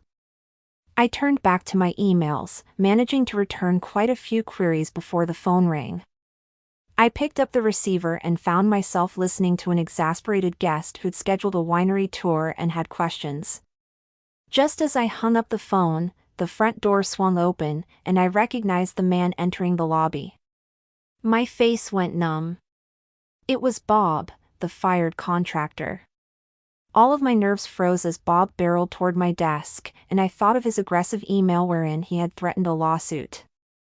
I didn't want guests to walk by while this lunatic went off on me. Before I could think of how to avoid this confrontation, he stood in front of my desk, his face red and his eyes narrowed. "You owe me for those tiles and my time, per our contract," he snarled. "If you don't write a check now, then I will be forced to sue the inn and you, personally.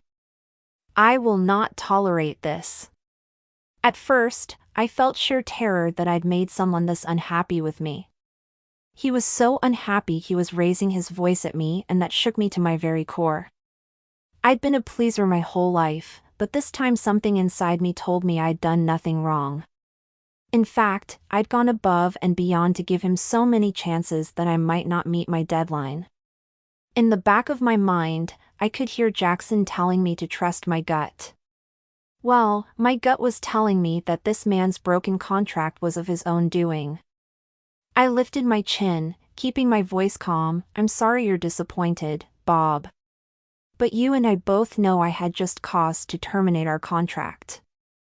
I tried to work with you, giving you multiple extensions, but you continued to be in breach of the contract." There. That was nice and polite. Reasonable. I plastered a smile on my face and took a deep breath, hoping this confrontation could end on a positive note. His foot tapped angrily on the floor. "I disagree with your assessment entirely. You failed to deliver the tile on time and I gave you an extension. I counted off on my index finger first. This happened 2 more times. Then you delivered the incorrect tile, and I refused to sign for it. But for some unknown reason, you sent that green and gold tile back to us again. You delayed sending the correct tile for so long, you had already passed the installation deadline by weeks. I'm sure you can understand my position here, Bob. I had no choice but to hire a new contractor." His brow creased. "You didn't give me enough time. We agreed on the deadline and you were way past that date. I have guests booked for those rooms and they can't be expected to use unfinished bathrooms. Your failure to comply with the contract might end up costing the inn a lot of money if those rooms aren't finished in time." He sputtered out, "I would have had them finished." "I couldn't even get you to return my calls," I pointed out, wondering how this man had the nerve to be indignant with me. As such, I had no indication you would ever finish the project, on time or otherwise. His eyebrows scrunched, slashing together right above the broad slant of his nose. He sniffed. "You had no right to fire me without a warning first. I have the duty to ensure the renovations are finished on time so that our guests will be able to enjoy the rooms they were promised. You were causing delays that would prevent the work from being completed as a whole, even if you did somehow manage to get the installation work done on time." But again, there seemed to be no possibility of that happening. He thrust his chin out. "I want to speak to the man in charge." "You're looking at the person in charge." I pointed to the framed photo of me on the wall behind the desk, with the gold plaque beneath that read General Manager. "I know you're upset with my decision to terminate our contract. I'm very disappointed as well. Perhaps we can work together in the future, but this job is not one I can give back to you," I said, trying to put a nice spin on this to end on a polite note. He yanked at the front of his shirt as his toe tapped an agitated rhythm on the floor. Listen here.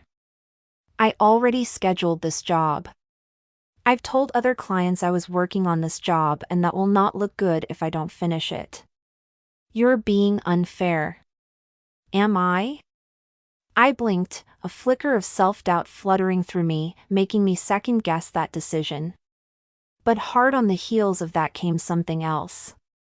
The way I'd felt in my gut when I'd stopped giving him more chances and hired someone else. The fact that Rick had begun work on the bathrooms immediately, as agreed. Rick was a professional. Bob was not. I shook my head. Again, I'm sorry things didn't work out. He jabbed a blunt finger at me. You aren't understanding me. I'm already booked for this slot of time, here and on this job. The tile is in my truck and I'm ready to install it. Was he serious? This guy would not take no for an answer. If you brought your truck, then you can take away the incorrect green and gold tiles that are neatly stacked at the side of the inn. But I've hired a new contractor, so there is no way I can reconsider our violated contract. His face turned bright red. You hired someone to do my job? Once you'd abandoned the job, I hired someone else. Yes. Again, I'm sorry you're disappointed, I said, getting really tired of apologizing when he was at fault. You are the worst general manager I have ever met, he shouted, waving his arm at me. And I've been in this business for decades. By the time I get through, you'll be lucky to find a single soul willing to come and do a thing here. I know everyone. Yes, he did know a lot of people. He had come highly recommended, but recommendations didn't put tile into bathrooms. Perhaps he'd bullied the last person into claiming he was a good worker. Still, I wanted to end things nicely. Bob. It was too late. He growled and then shot across the lobby, slamming the door on my hopes to end things on a positive note. I sighed, my shoulders slumping as I felt deflated and defeated. At the same time, something else rolled through me, the knowledge that even though he was angry, that wasn't my fault. Letting out a long, shaky breath, I turned, ready to get a much-needed cup of coffee and a cookie to soothe my nerves. As I came around the desk, things got even worse. Jackson entered the lobby, our gazes locked and a shudder rolled through me. I could tell by the grim look on his face that he'd finished the bookshelves, which meant he was leaving Blue Moon Bay. Chapter 19. The next day, I pulled into the crowded San Francisco International Airport, thinking that the only thing worse than saying goodbye to someone you love is having to say goodbye to that person at an airport. I'd known this moment was coming, but still felt like it had snuck up on me. I squeezed the steering wheel, noticing the loading and unloading lanes were completely choked with traffic. People dashed across the crosswalks without even looking both ways first. Had their parents taught them nothing? With Jackson in the front passenger seat of my car and Amy in the back seat, I drove into the parking garage, which was stacked with a zillion cars jammed into tight spaces that were surely going to elicit car dings and dents. I had to drive up 6 floors before I found a spot and slid my sedan into that narrow space.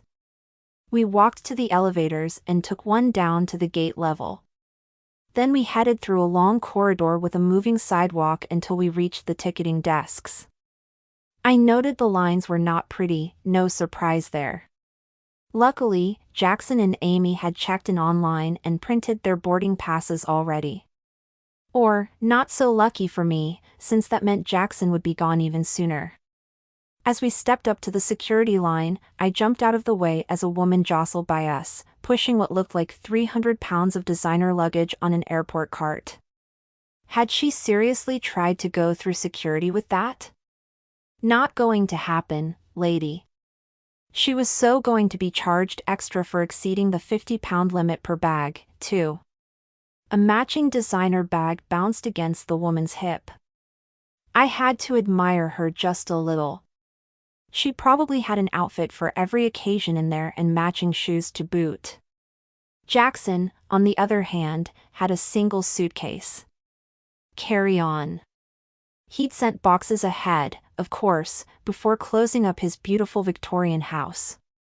Now, he was flying out. It felt surreal and wrong. Amy gave me a quick hug. "Thanks for bringing us to the airport, Janine. I really appreciate the ride. I'm glad we got the chance to meet and get to know each other a little," she said, pulling back and giving me a long look I couldn't read. "I'll get in the security line now and give you two a minute alone." "Bye, Amy," I said, thinking Jackson and I didn't need a minute. We needed a lifetime. But we weren't going to get that, obviously. Valentine's Day was only 3 days away and I had nothing to celebrate. No candlelit romantic dinner for us. Only heartbreak. Jackson shifted his suitcase to his other side as a very loud family clambered by us to go through security. He glanced at the long line mobbing the security checkpoint and then back at me. I raised my eyebrows. "I don't know what to say," I said, swallowing. What could I say to the man I loved when he was leaving and there was nothing I could do about it? "Have a nice flight.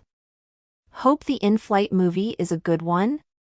Enjoy those peanuts." "I know what you mean," he said, leaning down to give me a soft, lingering kiss. My tummy did a little flip and then the kiss was over way too quickly. "I wish we were back on that island," I said, hot tears stinging my eyes. "Just the two of us. All alone." He brushed his knuckles along my cheek. "What about Mr. Slithers? What about him?" I choked out a laugh, staring up into his handsome face, and counting every reason he was the perfect guy for me. If only he weren't leaving. I sniffed. Snake or no snake, that was the best time of my life. I miss being on that island with you. I miss roasting marshmallows and surfing. "Well, surfing 101, I joked. "I miss it, too, sweetheart." He pulled me into his arms. I breathed in the outdoors a scent that was all Jackson, loving the feel of his arms around me. He held me so close I could feel his heart pounding against mine, telling me how hard this was for him, too. "I loved getting rained out with you," he said. I sniffled. "The clam bake. The campfire stories," he countered. "You telling me that you rode a goat." He pulled back. "I'm shocked you didn't run away from me after hearing that story." There was nowhere to go. I shrugged, blinking away the tears that threatened even as we tried to stay upbeat. "It was an island." He chuckled. "I'll call you when I get to Texas. And I'll visit soon." Pain sliced through my chest and I knew this was the end for us. To pretend otherwise would be prolonging the inevitable breakup. "Please don't call me, Jackson." A line formed between his eyebrows. "Why not?" The crowd shifted around us. People moved past, some shooting us dirty looks. They didn't care that my heart was being ripped apart. We were interrupting the flow of things, two little islands standing in the middle of a rush of flowing humanity. I stepped backward. "This won't work with you living in one state and me living in another." I shook my head, a boulder forming in my throat. "You'll come visit, once or twice. We'll talk on the phone. Or text. Until we don't." That's what happens when people try to make a long-distance relationship work. They start out with the best of intentions and then they see the effort is pointless. His fingers tugged at mine. "That's not the way it will be for us. You're only saying that right now because you're still here. It will be us eventually, though. We can't make a relationship work when we aren't physically together." "Don't do this, Janine," he said, his eyes filled with sorrow and regret. "You know I have to go. I promised Daniel that I'd take care of Amy. She needs me to run the ranch for her. I can't break that promise to my brother. An announcement came from the speakers overhead. A man dashed between us, holding a bag in front of him like he was warding off airport vampires. I know you made a promise to Daniel and you should keep your word. I stepped toward him, pleading with my eyes. But that doesn't mean you should give up your life in Blue Moon Bay. And me, I added, because his leaving meant he was giving up me. Giving up on us. Maybe he didn't see it that way now, but that was what it meant in the long run. He stepped closer. Try to understand that I have to go, Janine. I promise you we can still be together. We'll find a way to make this work. The world blurred and crystallized at the same time. The way it can only do when your eyes are filled with tears that you can't afford to let fall. I looked away, blinking hard, and silently thanking whoever created waterproof mascara. I can see the phone calls and lonely nights in my head, I said, shaking my head as my heart cracked a little. A relationship can't work from different states. Wendy and Max are having problems and he's only been gone a month. Just imagine a permanent move. Do we have to find a solution right now? This minute? He sucked in a breath, shaking his head as his jaw tightened. Then he put a hand on my elbow. You could move to Texas. Texas has barbecues, beaches, and big cities. You would love it there. I'm sure Texas has plenty of wonderful things. But Blue Moon Bay is home for me. From the minute I arrived in town, it felt right. I have a career here that I love. I've spent my entire adult life looking for where I belong. I can't just leave, or it would be like leaving a part of myself behind. I love you, Janine, Jackson said, his voice firm and passionate. I fell in love with you on that island. I fell in love with everything about you. I don't want to lose you. My heartstrings tugged. I didn't want to lose him either. But that was the choice he was making since he was moving away. We've already lost each other, Jackson. We're like the star-crossed lovers in the Kissed by the Bay legend. She couldn't go and he couldn't stay. If we try to keep this relationship going, then we'll just end later anyway. The announcements kicked in again. Jackson's shoulders hunched. That's my flight. It's the last call for your flight, and you still have to get through security. You'd better run. He looked at the security lanes, which were still super long. Then he looked back at me. Everything in me wanted to kiss him, tell him that I loved him, and then hold him until it was too late for him to leave. It took all I had to take a step backward. The speakers crackled and a high-pitched voice called Jackson's name, advising he should come to the gate. Amy must have told them he was on his way. I have to go, Janine. Can we please talk about this later? No, please don't call me. I shook my head, knowing it would be so much harder to drag this out when there was no way to work it out. Goodbye, Jackson. Goodbye, he said, thickly, pausing for one last moment, as if trying to take all of me in with his eyes. Then his eyes glistened before he turned and dashed to the security line. I watched him go up to a security officer, who checked his ticket and ushered him to the front of the line. Then he vanished from my sight, swallowed up by the echoing space and the distance that just kept growing with each painful second that flew by. I should move my feet. I should leave this airport. But all I could do was stand there, feeling orphaned and adrift, like someone had untied the moorings and sent me floating out to sea, all alone. It was the same way I'd felt when my mother died. Like the hole in my heart was too large to ever fill again. The next morning at work, I set the coffee cups in a neat stack and checked to see how many pods of coffee and tea were in the little dispensers. I added a few extra creamer cups, confirmed the cookies were fresh, by taking a bite of one and making sure no crumbs had fallen on the floor or the bar counter. Then I went behind the front desk and stared at the rainbow of colorful sticky notes with reminders and phone numbers. There were only 2 more days until the guests checked into the 2 back buildings. Rick and his team were on track to finish the tile tomorrow, the breezeway windows had been installed and, of course, the custom bookcases were done. The thought brought a fresh wave of tears to the back of my eyes, and I swallowed. Per my instructions, Jackson hadn't called me and I hadn't called him either. I could only hope that time really would heal my wounds, but the pain in my chest gave me serious doubts. Instead, I focused on the sticky notes, which blared orange, green, red, yellow, and purple. Each note screamed that I had much to do before the party Friday night.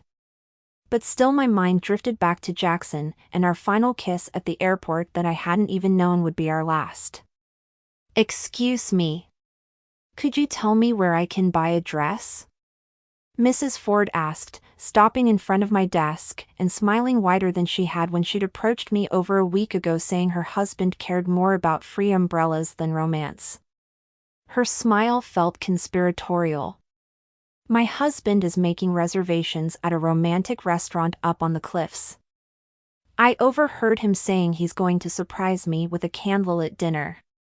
Thanks again for the tip about reading the Kissed by the Bay legend with him. I think it worked." "You're welcome," I said, glad that the legend worked for some people. I gave her the name of Dazzle, which was the darling independent dress shop in town that I'd shopped at many times. Then I watched as she strolled out to the back deck, still smiling. My eyes trailed after her and my mind immediately returned to Jackson. Was he enjoying the ranch? Was he glad he'd moved? Did he miss me as much as I missed him? The phone rang and my heart stopped. Could that be him? I'd told him not to call, but I so wanted to hear his voice. My heart pounded hard as I slowly picked up the receiver and held it to my ear. "Thank you for calling the inn at Blue Moon Bay," I said. "How may I help you?" "Hi, Janine," a familiar male voice came through the line, but it wasn't Jackson. My heart sank. The voice belonged to my boss, Brian Watts. "How are you?" he asked. "I'm well, thanks," I said, trying to keep the disappointment out of my voice. I'd told Jackson not to call, so why did it hurt that he hadn't? "How is everything in Italy?" I asked.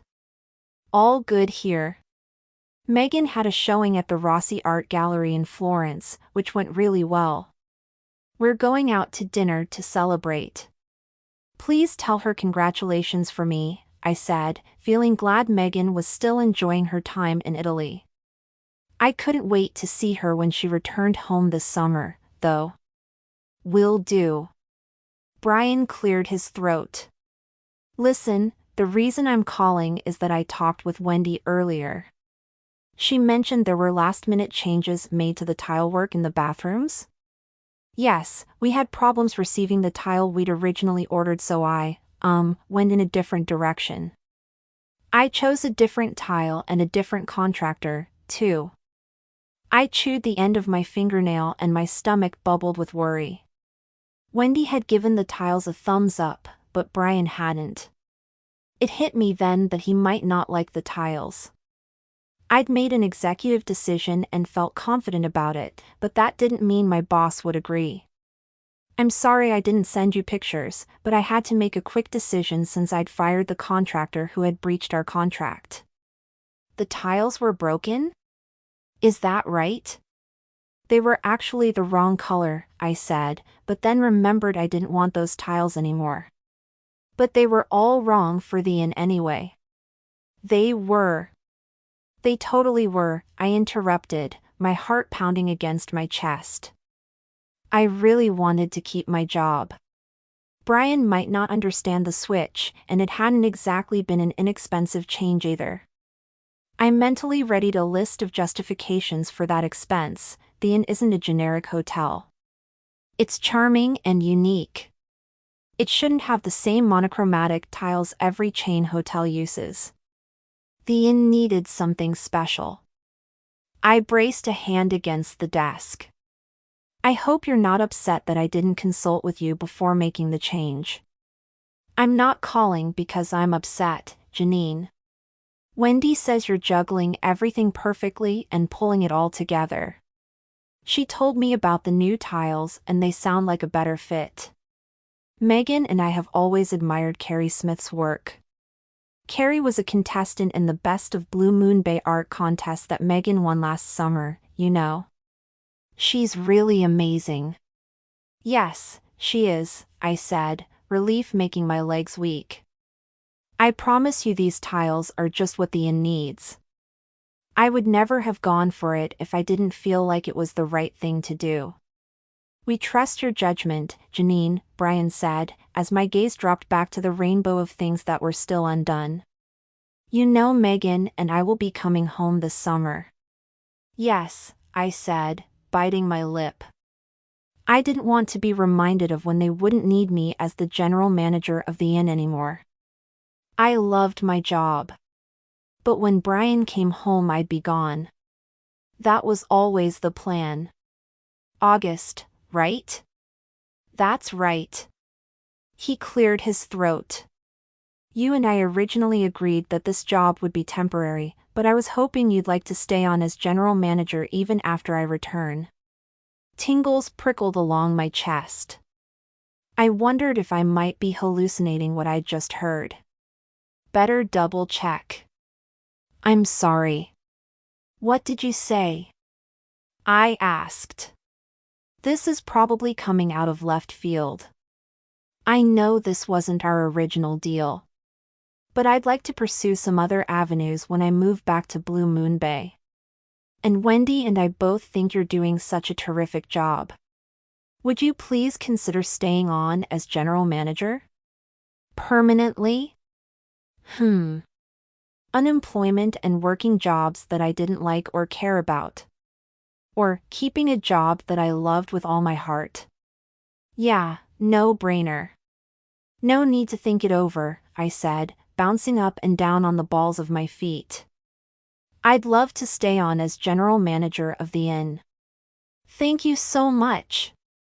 That's great to hear. One more thing, his voice trailed off and I wondered if now the bomb would drop. I squeezed my eyes shut, bracing myself for whatever one more thing could be. We know how hard you work and appreciate everything you do. The renovation was a lot for anyone to take on, in addition to running the inn. You've managed the renovations, including all of the problems, while running the inn as well. Not to mention booking the back building solid. We want to show you how grateful we are by giving you a 10% raise. A 10% raise? Oh, look out, Dazzle. Now, I could afford that silk-printed dress with the rocking A-line silhouette. Thank you, Brian. Thank you so much. I squealed. He chuckled. Thank you, Janine. I have to run now. Megan's ready for dinner. Ciao. Ciao, I said, and then hung up. I stood there, waiting for it all to hit. I'd done a stellar job in a position that I loved. I'd achieved the ever-elusive success I'd been searching for. I lived in the place I loved and had everything I'd ever wanted. The air left my lungs. So why wasn't I happy right now? I should be dancing around the lobby. Instead my heart ached, and my eyes filled with tears. There was only one person I wanted to share this news with, and he was out of my reach. I'd broken up with Jackson to protect myself from inevitable hurt, and it had been the right thing to do. I knew it was the right choice. So why did everything feel so wrong? Finally, the tears I'd been holding at bay since Jackson left burst free. Like a faucet, they spilled out one after another, sliding down my cheeks. I was having a breakdown at work. After a 10% raise? This was so not the time for this. But I couldn't stop the pain, which sliced through me with every tear. Where are the tissues? I muttered, searching around the colorful sticky notes whose words were now wet from falling teardrops. I usually kept the tissue box right here on the desk, but they weren't there. I groaned, waving a hand in front of my face and trying to fan the tears away. Not happening. They kept falling down my face despite my best efforts. Where are those tissues? I muttered again, just as I spotted them sitting in a basket filled with magazines.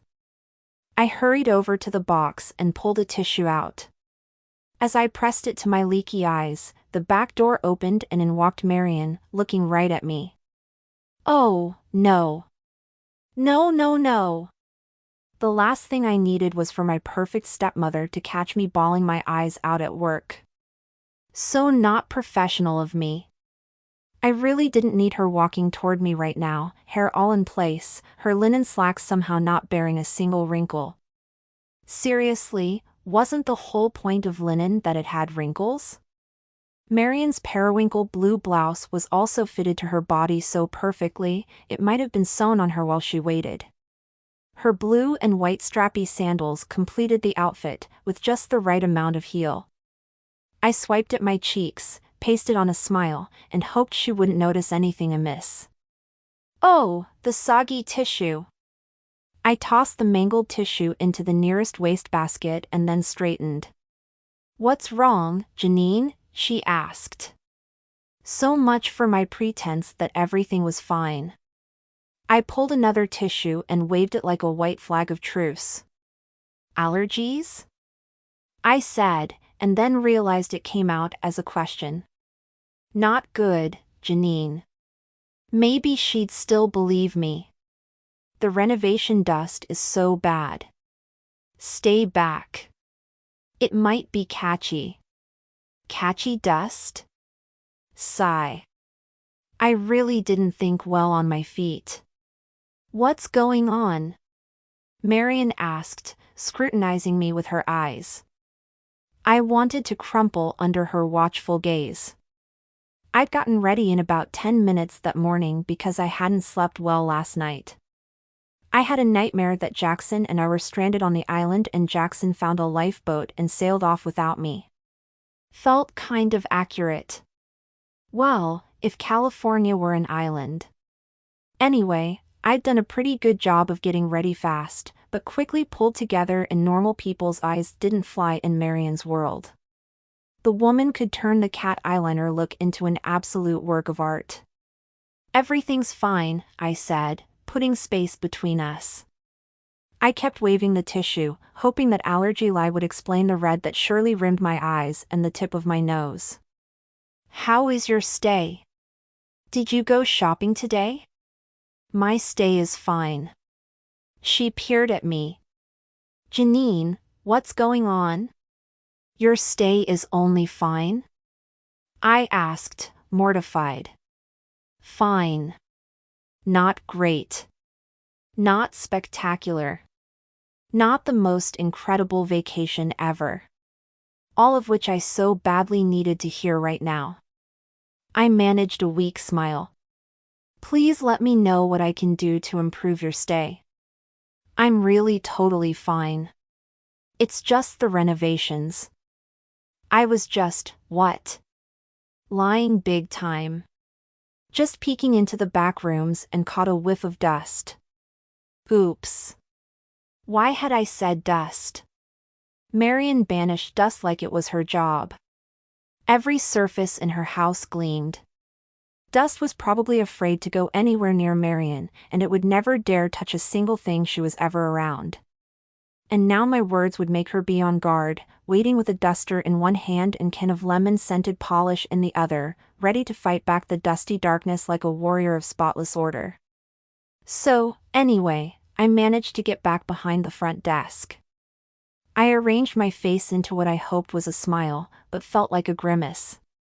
Like some big, tacky tooth-bearing thing. Did you try that restaurant I told you about? You are not fine, and that is not dust making you look like that. Like what? I squeaked out. Like they've discontinued your favorite lipstick. Oh, the horror! Although, I hadn't even worn lipstick on the island. Marion came closer, peering into my face. Her voice softened. Janine, you can talk to me. Could I? That would be a new one. Someone so flighty and unfocused couldn't bare her soul to her accuser, could she? I looked away. I'm okay, really. And I'm the queen. You were the avocado blossom queen, I pointed out, my whole being feeling on the verge of a collapse. I mean, you won that title. Marion rolled her eyes. That silly beauty pageant title? I grabbed a sticky note, twisting the edge. Silly title? I thought that meant the world to you. Sure, when I was a teenager. You won the princess title in that competition one year. Does that still matter much to you now? It had mattered to me. I'd entered that pageant just because Marion had won it. I'd been younger than she had been when she'd competed, though. Plus, she had competed against a whole field of other young women. I'd only had to beat out one other little girl, and that girl had helped me by getting sick on stage. My win had basically been by default. But that tiara was so pretty. I remembered telling Jackson about it on the island. Janine, she asked. I entered that contest to be like you, I confessed, my voice cracking. I didn't dare try for the queen title when I was older, though. I was afraid I'd disappoint you all over again. Her brow creased. When have you ever disappointed me? My chin dropped. Was she serious? Oh, let me count the ways. Suddenly, everything was too much and all of the hurt I'd been holding in for years finally burst free. You told Dad I was flighty and unfocused, I blurted. She let out a breath. What? I heard you, Marion, I said, her voice in my head sounding as clear as the day she'd said those awful words. You told him I'd never amount to anything because I wasn't going to college. Marion's eyebrows lifted. Her eyelids twitched. She was so reserved that those small things said it all. She remembered that conversation and was shocked that I'd overheard it. I was worried about you, she said, quietly. Because I'd never be like Tara or Lindsay? I asked, my voice coming out in a desperate squeak. A successful hedge fund manager, or a lawyer? They're perfect. Tara got a bonus that let her buy a condo, whereas my paycheck barely covers my expenses. And Lindsay had her whole career mapped out since before she was even in her teens. I'm proud of you, Janine. You are successful. Now I am. Finally. I shook my head, throwing my arms out as my throat tightened. But there's always more you want for me. Like pressuring me to move back to Sacramento. You don't think I can live on my own and be successful. I've disappointed you time and again, and I'll never be enough for you. Janine, she said, her voice tinged with hurt. I don't want you to move home because I don't think you can be successful on your own. Maybe it's selfish and I know that it is, but I want my daughters to live near me. I tucked my chin. They do live by you. She tilted her head. Not all three of them. Not you. My eyes burned suddenly. Why you think of me as a daughter? Of course I do. She gave me a look like I was crazy. Since the day I married your dad, you've been my daughter, Janine. If I were being honest, I felt that way about you even before we were married. The wedding just made everything official. But you called me flighty and unfocused, I said, gaping at her as the huge wall of hurt around my heart began to crack. Well, sweetheart, sometimes you can be, she said, her voice filled with honesty and not criticism. I'm sorry you overheard that conversation. I said that to your dad because I was worried about you. I wanted you to focus on what I thought you needed in order to do well, which was going to college. Obviously, I was wrong. You've succeeded your own way. I pressed my lips together, tears falling down my cheeks. I don't expect or want you to be Tara or Lindsay, she said, her voice unusually soft. In fact, Lindsay can be pretty intense with her ambitions. And Tara, in actuality, has been saying she hates her job and wants a change. She's successful in many regards, but not truly content.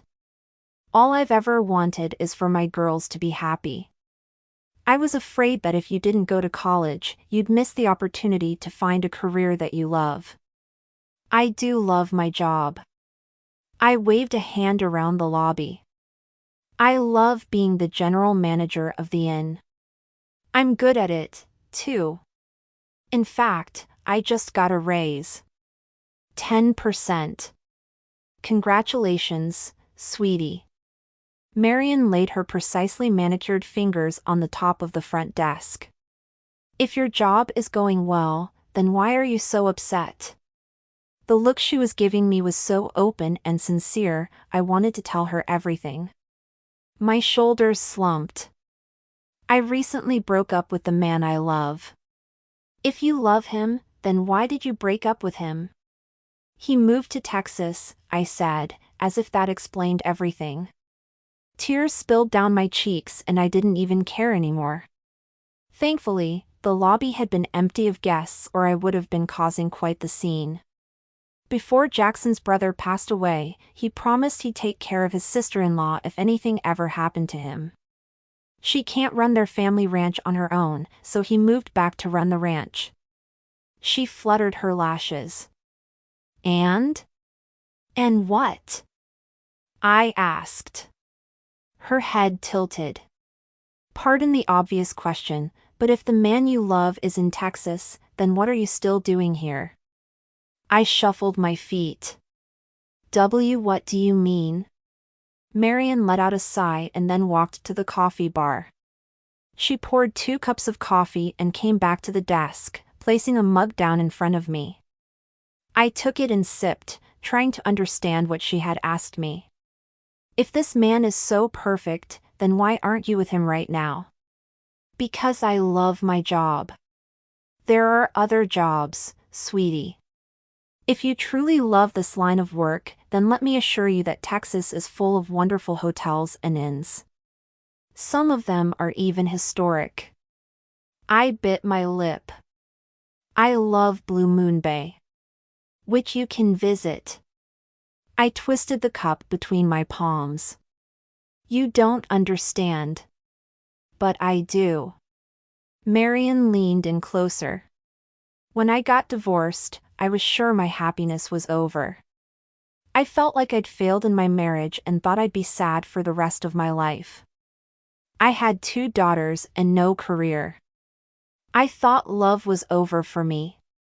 Not life, but definitely love. My eyes widened. What did you do? I moved forward, one day at a time. I started my closet organizer business and eventually I became successful at it. Then I met your father. Her eyes watered then, which was so unusual for Marian, who was always composed.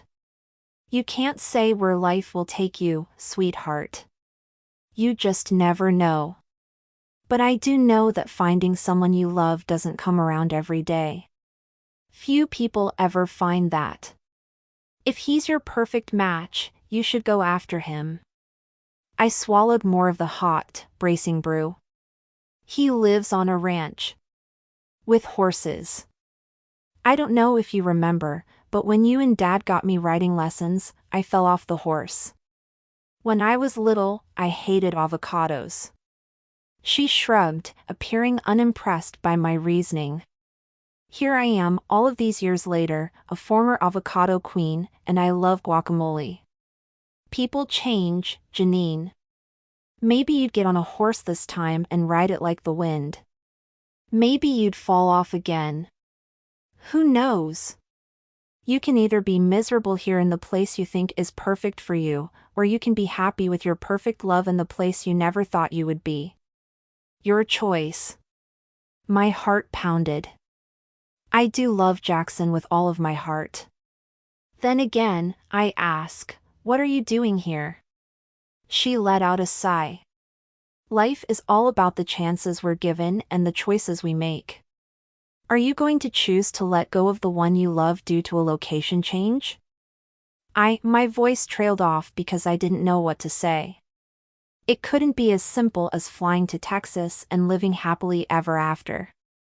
Right? I didn't know.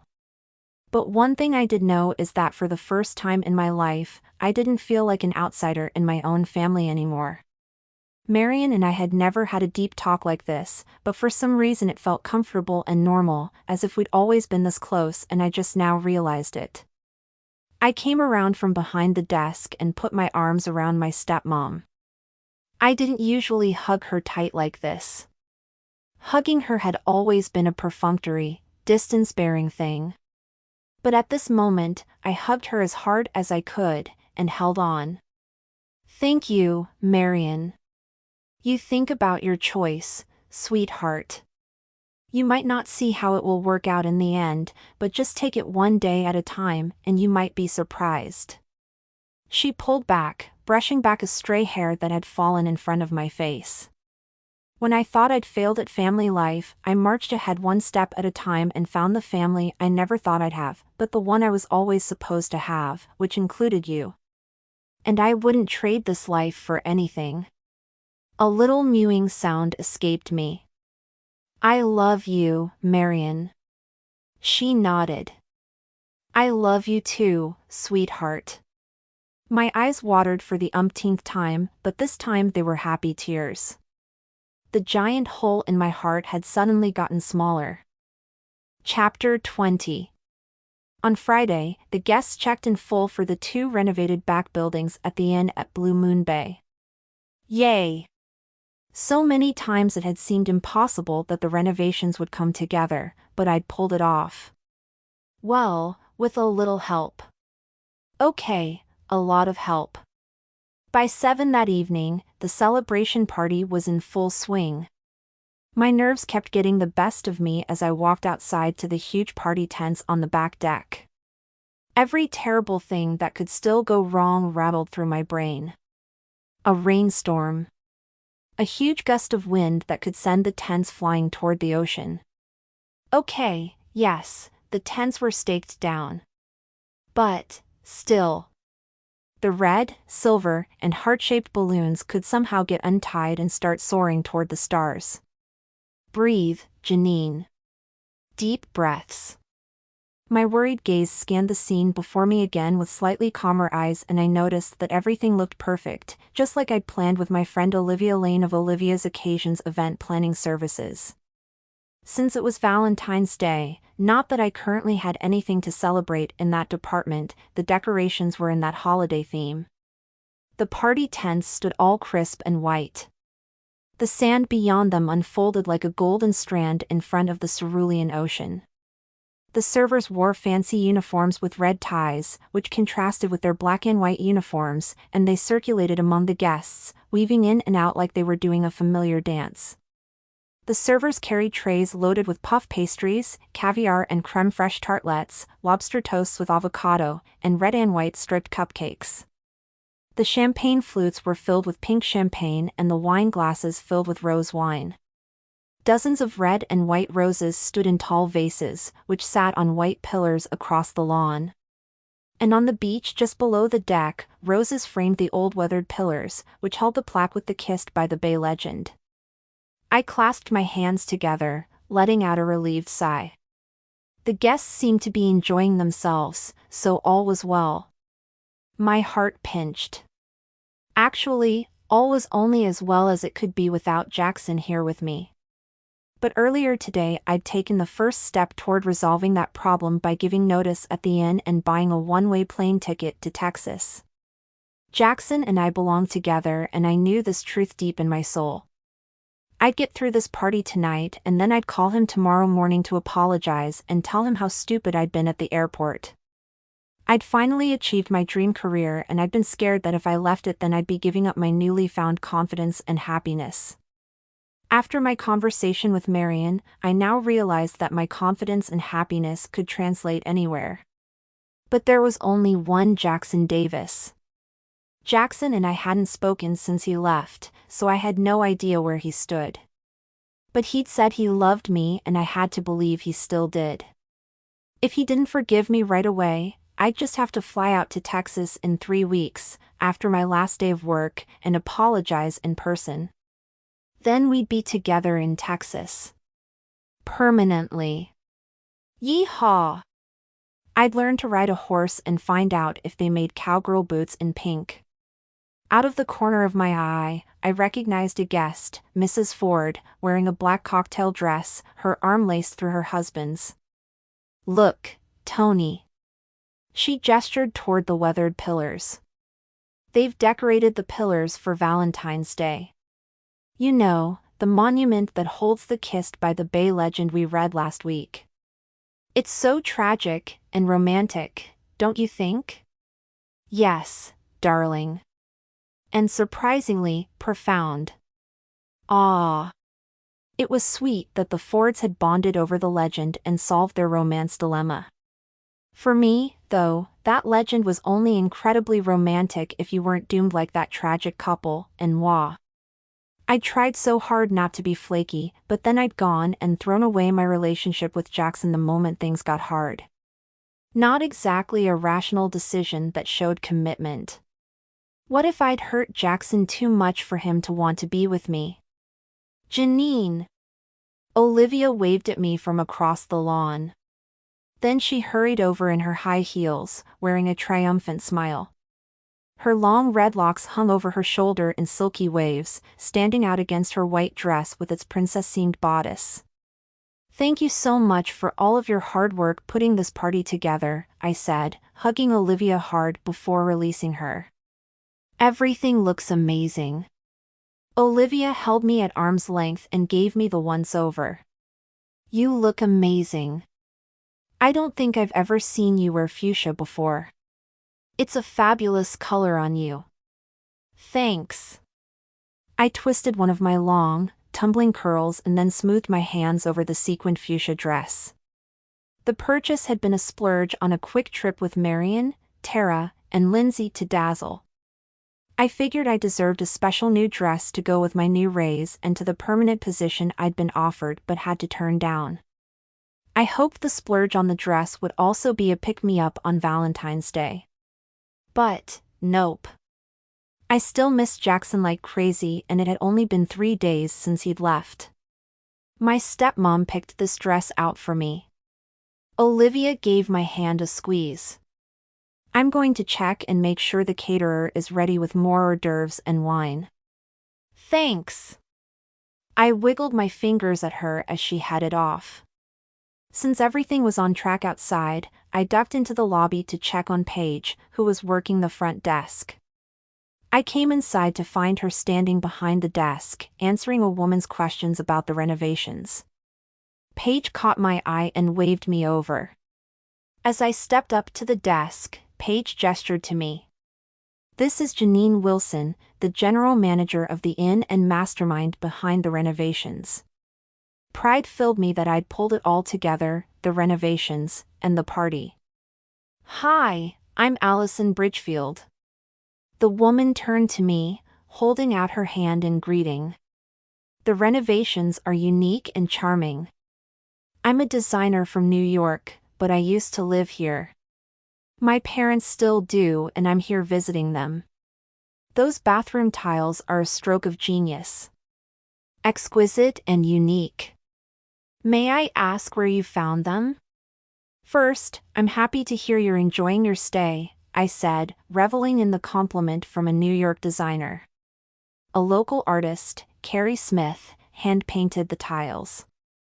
I bought them from her store, Carrie's Kaleidoscope, which is downtown. "Would you like the address?" "I'd love that." I scrawled the store's address down on a piece of paper with the inn's logo and then handed it to Allison. As she thanked me and walked away, the front door opened and our college-aged house cleaner, Fred, came in, holding hands with his girlfriend. A huge grin sat on his face. Envy hit me. He and his girlfriend had apparently made up and were back together. I only hoped Jackson and I would have the same chance. Fred walked over to me. The decorations look cool. Thanks for inviting us to the celebration party. The hors d'oeuvres look like something out of a magazine. I'm glad you could come and that you decided to bring a plus one. His white grin widened. They say the third time's a charm.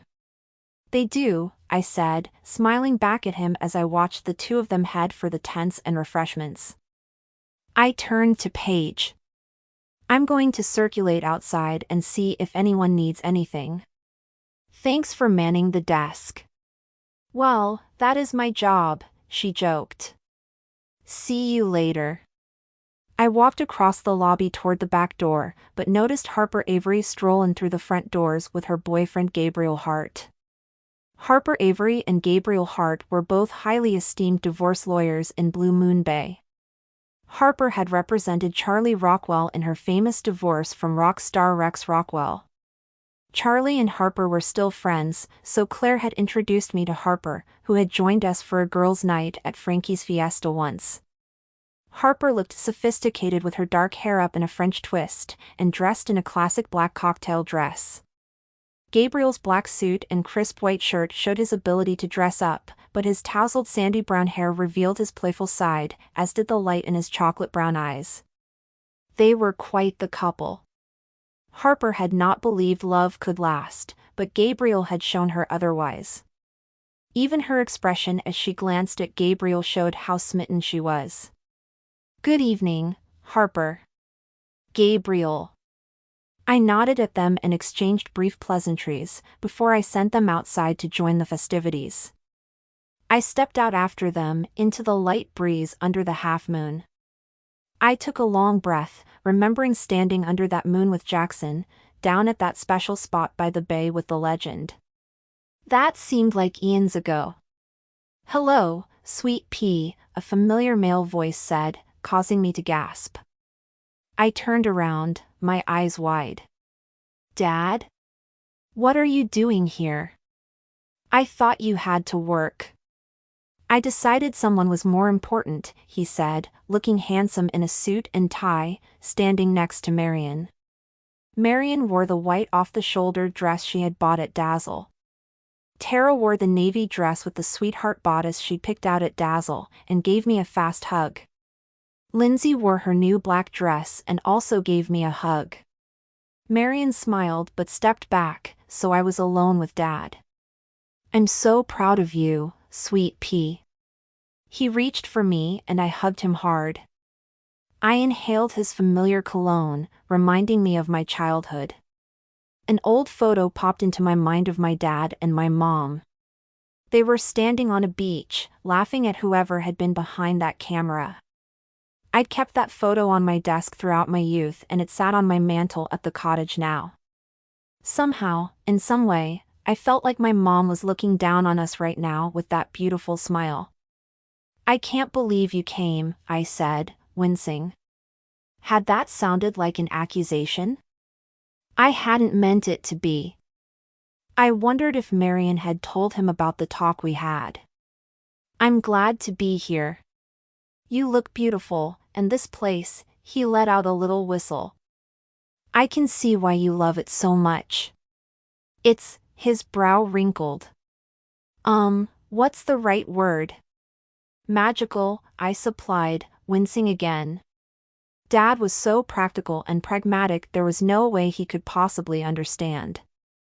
Exactly, he said, surprising me. Happiness grew inside me, especially when Marion and Lindsay and Tara drifted closer. My family was here with me, and this was the first time I truly felt part of that family. Although my mom wasn't here with us, I felt her in my heart with all the love she'd given me. We're so proud of you, Janine, Marion said. You did a stellar job on the renovations and with this party. This will be one of those parties everyone always remembers. Thank you, Marion. That means so much to me. I glowed all over. Or it felt like I did. Champagne, wine, and hors d'oeuvres are being served outside. Help yourselves, and then why don't you show Dad out to the beach? I suggested. Good idea, Marion said, giving me a hug before they went out for a walk. I drifted inside to check on the guests, just as Charlie Rockwell and Luke Montgomery walked through the front doors. We hugged and chatted for a few minutes before Claire appeared, trailing perfume and dropping hugs to each of us. She gushed about the glass heart I'd given her from Carrie's kaleidoscope and told me she'd try not to give up on love, but no more dating apps for her. Then she'd skipped off to grab a cupcake and a glass of wine. Janine, came a familiar female voice. I spun around to find Tara had come inside. My hand pressed against my chest. I thought you'd gone outside with everyone else. I did. For this. She laughed, holding up a glass of pink champagne and looking wistful. I'll admit it, Janine. I'm jealous. Big time. And the shocks just kept on coming. I gaped at her, wondering if she had been replaced by an alien life form or something. Jealous? Of what? Of you. Tara looked out the back windows at the glowing shore behind the vibrant decorations and the glittering, laughing crowd. Of this. Blue Moon Bay is such a cute town. Everyone seems to know everybody. You seem happy here. It is a wonderful town, I said, but that happiness had a missing piece, a huge hole in the form of Jackson. My heart pinched, but I fought to push him out of my mind right now. It was 2 hours later in Texas and, besides, I had to get through this party. I do love my job. Must be nice. She blew out a breath. I hate mine. Whoa. Back it up and unpack. That, whoever that was standing there, could not be my perfect stepsister. She never complained. Tara had loved her job. Had always wanted it. Lived for it, in fact. One of her bonuses had given her the condo she lived in. Are you having a very early midlife crisis or something? I blurted. She shrugged. Maybe. I had expected a denial. Her maybe left me speechless. A server walked by and I grabbed a champagne flute, tossing back a long sip before turning back to Tara. Is something wrong back home? I asked. Her shoulders slumped. Pretty much everything is wrong. I don't know when it happened, but I woke up one day and went about my daily routine and, do you know that feeling you get when you're having a very vivid dream? The kind you know isn't real, no matter how real it feels?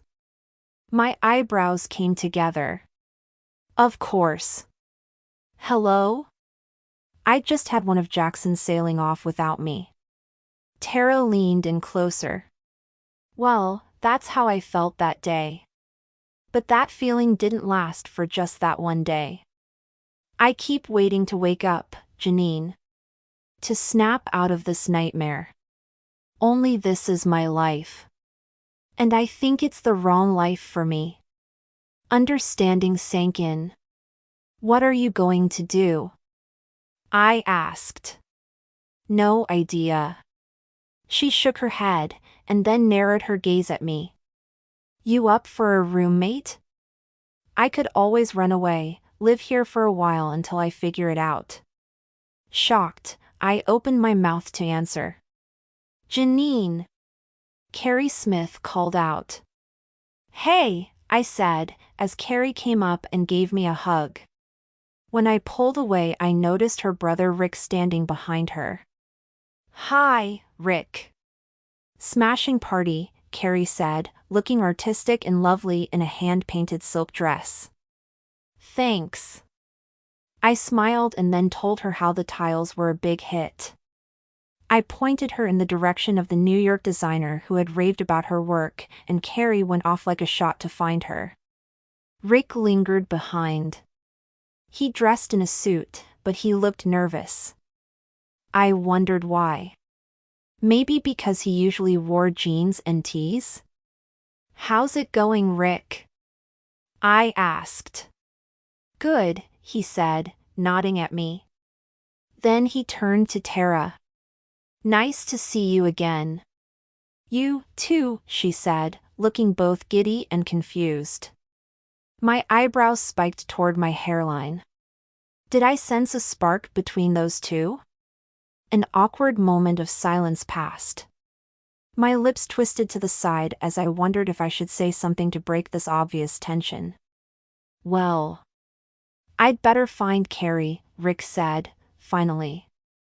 "See you later," I said, turning to Tara, whose gaze followed Rick across the room. "Is the woman who made the tiles Rick's girlfriend?" Tara asked. "No, that's her brother," I said, the corner of my mouth lifting. "Why? Do you think he's cute?" "Oh, I don't know." Tara's cheeks turned pink and she looked around at anything but me. Lindsay waved to her from outside, so Tara promptly excused herself, but not before saying we should talk later. I let out a sigh. Must be nice for her to be interested in someone who lives in the same state. Hopefully I'd be able to fix that problem tomorrow morning. Otherwise, I'd given up the best job ever to live by myself in the Lone Star State. As soon as Tara joined Lindsay and Dad outside, Marion came into the lobby, heading straight for me. "Did you get a chance to think about our talk?" she asked. "Actually, I did," I said, holding up a finger and heading for the desk. Paige moved over so I could grab something beneath it. I lifted a white shopping bag and my purse, rummaging inside the latter. Then I turned around, holding up a piece of paper. One-way ticket to Texas. The flight leaves in 3 weeks after my notice at work is up. Marion's eyes turned misty. "I hate that I've unwittingly moved you further away from me, but I think it's the right decision." "Me, too. Although, I haven't talked to Jackson yet. I'm kind of nervous about that. I don't think you'd have these strong feelings for just anyone, sweetheart. I'm sure he's missing you as much as you're missing him." Marion gestured to the white bag. "What is in there?" I pulled out the black cowboy hat with sparkles I'd purchased earlier today. Or, was it a cowgirl hat? Cow hat, at any rate. "Is it too much?" I asked. Marion smiled. "Put it on." I couldn't put it on now, while wearing this dress. It would ruin my curls. And I'd look ridiculous. The party, my voice drifted off because I suddenly couldn't resist. "Oh, why not?" I plunked the hat onto my head, dipping the front a bit over my forehead and then striking a pose. "What do you think?" I asked. "I think you look beautiful," a familiar male voice said. Tingles flowed through me as I slowly turned toward that voice. My belly did a flip. Standing just behind me was Jackson, in the flesh. Chapter 21. Hallucinating from heartbreak could not have been a good look on me. Thank goodness there weren't any mirrors nearby for me to see my own shock. After hearing Jackson's voice, I stood there with my mouth dropped open and my brows quirked upward. I glanced at Marion and for one crazy second felt worried that I might be hearing voices. Well, a single voice. Jackson's voice. I whispered, "He's really here, isn't he?" Marion nodded and then lifted her arm, glancing at her wrist. "Oh, goodness. Look at the time. I should go check on your father." My gaze followed Marion's hasty exit before I gulped and swiveled in my quaking heels in time to see Jackson sauntering over to me. "Jackson?" You're really here? I asked, poking him in the arm to make sure I wasn't imagining him. Solid muscles greeted my index finger. So not a figment of my imagination. You'd better believe it, partner. The corner of his mouth lifted and he swiped a thumb across the brim of my hat. My cheeks heated. The hat's a little absurd. I know. I love it, he said. But did he still love me? That was the question I wanted to ask so badly. I'd broken up with him to protect my own heart, but may have broken his heart in the process, something I'd never wanted to do in a million years. The words flighty and unfocused still haunted me, and they so needed to leave my mental personality description. Jackson stepped toward me. Is there somewhere we can talk privately? He asked. Of course. I folded the ticket in my palm and led him across the lobby, weaving through the crowd that had trickled in for the hors d'oeuvres displayed on the coffee table. I noticed Wendy and Max standing by that table, holding small plates filled with goodies. My gaze zeroed in on the sparkle coming from her ring finger as she held the plate. Wendy turned and caught my eye. Are you engaged? I mouthed, as Jackson led me out back. Wendy glanced at Max and then nodded, a contented smile breaking out across her face as I mouthed congratulations. So that was why Max had been acting so odd lately. He'd been planning to ask the woman he loved to marry him. I couldn't wait to get the whole scoop. Wendy's gaze moved to Jackson and she gave me a thumbs-up sign. The corners of her mouth twitched and she flared her eyes, gesturing at my head. Oh, the cowgirl hat! I took another step through the crowd and started to reach for the hat to yank it off, but then my hand fell back to my side. I decided to wear the hat to show Jackson how serious I was about moving to Texas. Not that wearing a cowgirl hat at a formal event looked at all serious, but at least it would be a good visual of my commitment to moving. As we neared the back door, I spotted a familiar face across the crowd, Cody. Cody stood in a small knot of people, who listened with rapt attention to some story he was telling, while gesturing with his hands, likely a story that involved jumping or diving from something very high that resulted in something very life-threatening. You know, just a guess. He caught my eye and then his gaze moved to Jackson. Cody paused a moment and then he smiled, lifting his beer glass in a cheers gesture to us. Jackson nodded to him and I waved back at Cody, remembering that he didn't know Jackson and I had broken up. Didn't know that I had some serious apologizing to do if I ever wanted Jackson to forgive me. But the fact that Jackson was here, in Blue Moon Bay, had to be a good sign. Well, unless he'd flown into town to retrieve more of his belongings and was just stopping by the inn to congratulate me on the grand opening. The thought made my stomach roil. We weaved through the crowd out back and I picked up my pace, wanting and needing to talk to Jackson. The tents we passed shined white and tall. Gold bulbs hung on strings of fairy lights, tacked around the columns and along the tops of the tents. Laughter collided with the sound of the surf as we hurried down the steps to the beach below. We turned left at the bottom of the steps and I kicked off my heels, holding them in the same hand that held the ticket. The plaque between those old, weathered pillars called me onward, telling me to be brave and to believe in the legend of forever love. Once we arrived at that special spot, I fingered the bronze-lettered plaque, and zips of electricity seemed to crackle beneath my fingertips. I turned to Jackson and opened my mouth, ready to beg his forgiveness. I owe you so many apologies, Jackson said, before I could get a word out. He lifted my free hand and placed it between his. I don't know where to begin. You owe me an apology? I asked, tears pricking the back of my eyes. The wind came in, caressing my bare shoulders in a soft and soothing way.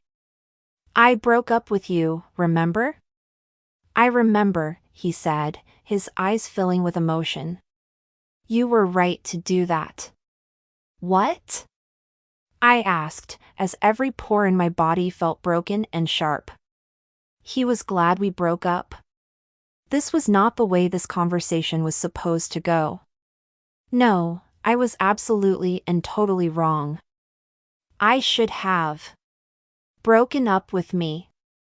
He nodded again as the wind pushed me closer to him. He pressed his hands to mine. I behaved like a coward. I blinked rapidly. Come again? My brother used to call me a coward when I was afraid to try things, he said, wearing a wistful look. That's how he got me to do things when I wasn't sure I could do them. My eyebrows lifted. You mean like trying to ride a bull? No, that was just insane. He shook his head, resting his hands on my shoulders, and meeting my gaze head-on. When I got to Texas, I went to sleep that night and had a dream. About Daniel? He nodded. In that dream, he told me I was being a coward. That I had never felt about anyone the way I feel about you. He said he wanted me to look after Amy by being the best brother-in-law I could, but not by taking over her responsibilities. I bit my lip. Really? I didn't even realize I was scared of getting close to you, he said, his eyes turning glassy. I knew I loved you, but I didn't fight for you. I lost my brother. And I couldn't bear the thought of losing you. Suddenly, all the things I had never understood, much less could articulate, somehow coalesced. Finding love and being afraid to lose it, that was the theme of the legend. If you're a coward, then we're both cowards, I said, firmly. I've spent most of my life feeling abandoned, because my mom died and because I didn't feel like I fit into my new family the same way my stepsisters seemed to. Now I realize I fit in by being myself. He brushed my cheek with his fingertips. Of course you do. I closed my eyes and then lifted my lashes. These worst-case scenarios go through my head when I don't see a clear path to get where I want to be. But my stepmom and you helped me realize that I can take challenges one step at a time and that I can achieve anything I want. An expression of pride washed over his face. You sure can. I love you, Jackson, I said, emotions filling my chest as he breathed out a relieved sigh. If that means moving to Texas and riding horses to be with you, then that's what I'll do. He cocked an eyebrow. Ride a horse? You know, I said, waving a hand in the air. Then I cocked my elbows and bent my knees, and pretended to flick some reins. Like cowgirls do. Yee-haw! He chuckled. You're willing to be my cowgirl, huh? Absolutely. If I have to live on a ranch. You don't, he said, stopping me mid-speech. I frowned. I'm not following. I finally did what I should have done in the first place. He drew me close to him, wrapping those strong arms around me. What I would have done if I hadn't been acting like a coward. The breath left my chest. What did you do? I talked with Amy. I said I wanted to be there for her to help solve the problem of running the ranch, but I didn't want to run the ranch myself. You know what she said? I shook my head. Don't keep me in suspense. She said she was only keeping the ranch for me. What? I shrieked, my hand flying to my mouth. That's right. He nodded and then shook his head. She doesn't want the ranch. She was happy there with Daniel, because it made him happy. She said she had made a promise to him that she'd take care of me if anything ever happened to him, so she thought keeping the ranch was keeping that promise. You're kidding. My face crumpled and I didn't know whether to laugh or cry. She was relieved that I didn't want to keep the ranch and she's going to put it up for sale. She says that's not her life anymore. She actually loved her visit to Blue Moon Bay and is considering moving here. Well, it is a special town. I laughed, unable to believe all that had transpired. Does this mean you'll be moving back into your wonderful Victorian? Yes. He tightened his arms around me. I came here tonight to ask you to forgive me. I shook my head. There's nothing to forgive. He ducked his head. You still want to be with me? If the hat doesn't say it all, my throat tightened as I unfolded the paper from my hand and held it out to show him. I bought this yesterday, Jackson. I'm glad you came back, but if you hadn't, then I would have flown to Texas. I gave notice at the inn. You did? He stared at the one-way ticket, his eyes turning misty, and he inhaled a deep breath. This means a lot to me. Instead of you moving to Texas, how about taking a vacation there so I can give you a tour of the ranch? I'd love for you to see it before it's sold.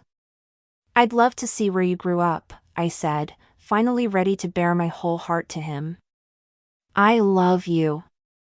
Wherever you are is where I want to be, even if that means being stranded on a deserted island. That's saying a lot coming from you, city girl. He smiled and then leaned toward me. Wait! I cried out. He pulled back. What? I pointed upward. Is that a blue moon? He looked up at the sky. It's a little hazy, but I don't think it's even a full moon yet. So, it couldn't be the second moon of the month. Not even close, really. Oh. I was hoping that kissing under a blue moon would bring us luck. We don't need luck, Janine. He cupped my chin in his hands, those cerulean eyes peering down at me like two blue moons in their own right. Not only do I promise that I will never leave you, but kiss or no kiss, I will always love you. No matter what. I'll always love you, too. You're my soul mate. And you're my everything. Now, about that kiss. He kissed me and I leaned into him. The waves crooned and crashed to the shore as his warm lips melted with mine. The faint sounds of laughter and music drifted to my ears from the party above. The scent of salt, like tears that no longer needed to be shed, lay on the air. As Jackson and I kissed by the plaque, a calm settled over me, reassuring me that the Kissed by the Bay legend was real. But I knew that love was real, too. Sometimes life and love weren't about the chances you're given, but the chances you make for yourself. For all I knew, the star-crossed lovers hadn't taken that chance that would have kept them together. But as for Jackson and me? I'd take any and all chances. Because even when the big picture finish line isn't clear enough to see, if you keep your heart open and take little steps, one at a time, then they just might lead you to love. Epilogue. 6 months later. I sat back in the comfortable blue and white striped lounge chair on the island, sitting next to Jackson and staring out at Blue Moon Bay across the water. I squinted, making out the inn at the tip of the crescent-shaped bay. The surf was low but rising here. The swells crested foamy white, and further out they barreled and rolled in sheets of sheer glass that sparkled. The sunlight poured down on my head and shoulders as I stretched my arms up above my head, and my legs out on the cushion. This isn't bad, Jackson said, from the lounge chair beside me. I lifted an eyebrow. Not bad? This? I glanced around the deserted island that Jackson and I had booked for the next 2 weeks. Yes, we were choosing to be here this time. We had a boat docked at the shore, and boy had the island changed since we'd been stranded here 6 months ago. Portable solar panels were up and charging the battery, which held outlets we could use to plug in phones, laptops, or anything else we might need. A tiny, and ever so cute, 1,000-square-foot house had been built like a tiki hut, but with sides that folded down to open up if we chose. The shower tents were okay, not ideal. They were a little tricky, but the sun heated the water in the shower stands and hot water was a luxury when anyone was camping, or glamping, as the case might be. The grill was run by propane tanks, and ready for cooking. Well, it's not bad when you're camping with a city girl, he said, winking at me. Guess we can thank Cody for bringing this idea to you for the inn. Yes, he reminds me to thank him over and over. I smiled, unable to believe Brian had embraced Cody's idea and struck a deal with Peter Locke, the owner of the island. Now, the inn at Blue Moon Bay offered stays at the newly named Blue Moon Island. Wendy and Brian were smart to agree to the contract with Peter Locke before another hotel snatched up the opportunity. Now, booking an exclusive island retreat is exclusively offered by the inn. Cheers to being the first paying guests. He lifted his glass of lemonade and clinked the glass into mine. Well, with the manager's generous discount, he said, giving me a kiss. I leaned into him, kissing him back, and put my hand on his bare shoulder. Glad to be able to get you a discount. I still can't believe you were the one to suggest this spot for a vacation, he said, raising his eyebrows. First, you vacationed with me in Texas. Now on Blue Moon Island? Hey, I'm a reformed city girl turned partial cowgirl surfer girl. I can buck up in the wilderness with the best of them. I'm pretty sure you can't call it bucking up in the wilderness when you're sleeping on a mattress with Egyptian cotton sheets. He gave me a look and then glanced at the waves. But if we're going surfing today, then now is a good time. I'm in. I knocked back the rest of my lemonade and then set the glass down. I grabbed my pretty pink wetsuit and shimmied into it like a pro. Okay, like a semi-pro. Well, maybe not even that, but at least a step above a rank amateur. We'd already surfed a few times since we arrived. I can't believe you're truly surprised I wanted to return to the island. This was where we fell in love. How could we not spend our honeymoon here? I asked, glancing down at the sparkling ring on my finger and then at the gold band on Jackson's ring finger. I fell in love with you long ago, sweetheart. Our time on this island just made me realize it. Jackson made a humming sound as he leaned in and kissed me again. This is the perfect place for our honeymoon, Mrs. Davis. I'm glad I thought of it, Mr. Davis. Honeymoon. Still hard to believe we'd gotten married last weekend. With Claire as my maid of honor and Cody as Jackson's best man, slightly awkward choice, but still the right decision in the long run, we'd driven to Lake Tahoe to become husband and wife. Jackson took my hand. I can't believe you ran off to marry me the same week I proposed. What can I say? I've learned to embrace my impulsive side. I giggled, throwing my arms up in the air. I couldn't be expected to wait a year to marry the love of my life, now could I?